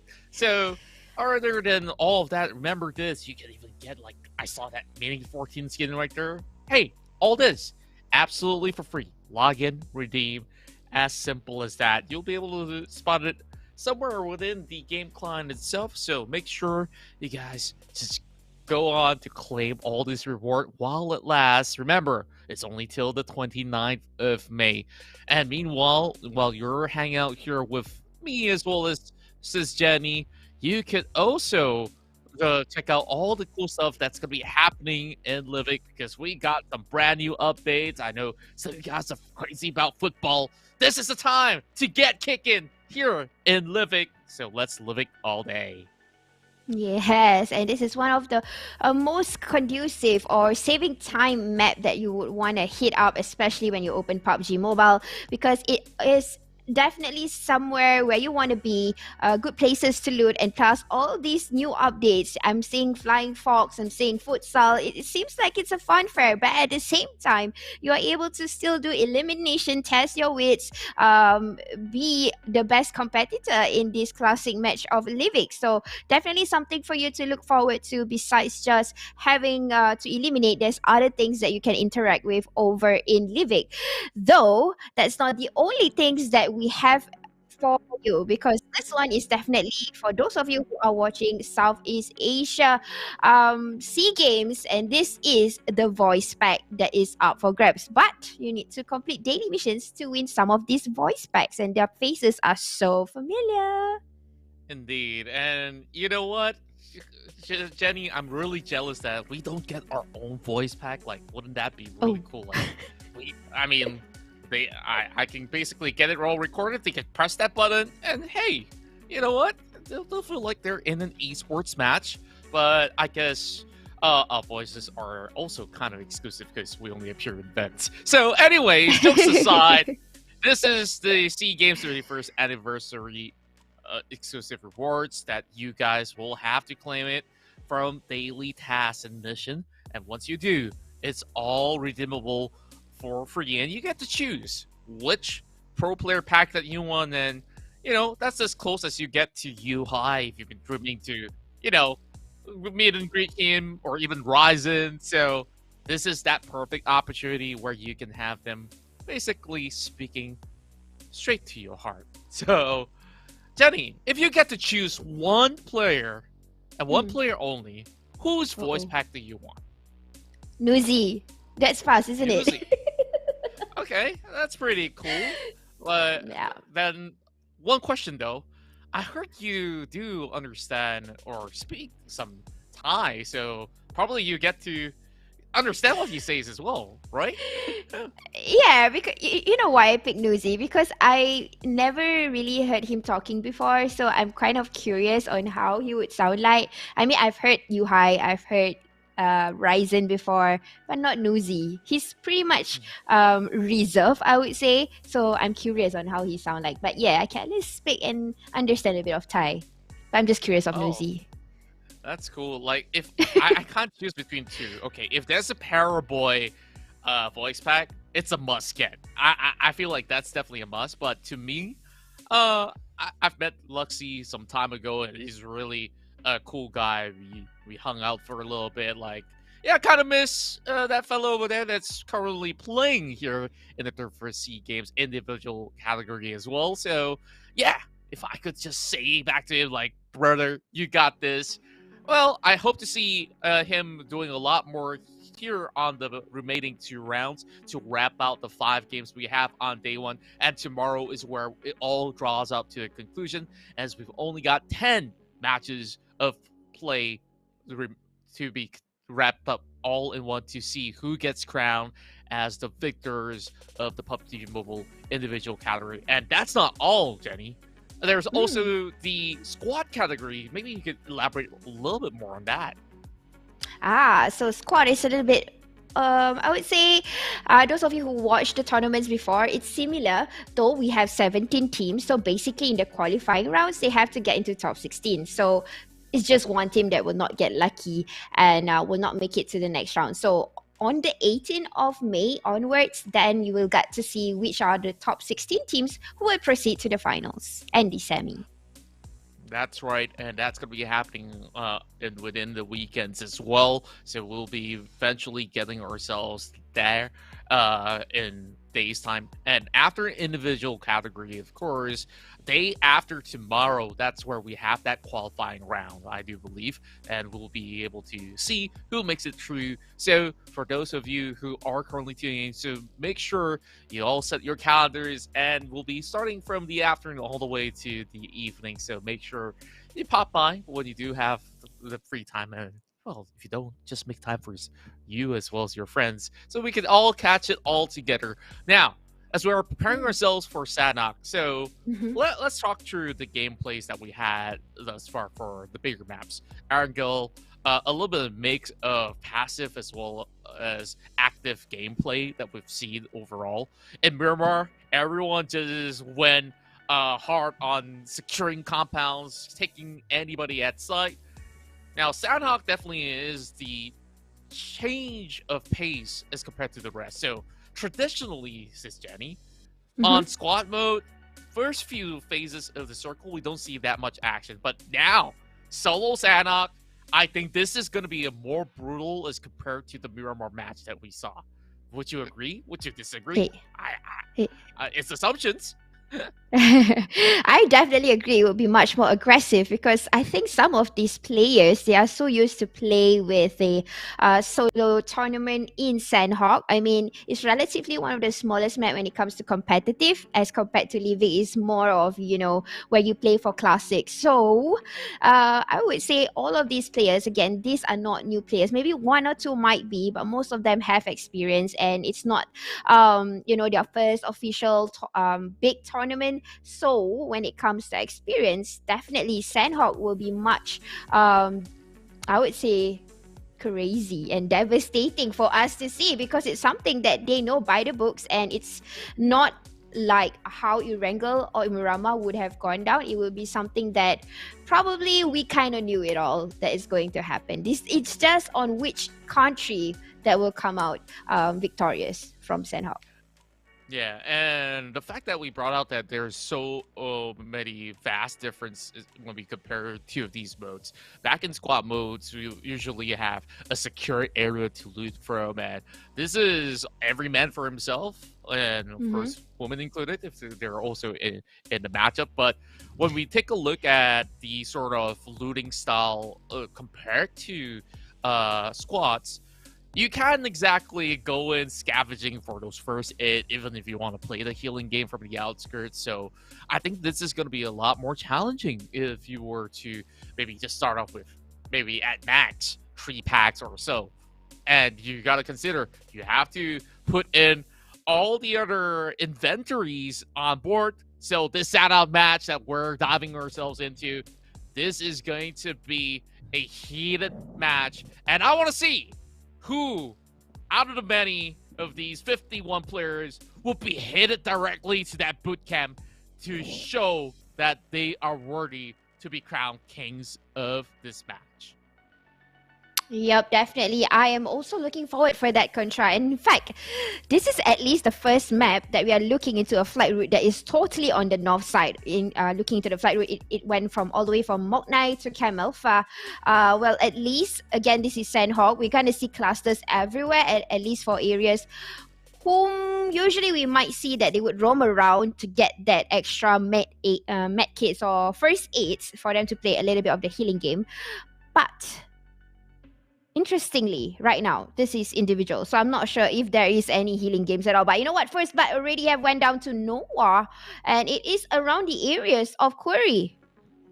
Wow, that's going to be a pretty tough place to be in, especially when it's also open grounds in the middle of the quarry section.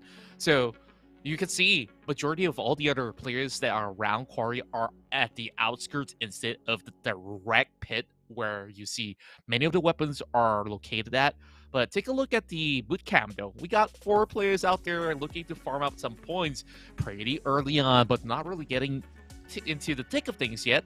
Meanwhile, Painan has 3 players, Paradise Resort only 2, while all the other camps, except for Camp Charlie, will be occupied. But this is where the circle will start to draw some lines here, where teams that are not inbound, they have to make their way quickly.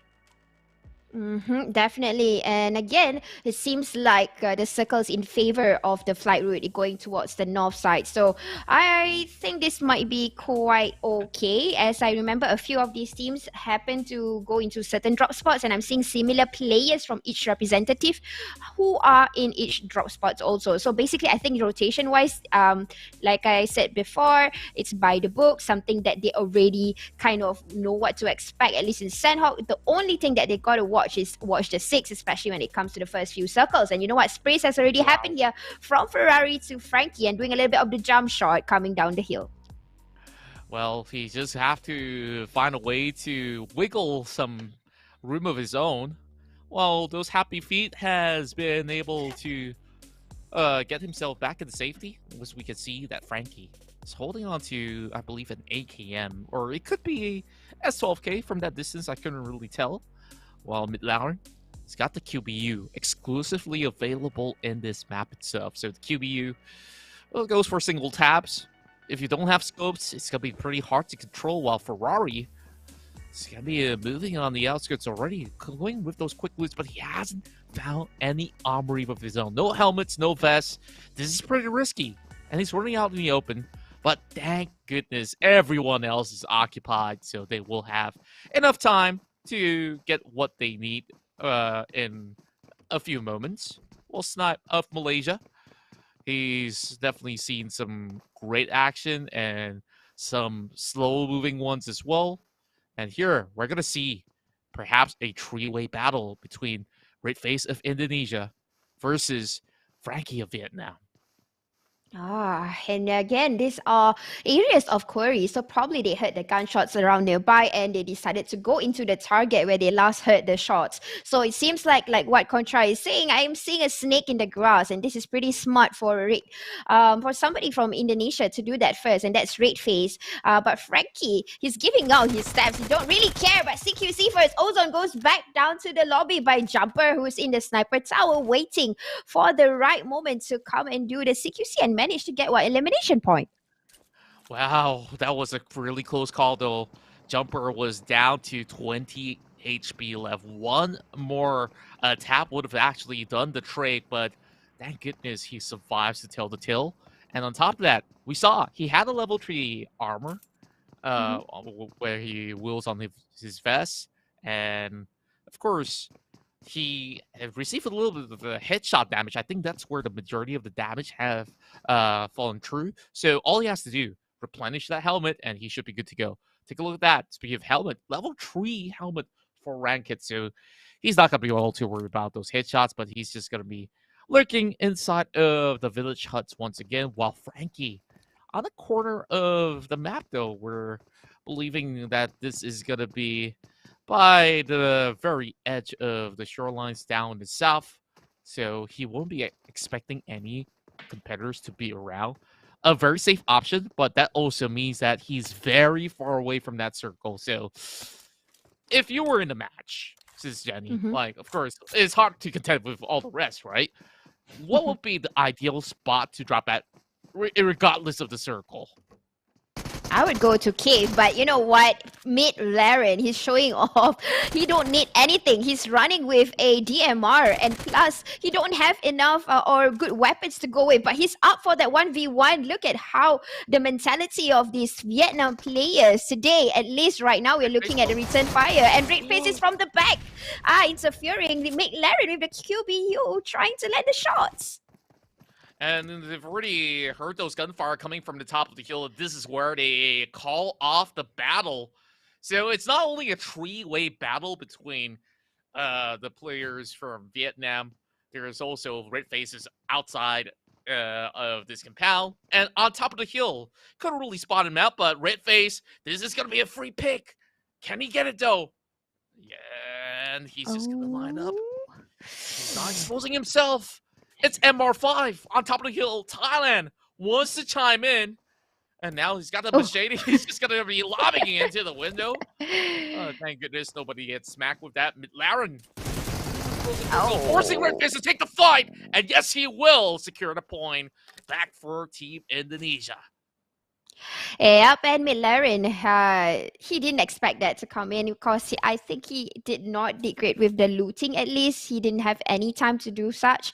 But he wanted to take the battle. I think he was ready to. He knew that there was two point of contact over in this area. There's more than one, though. Red Face actually get what he wanted to do. He came here to snake to get into one of at least just one elimination point, and he managed to do it. And you know what? He hasn't relocated yet. So he's gonna wait some more and probably and hopefully will get more elimination points as the waiting goes on. But from this standpoint, Frankie's going to be waiting for even longer because he's not willing to take that risk. He doesn't really know whether if he's indoors or if he's going to be outskirts. So for now, Frankie, after winning one chicken dinner, you want to maintain that streak. And as for what we've seen with McLaren after the very first game and the second, things haven't really gone wrong, but Frankie's got to be able to bring 1 point of his own as he catches onto that lurking unit from Team Thailand. MR5 out of the game. Ah, oh dear. But yep, this is what we say when it is Sandhog. It is time to do the snake. But of course, the grasses aren't usually green. It really depends on who will hit the shot first. Like what we saw earlier with Jumper, the fast reactions again one more time. And the only thing that is much trickier in Sandhog is because, it's thicker and it's green, and you have a whole lot of high elements to play with and a whole lot of trees for them to hide from one vision to the other vision. So it's all about who gets the first sight first. And when they do, they try to take precedence of it. As of now, we're looking into 3 different countries in one area. And this is the area where a lot of these teams, when they are playing squad, this is the place where they kind of collect that first aid kits. But so far right now, Sando here is still doing proning because probably he heard footsteps of Vico or Vitroy, Vitroy, which is around the area. We can see in the minimap very close to one another. Probably that's the reason why the 3 of the players right now, they are not moving as much. Yeah, and it's always great to always be within the 4 walls of whichever region that you're currently taking, so long as it's within the circle. But if it's not, it's going to take quite a long while for you to walk all the way up north, which we have projected the circle to be somewhere in between the reaches of Hatim and even areas of Paradise Resort as well. Now, 2 Malaysian players, Rush as well as Frankie, will be cornering the sector where Rankit is currently at. He's navigating his way, still trying to stock up though. But as we have mentioned early on, first aid kits, they don't come by all too easily in the individual mode because A, we've already got many of these players looting up, and B, even if it does spawn, like it doesn't come in a bundle. So you have to go buildings to buildings just to be able to secure a few, and you could evidently tell, like Lambo, throughout the course of 10 minutes, he's only got 1 pack, and he's trying to survive with 35 bandages. It definitely isn't easy at all. Definitely, they have to leverage the choices that they are making. Especially, we are looking something similar here, although they are not as close to one another. In fact, it's at least about 100 meters, but they are so careful that a whole lot of them is proning even to the hills. We're looking into Potato here. He has a UMP, and if I'm not wrong, that's probably an N4. That's a good choice of weapon, at least to where he is right now. But a whole lot of them are so careful with their positioning and their steps, to the extent that I think it's going to be a little bit of a passive game when it comes to Sandhawk. Oh, speaking of which, Alan finds a pickoff from the outskirts as he will take Brunei's Berong out of the game. And right across Charlie, there's also another sort of pickoff. Rankit with the sharp shot. He caught Luxie in the vehicle. And Luxie went by with a bang. Wow. But the choice for Rankit, he put up a suppressor such an early circle. So again, this is all really sneaky from the distance. At least we all know that this is one of the smallest map, and every utilities matters, including the vest, including the amount of pills that we are about to put in and recharge before that. And look at another sneaky move here by Frankie. And you know what? This is what we call revenge is not so sweet, because Frankie just spotted out Rankit, who kind of gonna do a little bit of the pick and scope. But Frankie will get to run in freely. Yeah, a little bit of karma going on. He tries to get a vehicle of his own, and now he's stuck by the corner. Well, he's going to be lobbed with a grenade coming in from Frankie. Frankie will be able to flush him off from that position. But Rankit, he still have a little bit more room to at least protect himself with, now hiding inside the smoke. AKM in hand. Those 40 bullets in the chamber. Now he's going to be able to get that DPS shot!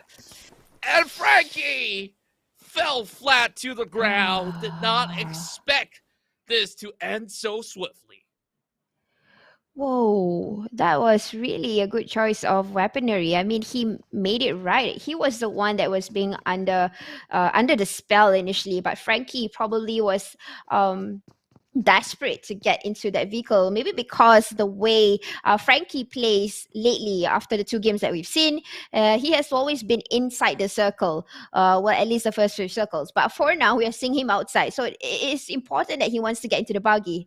But that's aside, look into Kizo right now. Brunei Team 2, or Brunei 2 with the DBS getting ready to hit onto Honda. But again, all of them are hearing each other carefully to see on where the steps are headed to. And probably they will get prepared, try to return the fire. But right now, it's the blue. It's not that painful, but it's going to be painful the more you wait. The longer they are waiting right outside the blue, it's going to get further and further away, and it might be more painful for them. That's true. Honda came out from the streak of success. Same goes to Porta, who's gotten himself that chicken dinner in the past round of Erangel. These are the 2 players that have been able to show up big time back in match 3, trying to get another sort of iteration of a good round, as we are having some straight pickoffs coming from all corners of the map. Meanwhile, not too much from the north, though. This time around, Ferrari isn't having all too much of those sort of early contention as we've seen him go for the past couple rounds. Ferrari, the last I take note of his performance, 2 rounds in a row, goes out pretty early. And once again, that's where we see Laos having another good win, where Honda goes in with the DBS shot off of the camera. Well, Contra, I spotted something interesting back in Hanoi. I did see that the players are staggered amongst each other, so they are not really seated right across, following by the countries. They are right, like I did see one Vietnam player and then right beside Malaysian player. So there's no way for them to know where exactly, even if they are from the same team. So this is really, really act of athleticism. You can really see on how they are really, they don't know exactly where the location of each players are. That's true, and of course, that's the mark of sportsmanship as well. Vichoi comes up with another pick off of his own, secures his very first point, and I like that you bring that up. And when it comes down to all these Southeast Asian bouts, majority of the time, everyone will, of course, root for their home nation, and little do they know, as much as there's tense rivalry between storied teams out there, when it comes down to events like this, everybody technically is friends off of the game. And, usually they share knowledge among each other, and we've seen them taking pictures. I've seen online some of the friends I've added through my journey that happens to play in the SEA Games right now.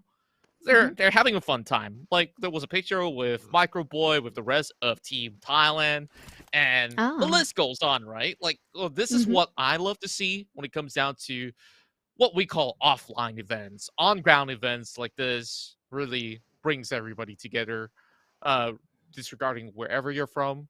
They're here because they're super passionate about the game, and they're so good at it. Yeah, and definitely a little chuckle from me looking to these mermaids in the waters. They are swimming across, seeing each other, but who gets into the shore first will get the higher advantage to shoot and spray onto the enemy that he definitely see. I think King knows an idea. He definitely kind of already knew the fact that. How come he didn't know? Now this is a mistake indeed. He didn't check his bag while Galaxy was trying to make sure that he did not get him first. So, Well, to be fair, nobody expects somebody outside of the water, but expect this, though. More DBS shots coming away. X-Rush there with a point in, 0 with 1 as well, taking down Myanmar's Marnet.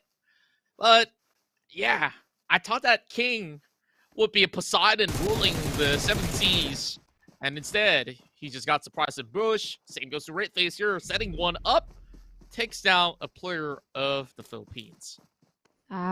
Here we go. And he is right now currently in the blue with 3 first aid kits, and just additional of the bandage kind of help him. So probably trying to make a bigger rotation, trying to get into the circle.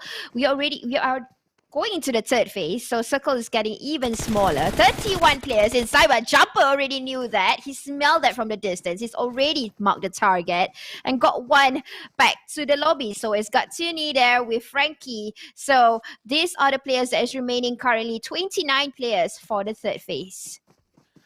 Well, Jumper definitely has a storied career as he's participated in teams such as Yudu Gang, now known as Sem9, then previously in Team Secret, and currently the captain of Axis Red One, where they've been able to do tremendous effort to qualify into the C finals eventually.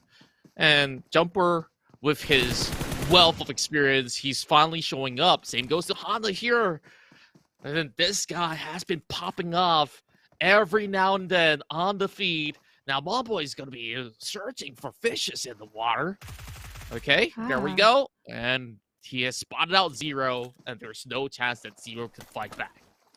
Uh-oh. Now I'm looking into a lot of players that is trying to come into the circle. I would definitely say this is a hard shift. Nuzi is probably one of the members that I would say is furthest right now that we can see in the screen. I think there is more that is in the blue, but probably they already know what to do. They want to find first aid kits. But there are players that is gatekeeping, players like Jumper, Newbie, Schwabs, Potato. Actually, there's a whole lot of them that is doing so. So they have to watch their six while coming into the circle.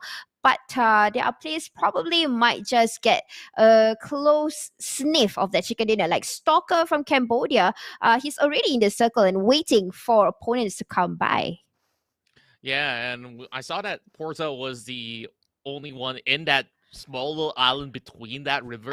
There's a 5% chance that the circle will still land on top of him on the next phase, but it's going to be pretty tough if it does shift away. Schweppes.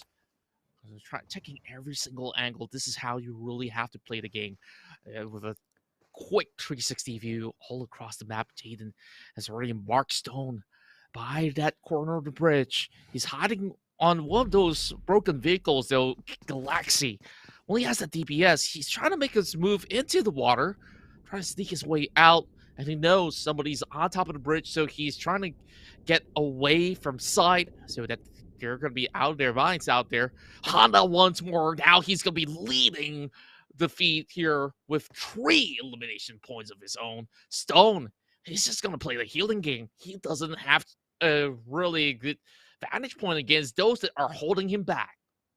Uh-oh, but this is also troubling for Galaxy. If he pops his head anytime now, it could be a free elimination point for Stone because he's pretty much stuck. And I'm hearing sprays there and probably that Stone. And because it's true, because Galaxy just dive in a little bit deeper. He's trying to gas out for some air. But Porza, again, good decision making of a place where he wanted to be. And you know what? This might just be another one for him. That's true. Meanwhile, we see Streps getting a 1 pick off as he takes out a player of Laos. Jaden still holding on to that sector while he heard those footsteps coming from Zeroza. The EBS definitely being so popular, as you can see. Shacks after shacks being cleared out by this artillery itself. Zero got decoyed with the smoke grenades, while Stone is slowly getting himself that perfect exit out of the bridge while Galaxy survives the telltale. Here comes Jada with a push. 360 spin, but that's one shot of the DPS. That's all that's needed. And Laos having Galaxy to get himself some great stars out of this. But Zero's he's got more fishes to fry. Galaxy is still hiding in the water. Did he get spotted out? I'm not sure. He did. He definitely did. Because Potato definitely see him. That's because, but Potato don't have anywhere to linger or hang around first just to take out the weapon so that he can spray down Galaxy. But Galaxy is pretty much stuck. Though it could be a sense of survival if he can do a little bit of that survival game. But you know what? It's too early to say because he has already gone back to the lobby. And you know, the focus fire suddenly is going to the edges of the shorelines. Porza, again, being the person who kind of got into good spots here, although the circle is not on him right now. Stone with so little HP bars left. It's going to be Zeroza that gets picked up. Porza with the perfect vantage point. Goes in for that double pick off. But it's going to be Stone that will still be taken out by the play zone. He couldn't make it in time. Now there's only 60 players left. Now that's going to be 1 sec on the other corner. Myanmar surviving after a flurry of shots being fired by Porza. But from above, it will be Mob Boy from the cliffs. So it's going to be pretty hard for them to find a little bit more wiggle room. Jumper still survives, has 2 frags of his own, but nobody has been able to challenge Honda as he's still the record holder here with 4 points. It seems like that. And now, yeah, 5. Probably he is the person who is currently on top of a vantage point, because right now the circle seems to go on a hillside, and the people that has vacated that area or taken over that place will be lucky enough. And look at Schwabs, they're already seeing one in the target, trying to cook that grenade nicely, and poop, surprise, surprise. Perfect. There you go. 1 confirm elimination point in the back. Yeah, sneaking it out, and he's going to cook another one to drop it right on top of Noir 7. It's not going to be a good angle for him to get anything done, but he's going to be able to hold back Noir, at least with the smoke grenades instead. Now he goes in for some quick restock. Smart measures coming out of the Thai player overall. Schweppes quickly navigates his way.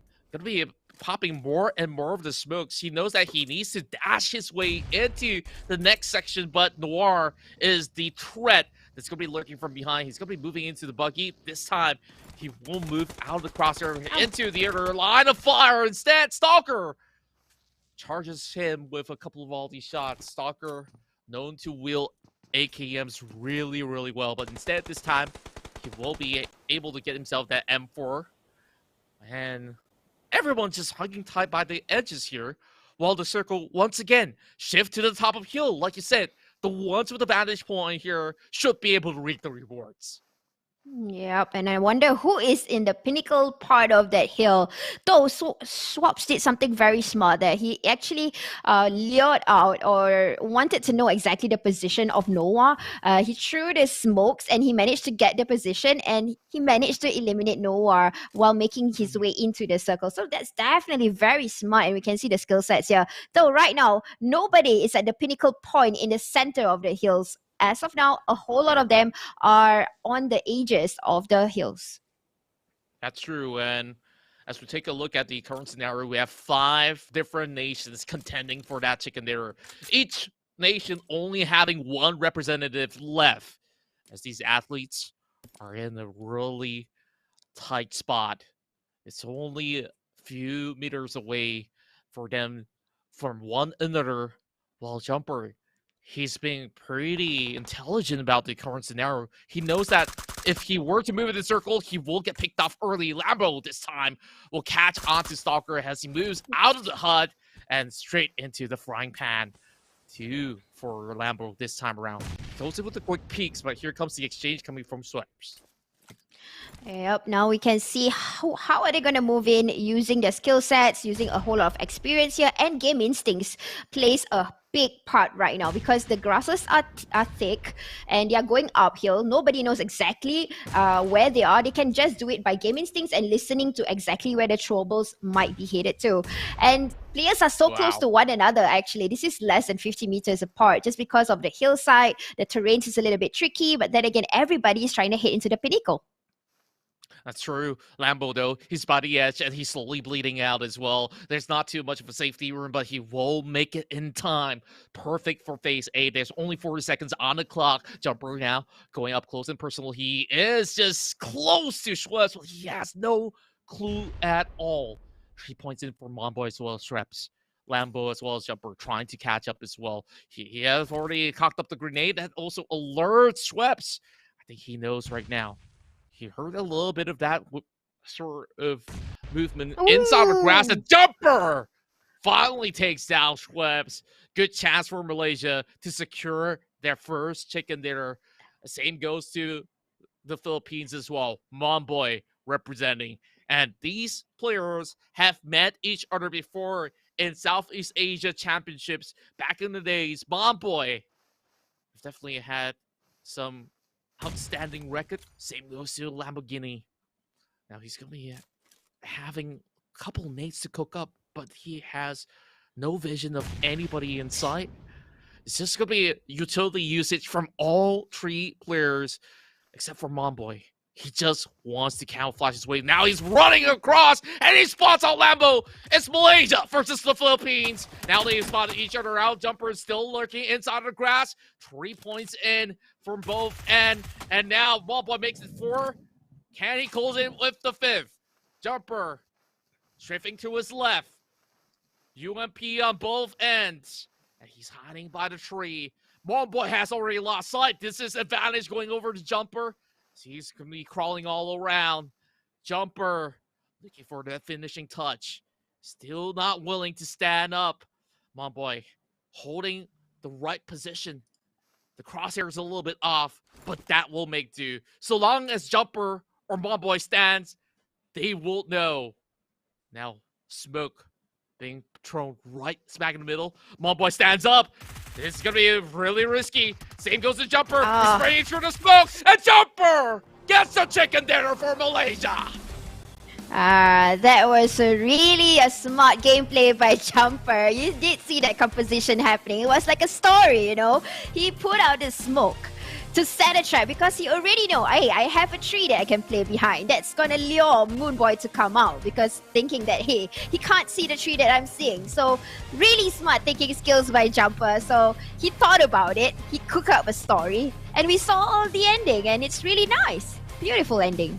It's not only nice, it was that perfect setup out of Jumper.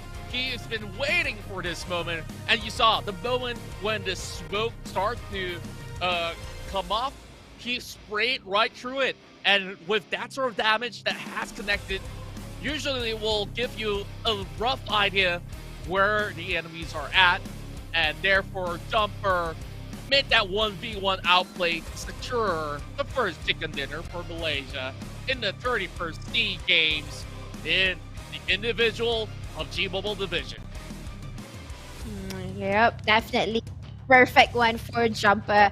He knew what to do. He got into the circle, tried to eliminate players as he sees them coming in. At the same time, he keeps himself concealed and creates stories as he goes. So definitely, I kind of like that ending on how he kind of perfected, how he want to polish the ending. I mean, he could just stood up and do a CQC, but no, he wanted to like, you know what, let's use a little bit of my utilities. Took out the smoke, create a story, and he actually sprayed through the smoke, and so he was listening to the steps of Moonboy and kind of predicted, okay, so he's gonna come here. So we really see a lot of skill sets coming out just now. Yeah, and on top of that, of course, I've mentioned about his storied career of having so many of all these trophies back at home. Like, if he can consistently put out finishing touches like this, he might just actually bring one back for Team Malaysia. I could say the same for Stone, McLaren, and so many more of these players, but it's a tough contention. As we saw earlier rounds, back in round 1 all the way up to round 3, Jumper was nowhere to be seen, but Sandhawk is definitely his turf, where we saw that he has mastered it back in the days of Axis, Red 1, and also many of all the other teams that he has played with, and he is starting to show his true colors here on the grand stage. We saw him etching his name on that pen and paper. So I guess those are the book of the victor. So let's see who will be up next to be able to sign their name on that sheet of paper. So with that being said, Jenny, I think like Santa overall had a little bit of a mixed bag of offerings where early on, sure, there was a few pickoffs and like a 4-way battle in between. We got that bridge fight happening with Stone trying to survive by the edge of it. And I just love how certain players just know it all, knew what exactly to do in every point of the moment. Yep. Cherry on the top, and definitely agree with you that Contra. We did see a lot of different not different gameplays, but application of them using the terrain. So a lot of these players are showing that, hey, they did homework. They know this area very well because it's different execution if you were to compare on how they play with Miramar and also Erangel. A whole lot of them was already proning at the first few circles because they're taking advantage of that camouflage, at least using the tall grasses, and they try to approach slowly. I mean, if you were to do that in Miramar, it's not possible, but because the players, most of them have that same mentality, it's because of the experience that they have already bring in with them on top of the SEA Games. So these are the kind of athletes that we're looking at that is playing in Hanoi right now. It's not just any Tom, Dick and Harry. It's someone who has already created that characteristics in them to play this game called PUBG Mobile. That's right. And Jenny, I believe that we're going to be going through a lot of all these stats, but let's start with the MVP. I think no questions asked. It was Jumper all along with the best performance in this match, which I thought that it's going to be more than 4 eliminations. It felt like that, but hey, 4 is better than what I've actually assumed so far. And you saw how he maneuvered across all these battles. He outsmarted his opponents with his wits, and by the end of it all, Team Malaysia 1 will have Jumper to secure themselves their very first chicken dinner. Well, first, survival time is at the maximum as we have expected with every single chicken dinner winner. When it comes down to damage output as well as the longest elimination points, it seemed like 4 is the magical number that we're looking at throughout the day. 4 is a magic number, and it's definitely a magical thing for Malaysian right now. This is probably something that they would feel like, hey, you know what, we want a piece of this, because we all know, we watch the tournaments, especially for those of you who have been watching, but it's okay for those of you who haven't been watching. One of the teams, I would say, the countries that usually have a constant battle is Malaysia, Indonesia, Thailand, actually a whole lot of them. So this is the part where, you know what, they feel like this is the time where they rise up to the challenge, and they are going to show that this is also how they play when they kind of rotate through into Sandhawk. Because I don't think it was a smooth gameplay for Jumper. He kind of struggled through. He was at the sniper tower. I mean, come on, what are the odds for someone to survive after a fight over in a sniper tower? Right, Contra? True enough. Right, it definitely was pretty challenging, but we have to take a look at the standings here. Jumper sits at number 1, while Momboy got himself similar points, but on 2nd place as well. Lambo on 3rd, as we have Schwebs on 4th place for Team Thailand. More and more names coming up from Team Laos. As you saw, Honda was the one with the highest ranks of 5 elimination points, with 15 to book out with. Noir 7 with 14. Stalker had finally found his footing as he finished off 7th place. And there's also plenty more Malaysian players that are popping up here onto the top 20 mark. Snipes on 8th, 11th for Damroot, while X-Rush on the 20th spot. And a few players from Myanmar definitely stood out in this battle, where we saw One Sec as well as Sando doing quite a number throughout Sanhok. Definitely. And we are seeing a difference in a sense of elimination, more towards a passive gameplay, because like we all know, it's pretty packed into a small, tiny map, and they have to make their rotation nicely, especially coming into that circle. It was going onto an uphill. So anybody decides to throw any throwables or sprays, they will get their heads turning to all the other opponents that's around the area. So it's really, really a safe gameplay. At the same time, they have to watch the 6. Yeah, and judging for the fact that this has the lowest the sort of elimination distance that we've seen, it's 44 from Jumper, and you expect every other player to have close proximity fights overall, because Sanhok is such a snug map where everything is so close to each other, everyone's close to each other, and therefore all these casualties in the early game that we've seen, and of course most of them are just out of not being all too wary of their surroundings overall. And even the best players out there, Pure 11, U-High, didn't really have a smooth run, and here we go. Head-to-head, we're going to compare Jumper to Honda, who both perform exceptionally in Sanhok. This is really nice to see the numbers that are very close to one another. We got 5 eliminations for Honda because he has a good spot. While I would say he managed to spot a lot of opponents that was coming towards him, so that's the reason why he managed to get the elimination points, although the damage was not as much, because he don't really have to do a lot of work in order for him to take on the opponents that is about to come to him, as compared to Jumper. The ABS one taps too. Yeah, of course. And Jumper, he just probably make a few ones in the first few entrants, and he rotates as we go. So basically, he's on the move, and probably that's the reason why we are seeing one of the highest damage received, at least in Sandhawk, 231. So he did quite a fair battle, I would say.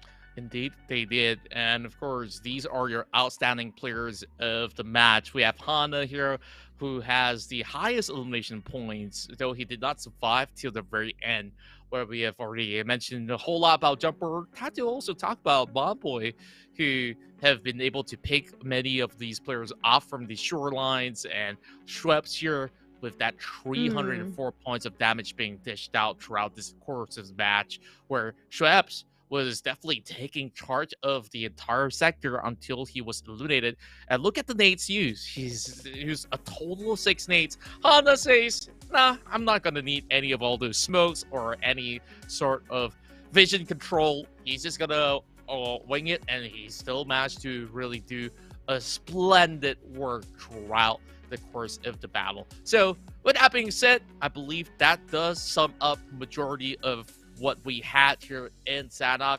Now, I really do wonder what Jumper has to say later on, because this interview is going to come up, and, well, there's still one more map to go for all of the 51 players that will be playing throughout day 1 of the individual matchup in the PUBG Mobile category, of course, as we have the overall standings right before your eyes. Ooh, and look at that. Honda taking control at number 1, H2R at number 2 from Philippines. So basically, we don't really see them winning a whole lot of chicken dinner, but because of consistency every single round, with the rank points, meaning the survival rate and the elimination points that plays a part, pushing them higher and higher into the top. And look at that. We are looking into Honda, who had 0 chicken dinner, similarly to H2R and Gutsoni. So that itself says a lot of things. They know their map well. They hit the target on time with the right timing. So that itself pushes them up all the way up there. And it's not really key for them to get that chicken dinner, because it seems like if they have it, it's like cherry on the cake, or sugar icing on the cake. Sorry, it's a lot of things on the cake, isn't it? But yeah, if you want to put that, it will be bonus for them. That's true. Majority of the Laos players are currently sitting from top 1 all the way up to the top 20. Meanwhile, we have Jaden trying to play catch up here. The rest of Indonesia are also trying their best to move up those spots. We have Raimon here with 23 points, tied with Brunei's Ribanly, while Sandos comes in with 22, as Damert as well as Frankie all share 10 points, along with Monboy as well. Well, as we rapidly sift through all these standings, we're currently seeing at the bottom few pages, sure, they may be having maybe double-digit or even single-digit of points. Remember this, 1 chicken dinner is all it takes for them to shoot it all the way up to the top 20 mark and eventually work their way into the top 3, and that's where they could keep their eyes on the medal. Or they could basically smell if it's the chicken dinner is coming pretty close. Like, if you secure 3 chicken dinners, I would say that is a surefire way to win the entire tournament here at the SEA Games. Yeah, definitely, at least for the individual matches. So the heat is definitely up. We are left with only 1 game today, 5 more to go tomorrow. So it's really all about if there's somebody who gets a back-to-back chicken dinner. I mean, as of now, we already have 3 chicken dinners 4 chicken dinners for different individual players. If one of them managed to get another one, then it will be a clear cut. We would know who is the potential player that might bring in that victory. So although stakes are high, and Circle, I would say it's not that tricky, but it's all about the rotation. But you know what? Jumper is ready to give us some interview. Let's hear what he got to say. Thành viên đã xuất sắc giành được winner chicken dinner trong kênh thi đấu vừa rồi. Và ngay bây giờ hãy cùng với Thảo Trang phỏng vấn anh ấy một chút nhé. Xin chào Jumper, đầu tiên thì xin được chúc mừng bạn đã có được một chiến thắng vô cùng xuất sắc. Jumper thân mến, đây là một thể thức thi đấu khá là khó khi mà xung quanh chúng ta luôn có rất nhiều địch. Vậy thì bạn tự tin bao nhiêu % có thể chinh phục được tấm huy chương vàng của SEA Games? Congratulations to Jumper. First, we have a question for you. So, this a winner, this type of game quite difficult. So, how many percent do you believe you can get the gold medal? Untuk saya solo kategori sangat susah untuk menang, dan saya letak untuk menangi gold medal hanyalah 50% sebab dia adalah ikut atas survival skill dan luck. Okay, so basically the solo category is quite hard because all the player join the solo category is have a skill to survive longer in the game, and he only put 50% for the chances to win because he never underestimate other player. Jumper có nói rằng là ở thể thức solo thì đây là một thể thức rất là khó, bởi vì là mỗi vận động viên đến đây họ đều có những cái skill rất là riêng để tồn tại trong khoảng thời gian dài nhất.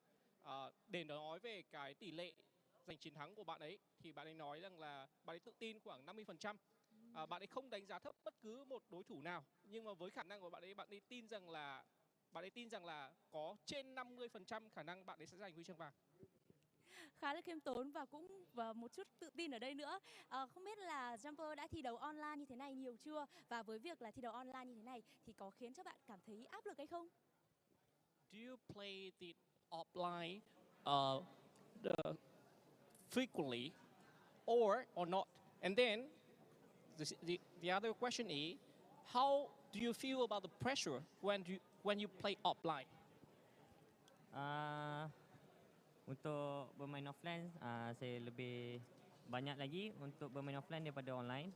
So, suasana untuk offline adalah bagi saya menyokong dan environment lah, sekeliling. Okay, so he's play more often offline tournament than online tournament, and the pressure is about the crowd.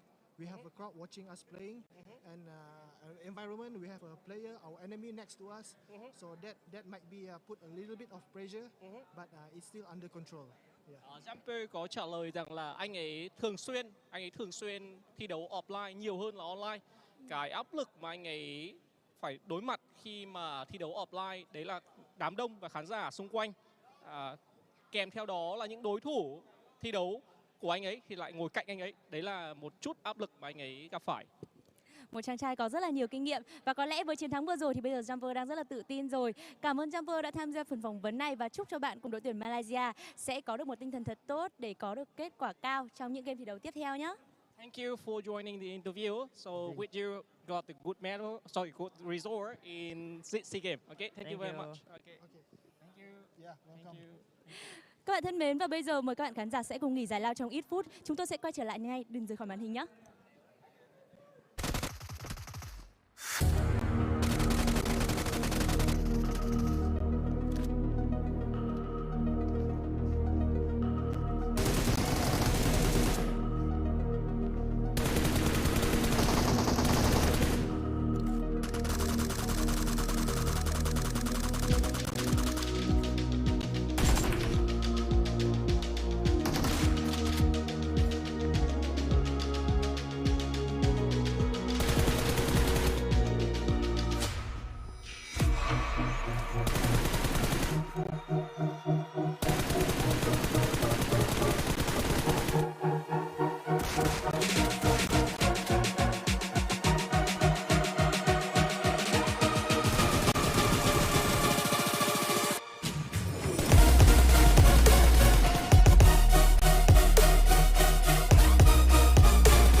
PUBG Mobile players, hello! There are many changes in store for you in PUBG Mobile 2.0. In this video, we will introduce the exciting new contents of this version. We hope you'll like them. After 2 years of testing and improvements, the official version of Livic is finally ready for launch. We've kept the fast-paced battles of the test version, and we've taken another look at Midstein, Blomster, the Logistics Center, Iceborg, and other areas, substantially improving their look and fully optimizing their layouts. We believe these changes will enrich your battle experience with even more strategic depth. In the official release version of Livic, you'll be able to find a new all-terrain UTV. It's a small 4-seater vehicle that excels in all terrains. No matter how complex the environment is, the UTV will be able to quickly traverse the area. At the same time, XT weapon upgrade packs will be available in supply shops that appear in fixed locations. These packs can be used to upgrade weapons to their XT version, which increases their performance and control. These upgrades will be immensely helpful in battle in the official version of Livic. The official version of Livic has new ways to acquire supplies. When starting a match, an advanced supply zone will spawn randomly on the map. These areas have more supplies and shop tokens than any other place on the map. Naturally, the advanced supply zone will also attract more enemies. If you're confident in your shooting skills, come to the zone and fight for supplies. In the official release version of Livic, we've added random crates, treasure maps, wild berries, soccer challenge, vehicle ramp challenges, zip lines, airdrop markers, and other fun gameplay and mechanics. We hope these new mechanics will give you extra rewards, allow you to have even more fast-paced and exciting battles, and provide you with diverse sources of enjoyment. What's more, Livic's iconic volcano is getting ready to erupt again after many years of dormancy. When the volcano erupts, remember to be careful and take evasive action. The new PUBG Mobile Evangelion themed mode is coming soon. This mode features a special blue zone mechanic to make battles faster and more exciting. The 6th Angel has invaded a rainbow. Witness the might of the Angel up close, watch EVA Unit 01 battle the Angel, and pick up supplies from the defensive fortress. This epic battle is about to take place right before your eyes. Experience this map in ranked mode now. In Erangel and Myanmar, both for ranked and unranked mode, we've added a new item called the Emergency Pickup. After picking it up, you can use it from quick items. When deployed, the Emergency Pickup generates a hot air balloon. The balloon rises into the air, signaling a rescue plane to come pick you up. When you tap the plane, it'll pick you up and carry you towards the center of the play zone.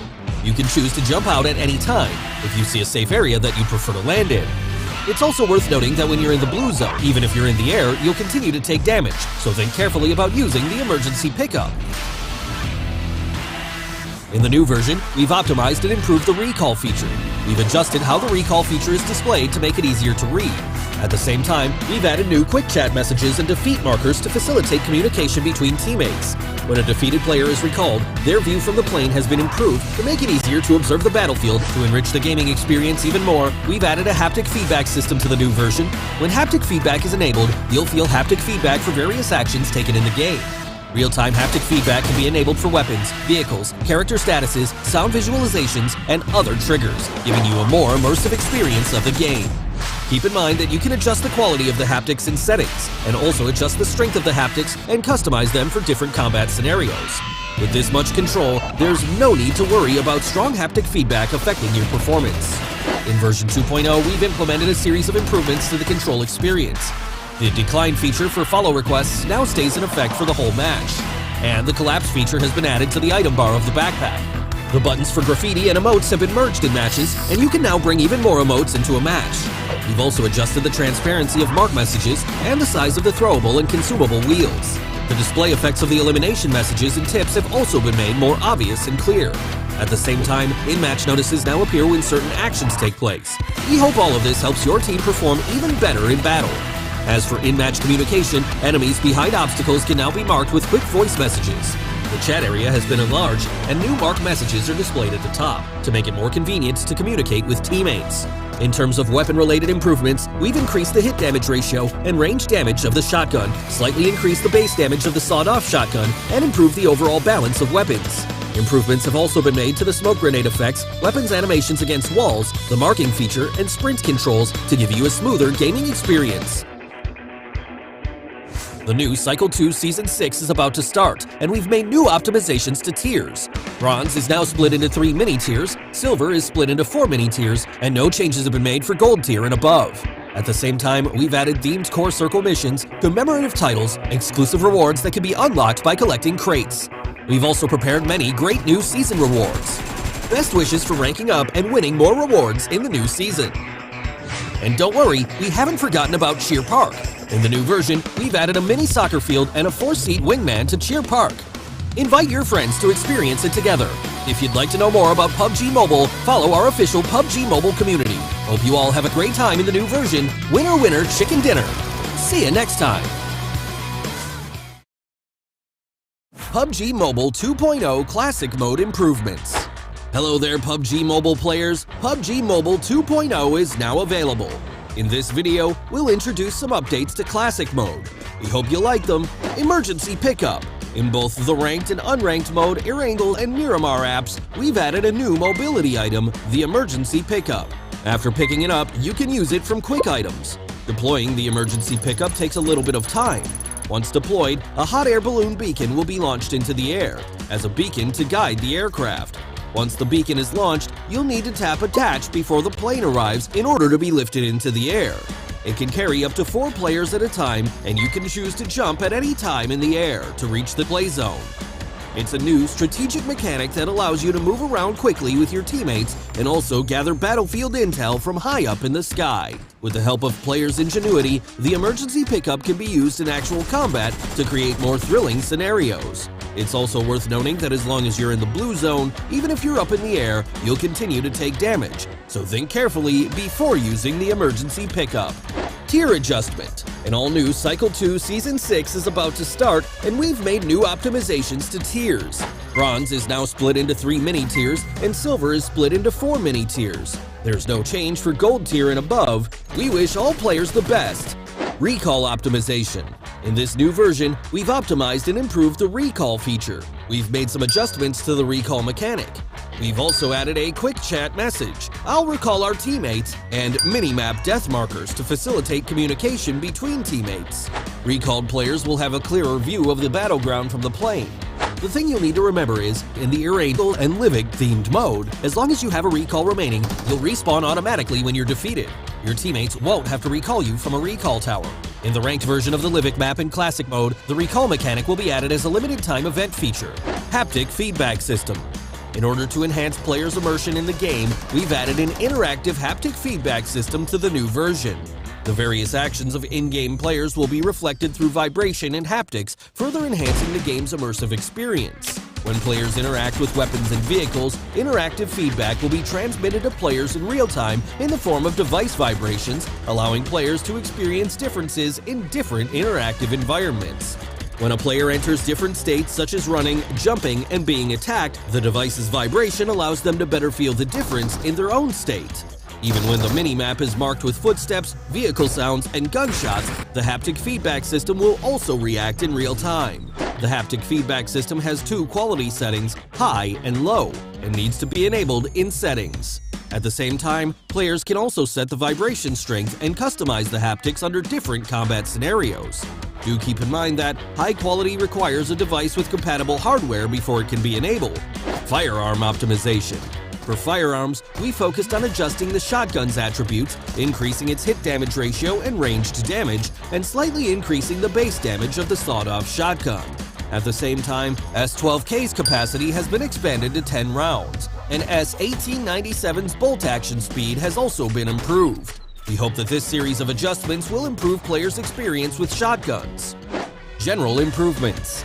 We've also made tons of optimizations to improve players' general gameplay experience. Now, when players drag the sprint button, accuracy is further improved. The movement of players holding weapons close to walls has also become smoother and more natural. At the same time, in the new version, players will be able to mark shops, recall towers, and zip lines, improving communication and teamwork efficiency among teammates.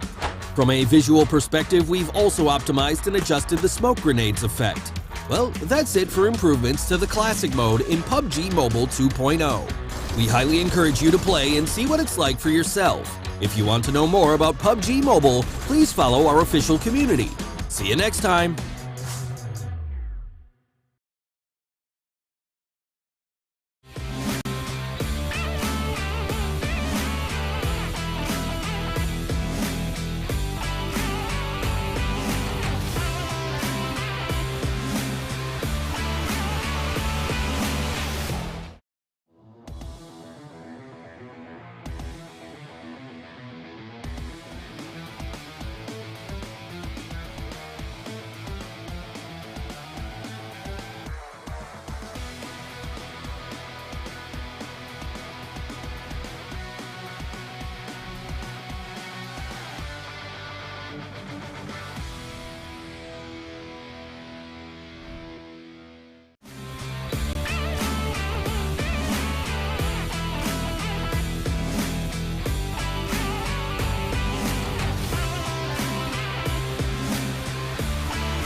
flags by sundown.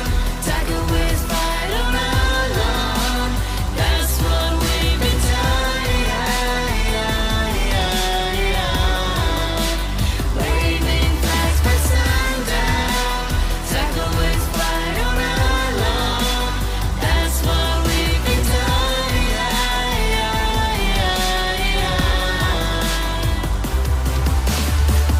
Yeni sezon yeni heyecan bu takımı bu bark inancıda. Benim yerim senin yanın ve Battleground'dayız olay tamam.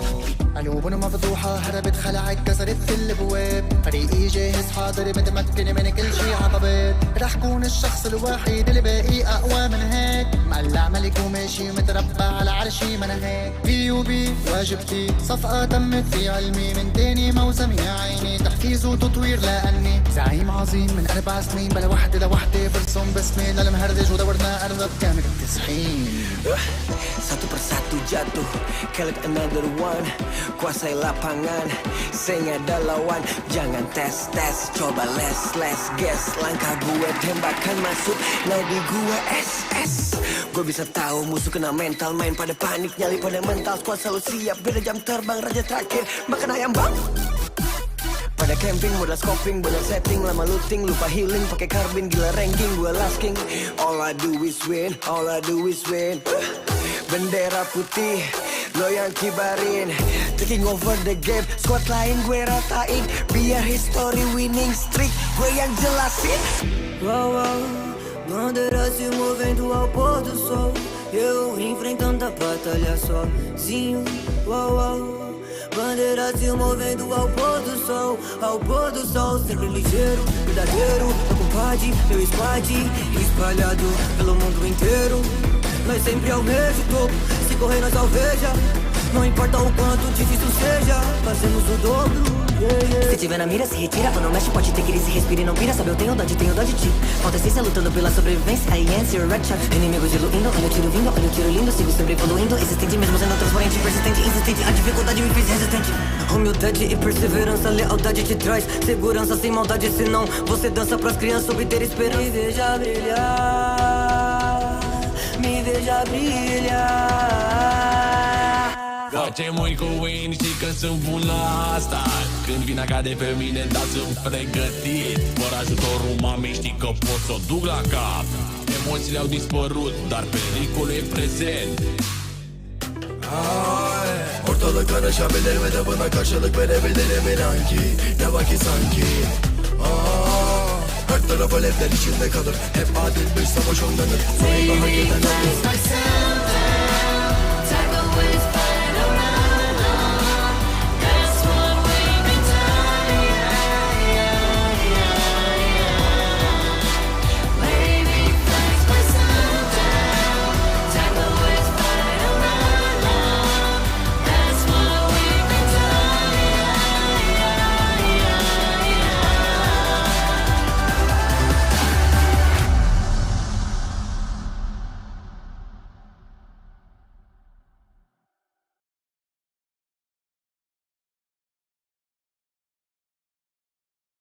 Hi everyone, welcome to PUBG Mobile's Step Forward launch. Hello, I'm Ray.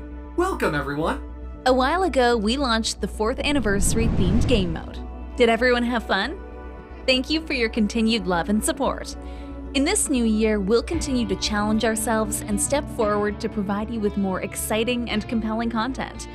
Next, we'll reveal PUBG Mobile's plans for this year.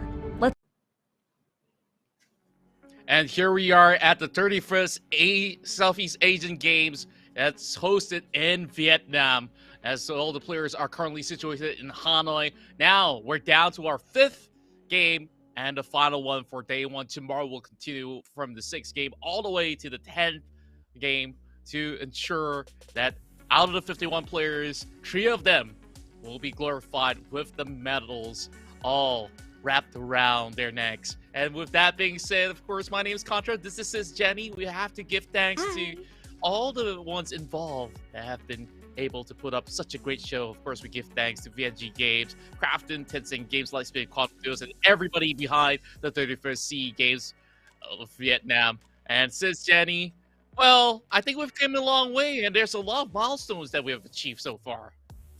Yes, and one of it is this. With the 5K viewers all the way to 10K, you are going to hit the milestones together with us and then get your prizes. So prizes to be won, there are so many except for Ryzen and Yuhai, of course. Just kidding. But yeah, they are part of the image. So maybe people might think like, hey, you might get them. No, you won't get them. But you would get Combat Diver Suit, Bathrobe in pink, Rose Backpack, Nutcracker Pen, and Torn Rose Crowbar. So these are up for grabs when you hit the milestones with us. And of course, let's Livic all day because I love to play Livic for a short gameplay. And after the update, we've got futsal. So I did manage to get a glimpse of the clip earlier. There is really futsal. So you guys can take that huge ball and try to hit into that goalpost.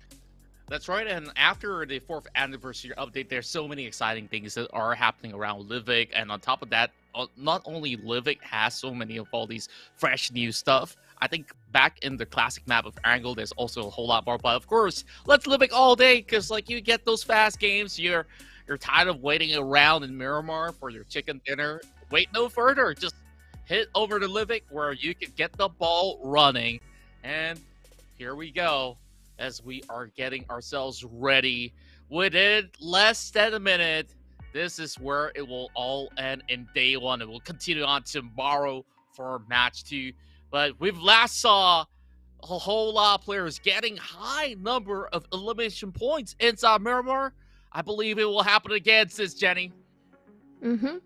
Yep, definitely. And I kind of feel that Philippines want a chicken dinner really bad because you can see in the overall scoreboard, H2R took place in the 2nd position without a chicken dinner. So hopefully this last match will finally be Philippines chicken dinner. But then again, it's open to everybody. It's just that everyone else in the top 5 already gotten themselves a chicken dinner, at least a country. But Philippines have yet to get it. But they are in number 2. So, I think it's time.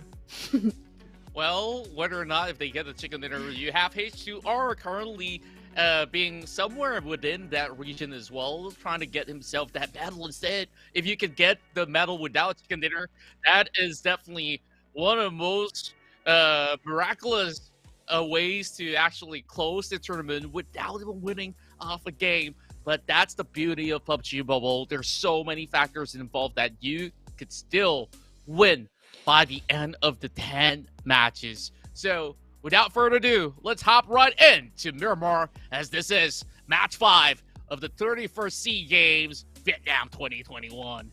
It flies through from the eastern corner all the way up to La Corberia. And every one of these players, at least for now, already have taken the lift down from the plane. Probably a few of them headed towards Los Leones, Impala, and La Corberia is still up for grabs for any teams. But you imagine if the circle did not go into the flight path, it might be another cause of a different kind of rotation for teams who are, not teams, but players who are in the north side. So it might be troubling for them to go to have that U-turn involved for the players who are involved. But you know what? First blood has already been taken by Stalker from Cambodia. And I think he is somewhere in Impala or somewhere around this area. Probably the first few players who have already alighted down from the plane. That's true, as we have a little bit of a duke out by the corner of Hacienda del Patron. Majority of the players are also situated into the central region, where for most part, we see a whole lot of flock of crowd that's currently residing over in the northern section, and St. Martin is going to be that golden spot for them to be able to catch a glimpse of everyone surrounding the vicinity. While we have some other players who are also playing by the outskirts, we see Snipes as well as Brunei players. Global being on that northwestern corner of the map by the edge of ruins, which honestly is tough to actually get loot from. And speaking of which, Kizzle of Brunei lands the first few shots with the Thompson that's in hand. That's definitely an eagle eye. He spotted the enemy quickly and took him down immediately. He didn't even have the chance to pick up something that he saw right in front of him for the opponent, unfortunately. But that's what we get when we have athletes like this playing in the same lobby, in the same area, and they are in the same country. They are all in Hanoi right now, in that huge, amazing stage. And the pressure is on, definitely, knowing that this is the last map of the day. So they have to do everything to step it up. And plus, this is mine and Contra's favorite for now, at least for individual when it comes to the map in Miramar. Yeah, and when it comes down to close matchups like such, it's going to be hard to tell who's going to be able to be victorious by the end of each respective round, where we've seen some really great plays coming from players like Honda of Team Laos. We've also had great players of Team Vietnam who's had great start to today, and we're still hoping to see more out of it. Lambo, speaking of which, will challenge McLaren for some reason. These two are about to meet up, and Lambo this time gets the reversal, takes down McLaren. I really like how he was disciplined enough to wait and just make sure that he did not budge at all and just immediately just praise. And you know what, McLaren, he was on fire, definitely wanting to return more fire, but not for this game at least. He would have to return back later. Now with the DMR on the distance, trying to take down Thailand's Nuzi. Tap, tap, tap. He definitely get the signs of the damage, but he will try to flee through the hills. Right now, shifting gears towards green over in Hacienda. Oh, wait, where is this? This is the Val. Yeah.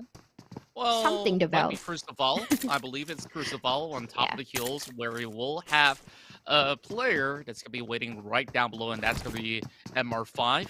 Back in the days, he used to be called Maroon 5 early on in his career. And Mr. 5 sounds just about right, whichever way you want to call him. Snipes will be taken out by the Brunei player. I believe that's going to be Globals inside of Ruins much early on. As we spoke of the place when we first started off with the flight path, it definitely is pretty tough to get out of that corner of the map, and the likelihood of the circle to ever reach that part of the map is close to 3%, and that's very, very low. Now here comes Zero, though. He brings in the UMP, gets some beautiful shots as he tries to land all these over the top. Now cooks up with Brunei. I'm not sure if he's going to be able to catch him off guard, but Zero, sorry, he got those angles covered up. Great repositioning, though, from the other end, as there's going to be a little bit of a tussle, as they're all on the lower side of the floor. Zero still wrapping things around. Got those shots coming in this way, and we're going to see whether or not can Zero make the trades happen. Still a little bit of a merry-go-round for both ends. Zero's instead will get himself into another tight angle. Well, 2 zeros, what does it add to? None. But one of them will turn it to 1. I guess that rhymes, but rhyming may not be the best sort of factor for them. 1 HP left. Zero's off. He's still alive. The heat. He's playing cat and dog. Definitely Zero from Cambodia wants a piece of meat from Zero. Probably this is, you know what are the odds having the same name, and these two are playing cat and dog, chasing one another. It's all about from the side angles. This is smelling not really great over here, but I think it is all about patience. They have to rebuild everything again, do a little bit of reset. Probably this is what Zero from Laos is trying to do, giving a little bit of that room to do a little bit of the reset and give some ample space to see each other once again.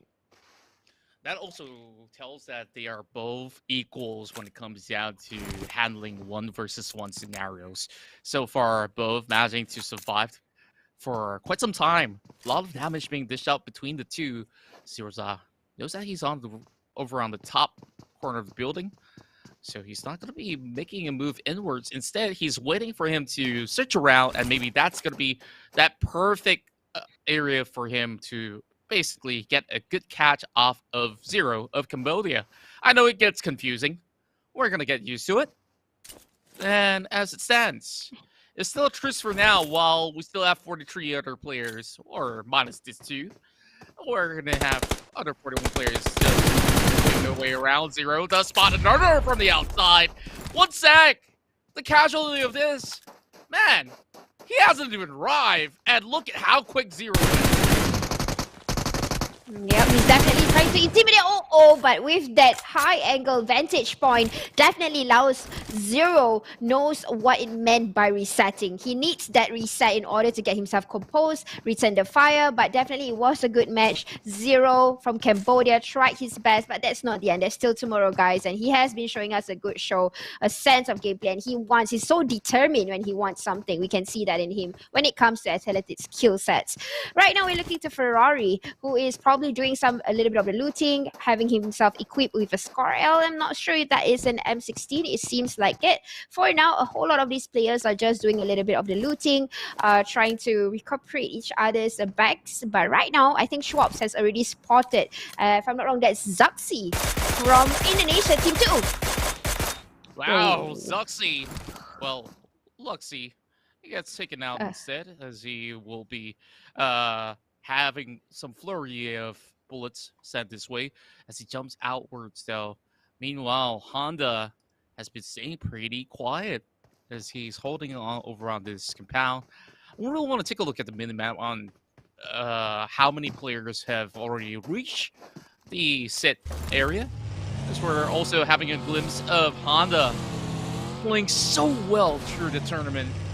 And despite not having a pro league back in Laos, as they've mentioned before, Laos being one of a smaller sized nation, have been able to really show such a strong composure in this tournament. I believe that they have a lot to prove, not only in the individual stages, but also in the squad matchups that is to come in within a few days. Majority of players have made it into the circle. But once again, Laos players are definitely a great sort of players to actually keep our eyes on. So we'll just have to see, can they get more in Myanmar? Yeah, man, and talking about this is so much of the stick that you're taking. Stalker trying to do a lot of ways, trying to keep that distractions. At the same time, he's trying to do all these troubles, trying to lure in or at least show the sights of where he already seen the opponent before that. But you know what? Let's keep into Good Tuni currently, who is, if I'm not mistaken, this is Picado. I think he has this area all by himself. But we are back with Porsche, and I think this is Stalker who has the vantage point and managed to get that lure in because he did throw the troubles and now getting the opponent close by, and he will get himself 2 elimination points. That's right, Stalker, the pride of Cambodia. He's definitely one of the hot favorites out of the nation to win the entire tournament. We finally get him in the best of rhythm, starting off with 2 elimination points. And he's just riding around with the Golden Mirado, which is honestly pretty rare in the entire map. Usually there's only like 1 or 2 that's laying around in the city. As we are having him. We're on the top side of the hill. And speaking of the top side of the hill, it's Rush! That will deplete Ozone as he tries to drive up the hill with the pickup truck, not having enough speed. And even if he does, how could you run away from the M249? Yep, and he is still playing almost the same kind of skill sets that we seen in the Miramar earlier, lingering in the vantage point, the pinnacle sides of the slope, waiting for opponents to come in. But right now, the zone has come into the second phase, which is not as painful, but he will get whatever he needs from the crate. Shifting back into Ranked Philippines now. I think a whole lot of them wants, at least for the Philippines crowd, they want a chicken dinner for Philippines. So this is a time where we maybe might see them determined to get a chicken dinner, so as all these other nations, but they are so close, but yet it's just so close. It's not so far, but it's coming in. It's coming in. It's there. Yeah, just got to be really patient with that, though. Very wrong. Now, getting a little bit of a glimpse of some movements as Schwabs is hiding over onto the lower section of the hills, having a little bit more of the boosters that he can work with the energy drinks, but he's got that buggy. He's just going to swerve off of this area and go unnoticed this time around. Circle's a little far away from where Schweppes needs to be. And if he dives directly in the center, you've already seen the minimap. It's all crowded up. So the best way forward is to stay by the edges once you reach to the circle and hope not to get caught. Because currently, there's not too much info, but he have already heard those roaring of the engine, and he will go in for the challenge, pushing right through. Let's see if he's going to be able to push one up. Here comes the spray. Schweppes will be able to take out a player of Indonesia. And look at how calm and composed the player of Thailand is. Schweppes didn't even bat an eye. He walked in the open while he was driving. Yep, he's definitely hungry for that. So confident with the angle and the kind of weaponry he chose in. And sure enough, he managed to get with that one elimination point. Now Redfair is having to stand off with Cambodia, one of the players that is currently in the building. Now going in circles, at least for now, throwing troubles, trying to get the confusion for Stalker to try and find the trails of these footsteps. But you know what? Redfair is not going to make it as easy. He's going to play outside first, getting confused with the footsteps. But Stalker is not going to get himself nearer. In fact, he's shifting himself a bit further away, but that grenade just came right smack where he was. So engagement wise for Redfair, he already knew exactly where Stalker is. Done a tremendous job so far. He's already got 2 frags. Now it's not only one player that's around the corner, it's 2 that he has to deal with. So even if he won't get this battle against Redface, eventually they will have to prepare for another one by the corner of this power plant. Redface still has another frag grenade. He's going to be able to lob it right into the corner, trying to squeeze it through those windows as he does a chunk of damage, pushes right through, hides behind the door though. Stalker's still alive, but how much longer can he take? Tries to jiggle it all off while he will try to run across, and just in the nick of time, he gets away, but Redface continues to chase. Let's see, can Stalker stop him right on his track? Goes in for a drop shot. Redface pulls it off. Stalker is out of the game. Redface still getting a little bit of chase here, though. Well, actually, those were his bullets from his own chamber. Celebrate those small little victories in the early phase of the game. Wow, that's definitely a pressure for Stalker. He did not expect that grenade. He was dodging quite a few, but you know what? Yuhai here is about to take a CQC underneath in the same building, and they're really looking into trigger fire with Backham. Backham is chasing after Yuhai. Yuhai is struggling to do a little bit of that healing, but it's not possible for him. Sprays are still coming. Pressure fires are coming in now. Molotovs are being tossed in, and you know what? No. Backham is on fire right now. He's on Molotov. No. Just a little bit of mishap going on, but now at least he could at least keep himself back into the composed state. Beckham's still alive. He does have a few of all these painkillers that he could actually work with. Wrapping himself up with a couple of bandages and also setting himself with that energy drink is all good. So now it's going to be a little bit of round 2. Jumper will catch Cold with a beautiful grenade while Barong was too far away. He's going to be taken out by the blue zone. Well, Beckham, he missed his window. Yuhai's on the other side. So, nothing too much right over there, but Frankie! Oh, one more bullet would have taken Beer 11 out of the vehicle. Yeah, Beer 11 just cruising around, and now he has to find a place or seek refuge to do a bit of healing. But now the battle is still not the end for Yuhai and Beckham. They have to get to the circle. Circle is going to come in, touch it into the edges of Picado. But these two, they are not going to call it off. They're still going to try and find each other. Yuhai with the pre-shots and not getting the damage at all from Beckham. Yuhai needs to find a place to do a little bit of the healing, but he is not going to pull down. He will try to be determined and show off that he can take this down by himself, even though his life is super low. This is really between the skill sets of Yuhai and Beckham, is trying to run away because of his life here, trying to find that space to do a little bit of the healing. Still on searching one another, Yuhai! But that is a beautiful shot, aiming to the ground. He already knew that game instinct that he's going to lie down. Oh my goodness, there's more trouble for Yuhai. It's out in the open, and the Blue Zone's also taking in. Raimon all the way from the top of the hill. There's no place safe for a Malaysian player that's been able to clutch an almost impossible moment. You saw Yuhai was less than 50 HP when he was pushing forward. And Beckham, he played that out so well. And of course, there can only be one victor in that. Here comes Humper, though. Marks it onto the Cambodian. It's Jisoo right down below. He's got that grenade, so he doesn't really have to commit in close combat while he's hurt the engines roaring from Streps as well. This time around, Honda won't be able to receive all too many points, but he did manage to reach the top 21 spot. Raimon finally catches on to Yuhai from the high ground that he has as advantage. And even though you have all that flair, if you're getting shots from afar, nothing could possibly stop you from that. Yep, there you go. But Jisoo, he has an opening right now. At least he can come into the circle. Jumper did a little bit, something that I would say a trigger discipline. He could have come in for the elimination, but he knew, you know what, there's a lot of roaring engines that Contra said earlier. So he kind of tried to save his vehicles first and, you know what, take the fight later. So this is the kind of skill sets we're seeing coming out from a Jumper. Now shifting into Brunei, some of them are turning the blues, and sprays is happening from Finn here, again using a shed.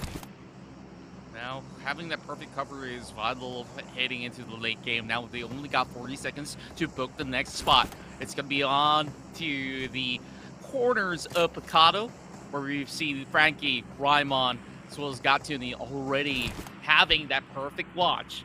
Sando from the lower side of the hill, he should be able to make his way of entry, but got to keep an eye out. Over to the top of the hill, there's going to be lurkers that's ready to take them out. Jumper's going to be pretty far away, while Lambo is just utilizing this buggy to its maximum effect. As you can see, great control, driving around, knowing not to be within the sight of some of all these sharpshooters from the top side of the hill. Jumper catches onto Zissou, and it finally lay the Cambodian player down to rest for tonight. Yep, and definitely with the right skills and the target that was marked earlier, so he knew where to rotate. But right now, it might be danger for him because danger is approaching here. Spray's going through, and Jumper with that nick of health in, he still needs to do a little bit of that secrecy. He has to take cover, he needs to take care, but the lurk from that window and that impossible space for him to work, it wasn't possible for Jumper to take any of the shots. Top 16, not too shabby after all. After passing that clear, back and stand up. Now more damage being put out by Schweppes. He removes Zeros as everybody that's driving a vehicle is slowly taken down, one after another. Gatuni face to face with Red Face. Well, I didn't mean those puns, but Gatuni got some only smokes here to at least set up a little bit more of a decoy, making them wonder if he's going to be staying inwards or not. But with the circle shifting, you expect players to always be on the ball, always be moving, and you see the change of pace. Now with only 13 players, Streps is moving in. Marnette, he's looking for a different target, but he misses the initial few shots, needing one more bullet. It could have been Ripface taken down. Marnette now racing right in. Forza's going to be able to eliminate Finn, and Forza's getting shot as well. Marnette goes in for a challenge, and he finally takes out Ripface of Indonesia. Now down to Streps as well. Gatuni getting chased upon. Gatuni will be from the higher grounds this time around. He's going to move right directly into the circle. There's not much time available, so this is crunch time for everybody out there. Streps with 3, but he's looking for more. Trying to get that buggy into safety if he can, but he has to deal with Marnette, but instead Marnette was too fast, too furious. Yeah, so the angles, you know what, this crossfire is skirmish, and the circle is still shifting towards the center, and it's not enough for these players that is going by feet. And right now, Ferrari head to head with Gatuni. I think he already know exactly where Gatuni is. It's right underneath, but the grenades are not clicking in well. Gatuni definitely tried to place himself away from the danger, but Ferrari, this is right in front of one another, but the shots will come in first. Gatuni definitely knows where to park in, but that's not the end, because Raymond definitely knows there is a fight going on. He will try to interfere from the vantage point, tries to get the angles right before picking in. The circle's really moving towards his direction. position, so he's got perfect time to just slowly nail down whichever units that come closer his way. But Frankie is guarding the lower side of the hill. He's directly smack in the center. There's no way that he's going to lose out this area, while Stone, Allen, as well as Ramon, they have to move their way downwards eventually, because that's not going to cover ground for Korean members over the top. Well, Gatuni, he's currently on the open fields. There's not many safe spaces that he could basically run without getting detected. Well, Marnet, how is he going to cross? He's all the way up over the northern end of the map. Well, Gatuni, he found a way out. He drives directly into the small little town. Going with the erratic spray, not really connecting with that Scar-L, but he really wants to take Marnet out. Marnet did a little bit of that jiggle and he managed to get off well, but he is definitely being marked here. And I'm sure it's not only Stone, that is Raymond, remember, on the pinnacle part of that hill. So as of now, Vantage Point definitely wins, but it really depends on where the circle might want to get it shifted after this. Grenade did not click in well for Marnet, but already there is an airdrop nearby where the hills are, where Raymond is currently the one that is seeing everybody, similarly to Alan, who's keeping quiet over on the other side of these tabs of hill slopes. Frankie is currently just hiding inside the compound, waiting for the right time to come out, similarly to Gatuni. So this is not the kind of circle we want to see, because it's simply hard to spot one after another. It's going to take time for them to finish off one another. So it's going to be a while. Yeah, it does take a while, but it's also the perfect setting to really see who's going to be the ones who are the sharpest in covering every single angle out there. Ramon doesn't really have to worry all too much, but if there's going to be anyone else to disrupt his tempo of flow, it has to be the other player, Allen, that's still on top of that hill. Stone has been going on the exchange of grenades with Marnet, but none of them have been able to yield any form of result. Though those grenades have been in exchange, it didn't seem like they could possibly find those area of coverage, because they can't even see each other at this point.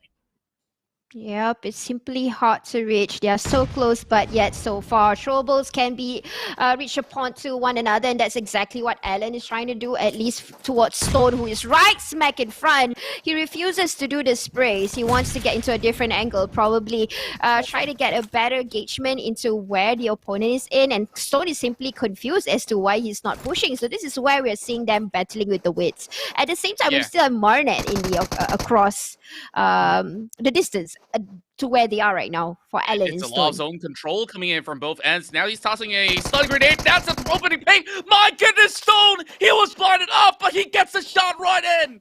How on earth was that possible? Stone! He could get another chicken dinner if he played it all to perfection. Now Raimon, he's going to be challenging Stone right down from below. And it's another grenade that's being lobbed right in for Marnet. 2 versus 1. Stone still dancing it up, but this time, not so lucky after all. Ramon got that perfect problem grenade. Now, it's between Malaysia, Philippines, Thailand, as well as Myanmar. Oh no! A leap of faith turns into shambles. What a perfect moment for Marnet, looking from the outskirts. That's what I was worried about with the fight, because someone else is just observing from the distance, and he is definitely the one that we thought was vulnerable, but because the zone shifted towards where he gets a little bit of the zone, so he plays it well, playing that. I wouldn't say it's passive, it's more onto he's using the skills and thinking about it. Like even if he pushes for elimination points, he's just going to take what matters most, which is of course the 20 points. And this is exactly what's going through these 3 players that are alive right now. We've got a representative from Malaysia, which is Frankie. We've got Marnet from Myanmar, and last but not least, he's got Tuni, who's still alive using the shed. So it really depends on who makes the first move, and plus that circle, if it does go on towards the compound, now this is going to smell trouble, because you're going to see a lot of these jiggling, dancing to one another, when they're doing a lot of that TPP move. But if it does go to Marnet, it would be interesting. There's been 4 different winners throughout the past 3 chicken dinners that has been secured by 4 different nations. Myanmar hasn't gotten one as of now, But Marnet, after picking up 3, he's definitely feeling confident to bring one back to Myanmar. Frankie as well as Gatuni. The advantage that they have is that they've got walls to work with, while Frankie have already been spotted out by Gatuni. He sees those small little pixels through the window, and Gatuni fixates his eyes onto Frankie, who hasn't been suspected until now. Marnet has a little bit more room to get back in, and Frankie gets picked out. Now it's between Thailand as well as Myanmar, the neighboring countries.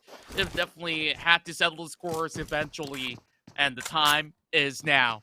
Marnet still on the outskirts, though. He does have to circle. He doesn't have to push.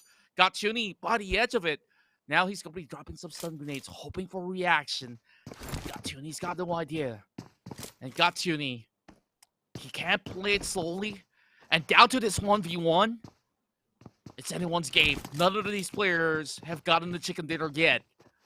But if Thailand wins another, they can safely say that they are the best region of Southeast Asia for day 1. But look at all these game instincts that is coming in from Gatuni. He's actually facing into the right target. He already kind of knew, but Marnet is coming out right now, doing a little bit of the jiggle. Gatuni definitely sees that and trying to do that. A little bit of the jiggle, still getting a little bit of the damage, not giving up. Marnet is coming in close and doing the jiggle dance. Doing the jiggle dance and trying to do a jump shot, at least very, very close to one another, waiting patiently for each other to come out. Is it going to be a Myanmar or another Thailand? Oh, this is not going to be good for Myanmar, because it's going to be another winner chicken dinner for the Thailand country, with Gatuni showing off his skills. A wonderful display out of Gatuni. And you saw how he worked magic through the tiny little crack of the wall. He was dancing with the Tigers. And Gatuni has got it in the bag. And this is day 1 all wrapped up. Gatuni secures second chicken dinner for Team Thailand. Wow. Today have been pretty wild in terms of actions that we're getting here in the PUBG Mobile individual division. Sis Jenny, I almost ran out of words right there. And that was the best way we could ever close out any singles matchup right there and then. Gatuni was way too good. Yeah, but it was 2 great displays by 2 different athletes,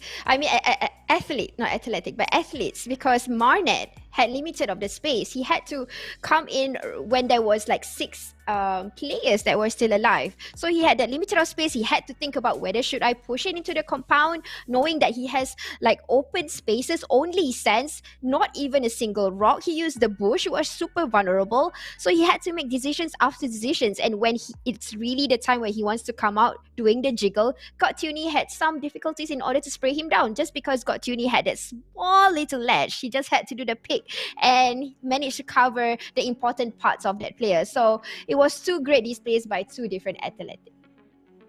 Indeed, and we saw it was down to the wire out there. Though you saw that the final player of Myanmar was basically pushing forward. There was so little room for him to actually squeeze any sort of damage through those walls, but I was pretty surprised on how long he has lasted, and he knew how exactly to dodge, and well, it definitely takes 2 to tango. That was the perfect dance for that chicken dinner that I could ever ask for, and you saw.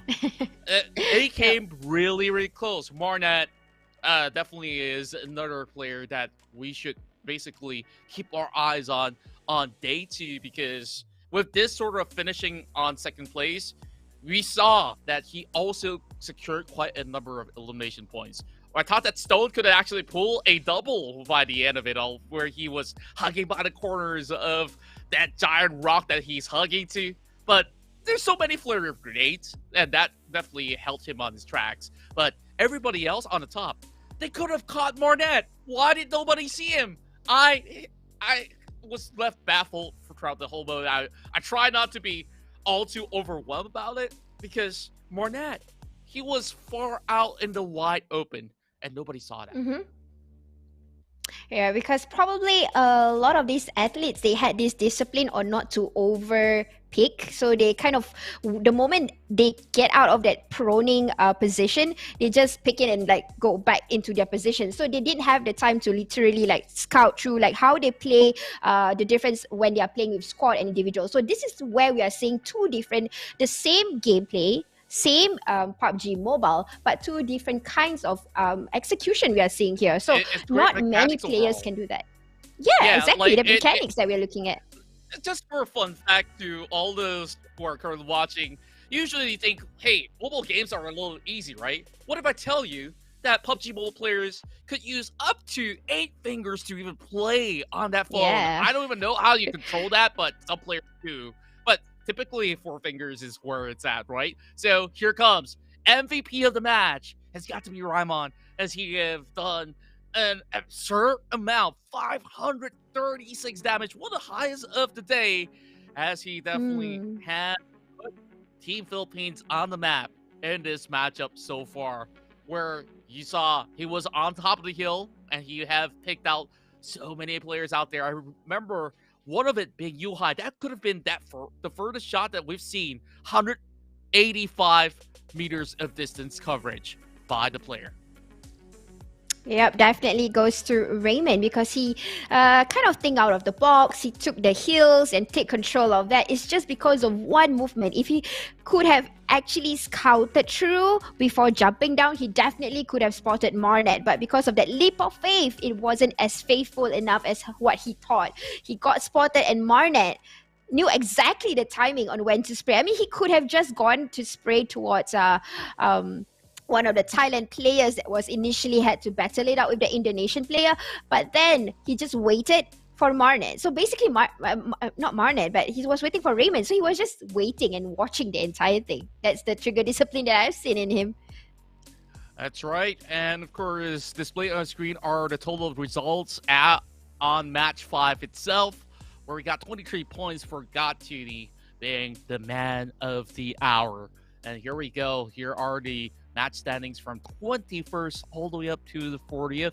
Well, tomorrow is where it's grind time for all the 51 players on board. Sure, being behind on the middle of the pack doesn't really sit well on any of these pro players, but you've heard from all the interviews that this have been a pretty tough tournament because anything could honestly happen. As compared to squats, it's a lot more of a controlled variable. Here, you're always on your toes. You saw those quick feet, those trigger fingers out there. Man, it was so hard for anybody that's in the game to keep up to pace.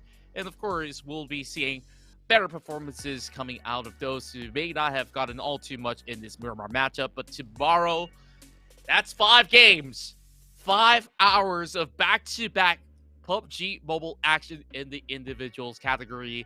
And there's so many impressive players out here that I just got to give kudos to every one of them who are taking part. Whether or not if they got the chicken dinner, I think that they're definitely showing us high quality and excellence of the play styles that have been displayed throughout the day.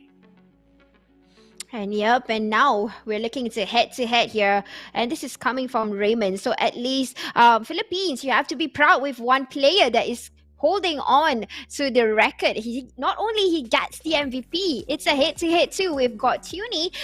Damage-wise, he has a whole lot. So he definitely know how to take advantage when he has that control on top of that hill. So he got like a whole lot of difference with the damage. So at least in a way, it kept that in the record book for the damage for Philippines at least.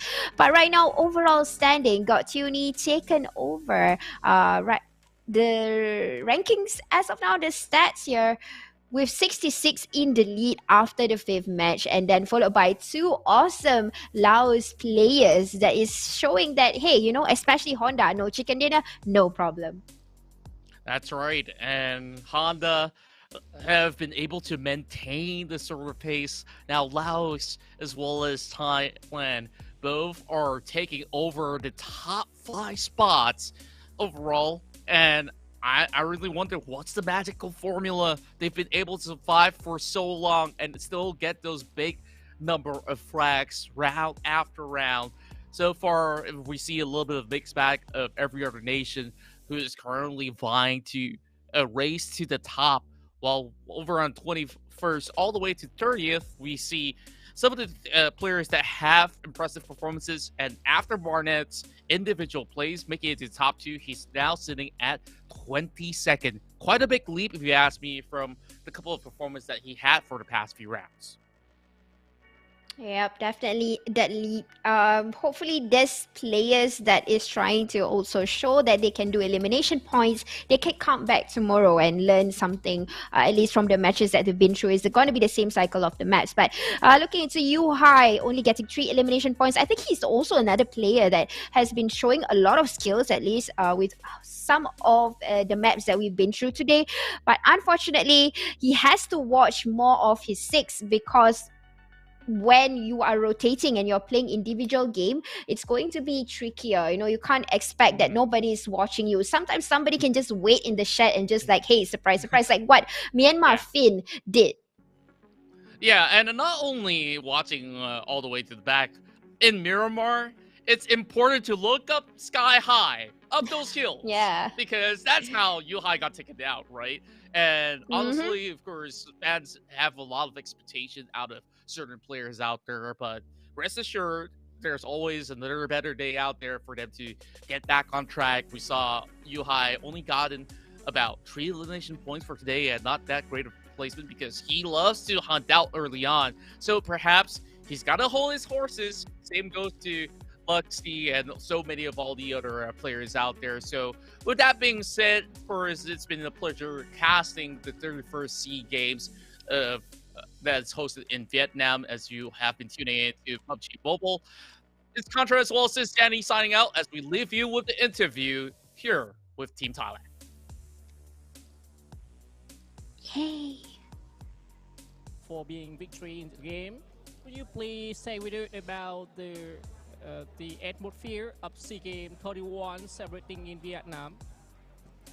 สวัสดีค่ะขอยินดีด้วยนะคะแล้วก็วันนี้อะค่ะเรารู้สึกยังไงเกี่ยวกับบรรยากาศของซีเกม31คะก็รู้สึกตื่นเต้นครับเพราะว่าด้วยความที่มันไม่ใช่ตั้งแต่ที่เล่นมาเมื่อปีก่อนคือยังไม่ใช่ออฟไลน์เลยสักครั้งแต่อันนี้เป็นออฟไลน์ครั้งแรกในปีใช่ Mình cảm thấy rất là hồi hộp bởi vì là mình đã tham gia nhiều cuộc thi rồi nhưng mà bình thường là sẽ thi online nhưng mà lần này là được thi trực tiếp ở tại sân khấu này thì thấy rất là hồi hộp.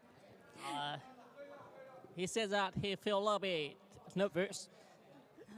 Tuy nhiên thì Courtney cũng đã thể hiện rất tốt và đội tuyển của Thái Lan cũng đã có được 2 lần ăn gà với 2 đại diện trong ngày thi đấu hôm nay. Vậy thì Courtney đã cảm thấy là đội tuyển Thái Lan đã thể hiện được bao nhiêu % sức lực của mình và liệu rằng các bạn có tự tin trong ngày mai sẽ giành được tấm huy chương vàng hay không? How do you feel about Thailand performance today, especially Thailand team 2? And how do you think about the chance of getting the gold medal tomorrow?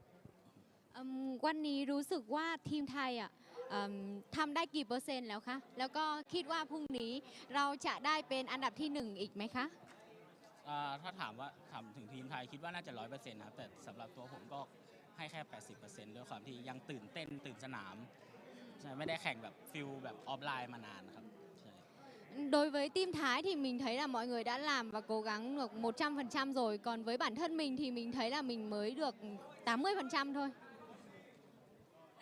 Như vậy thì chúc cho Courtney ngày mai sẽ mang theo được 100% sức lực cũng như là đội tuyển Thái Lan sẽ thi đấu hết mình để có thể giành được thành tích cao nhất trong nội dung thi đấu cá nhân này nhé.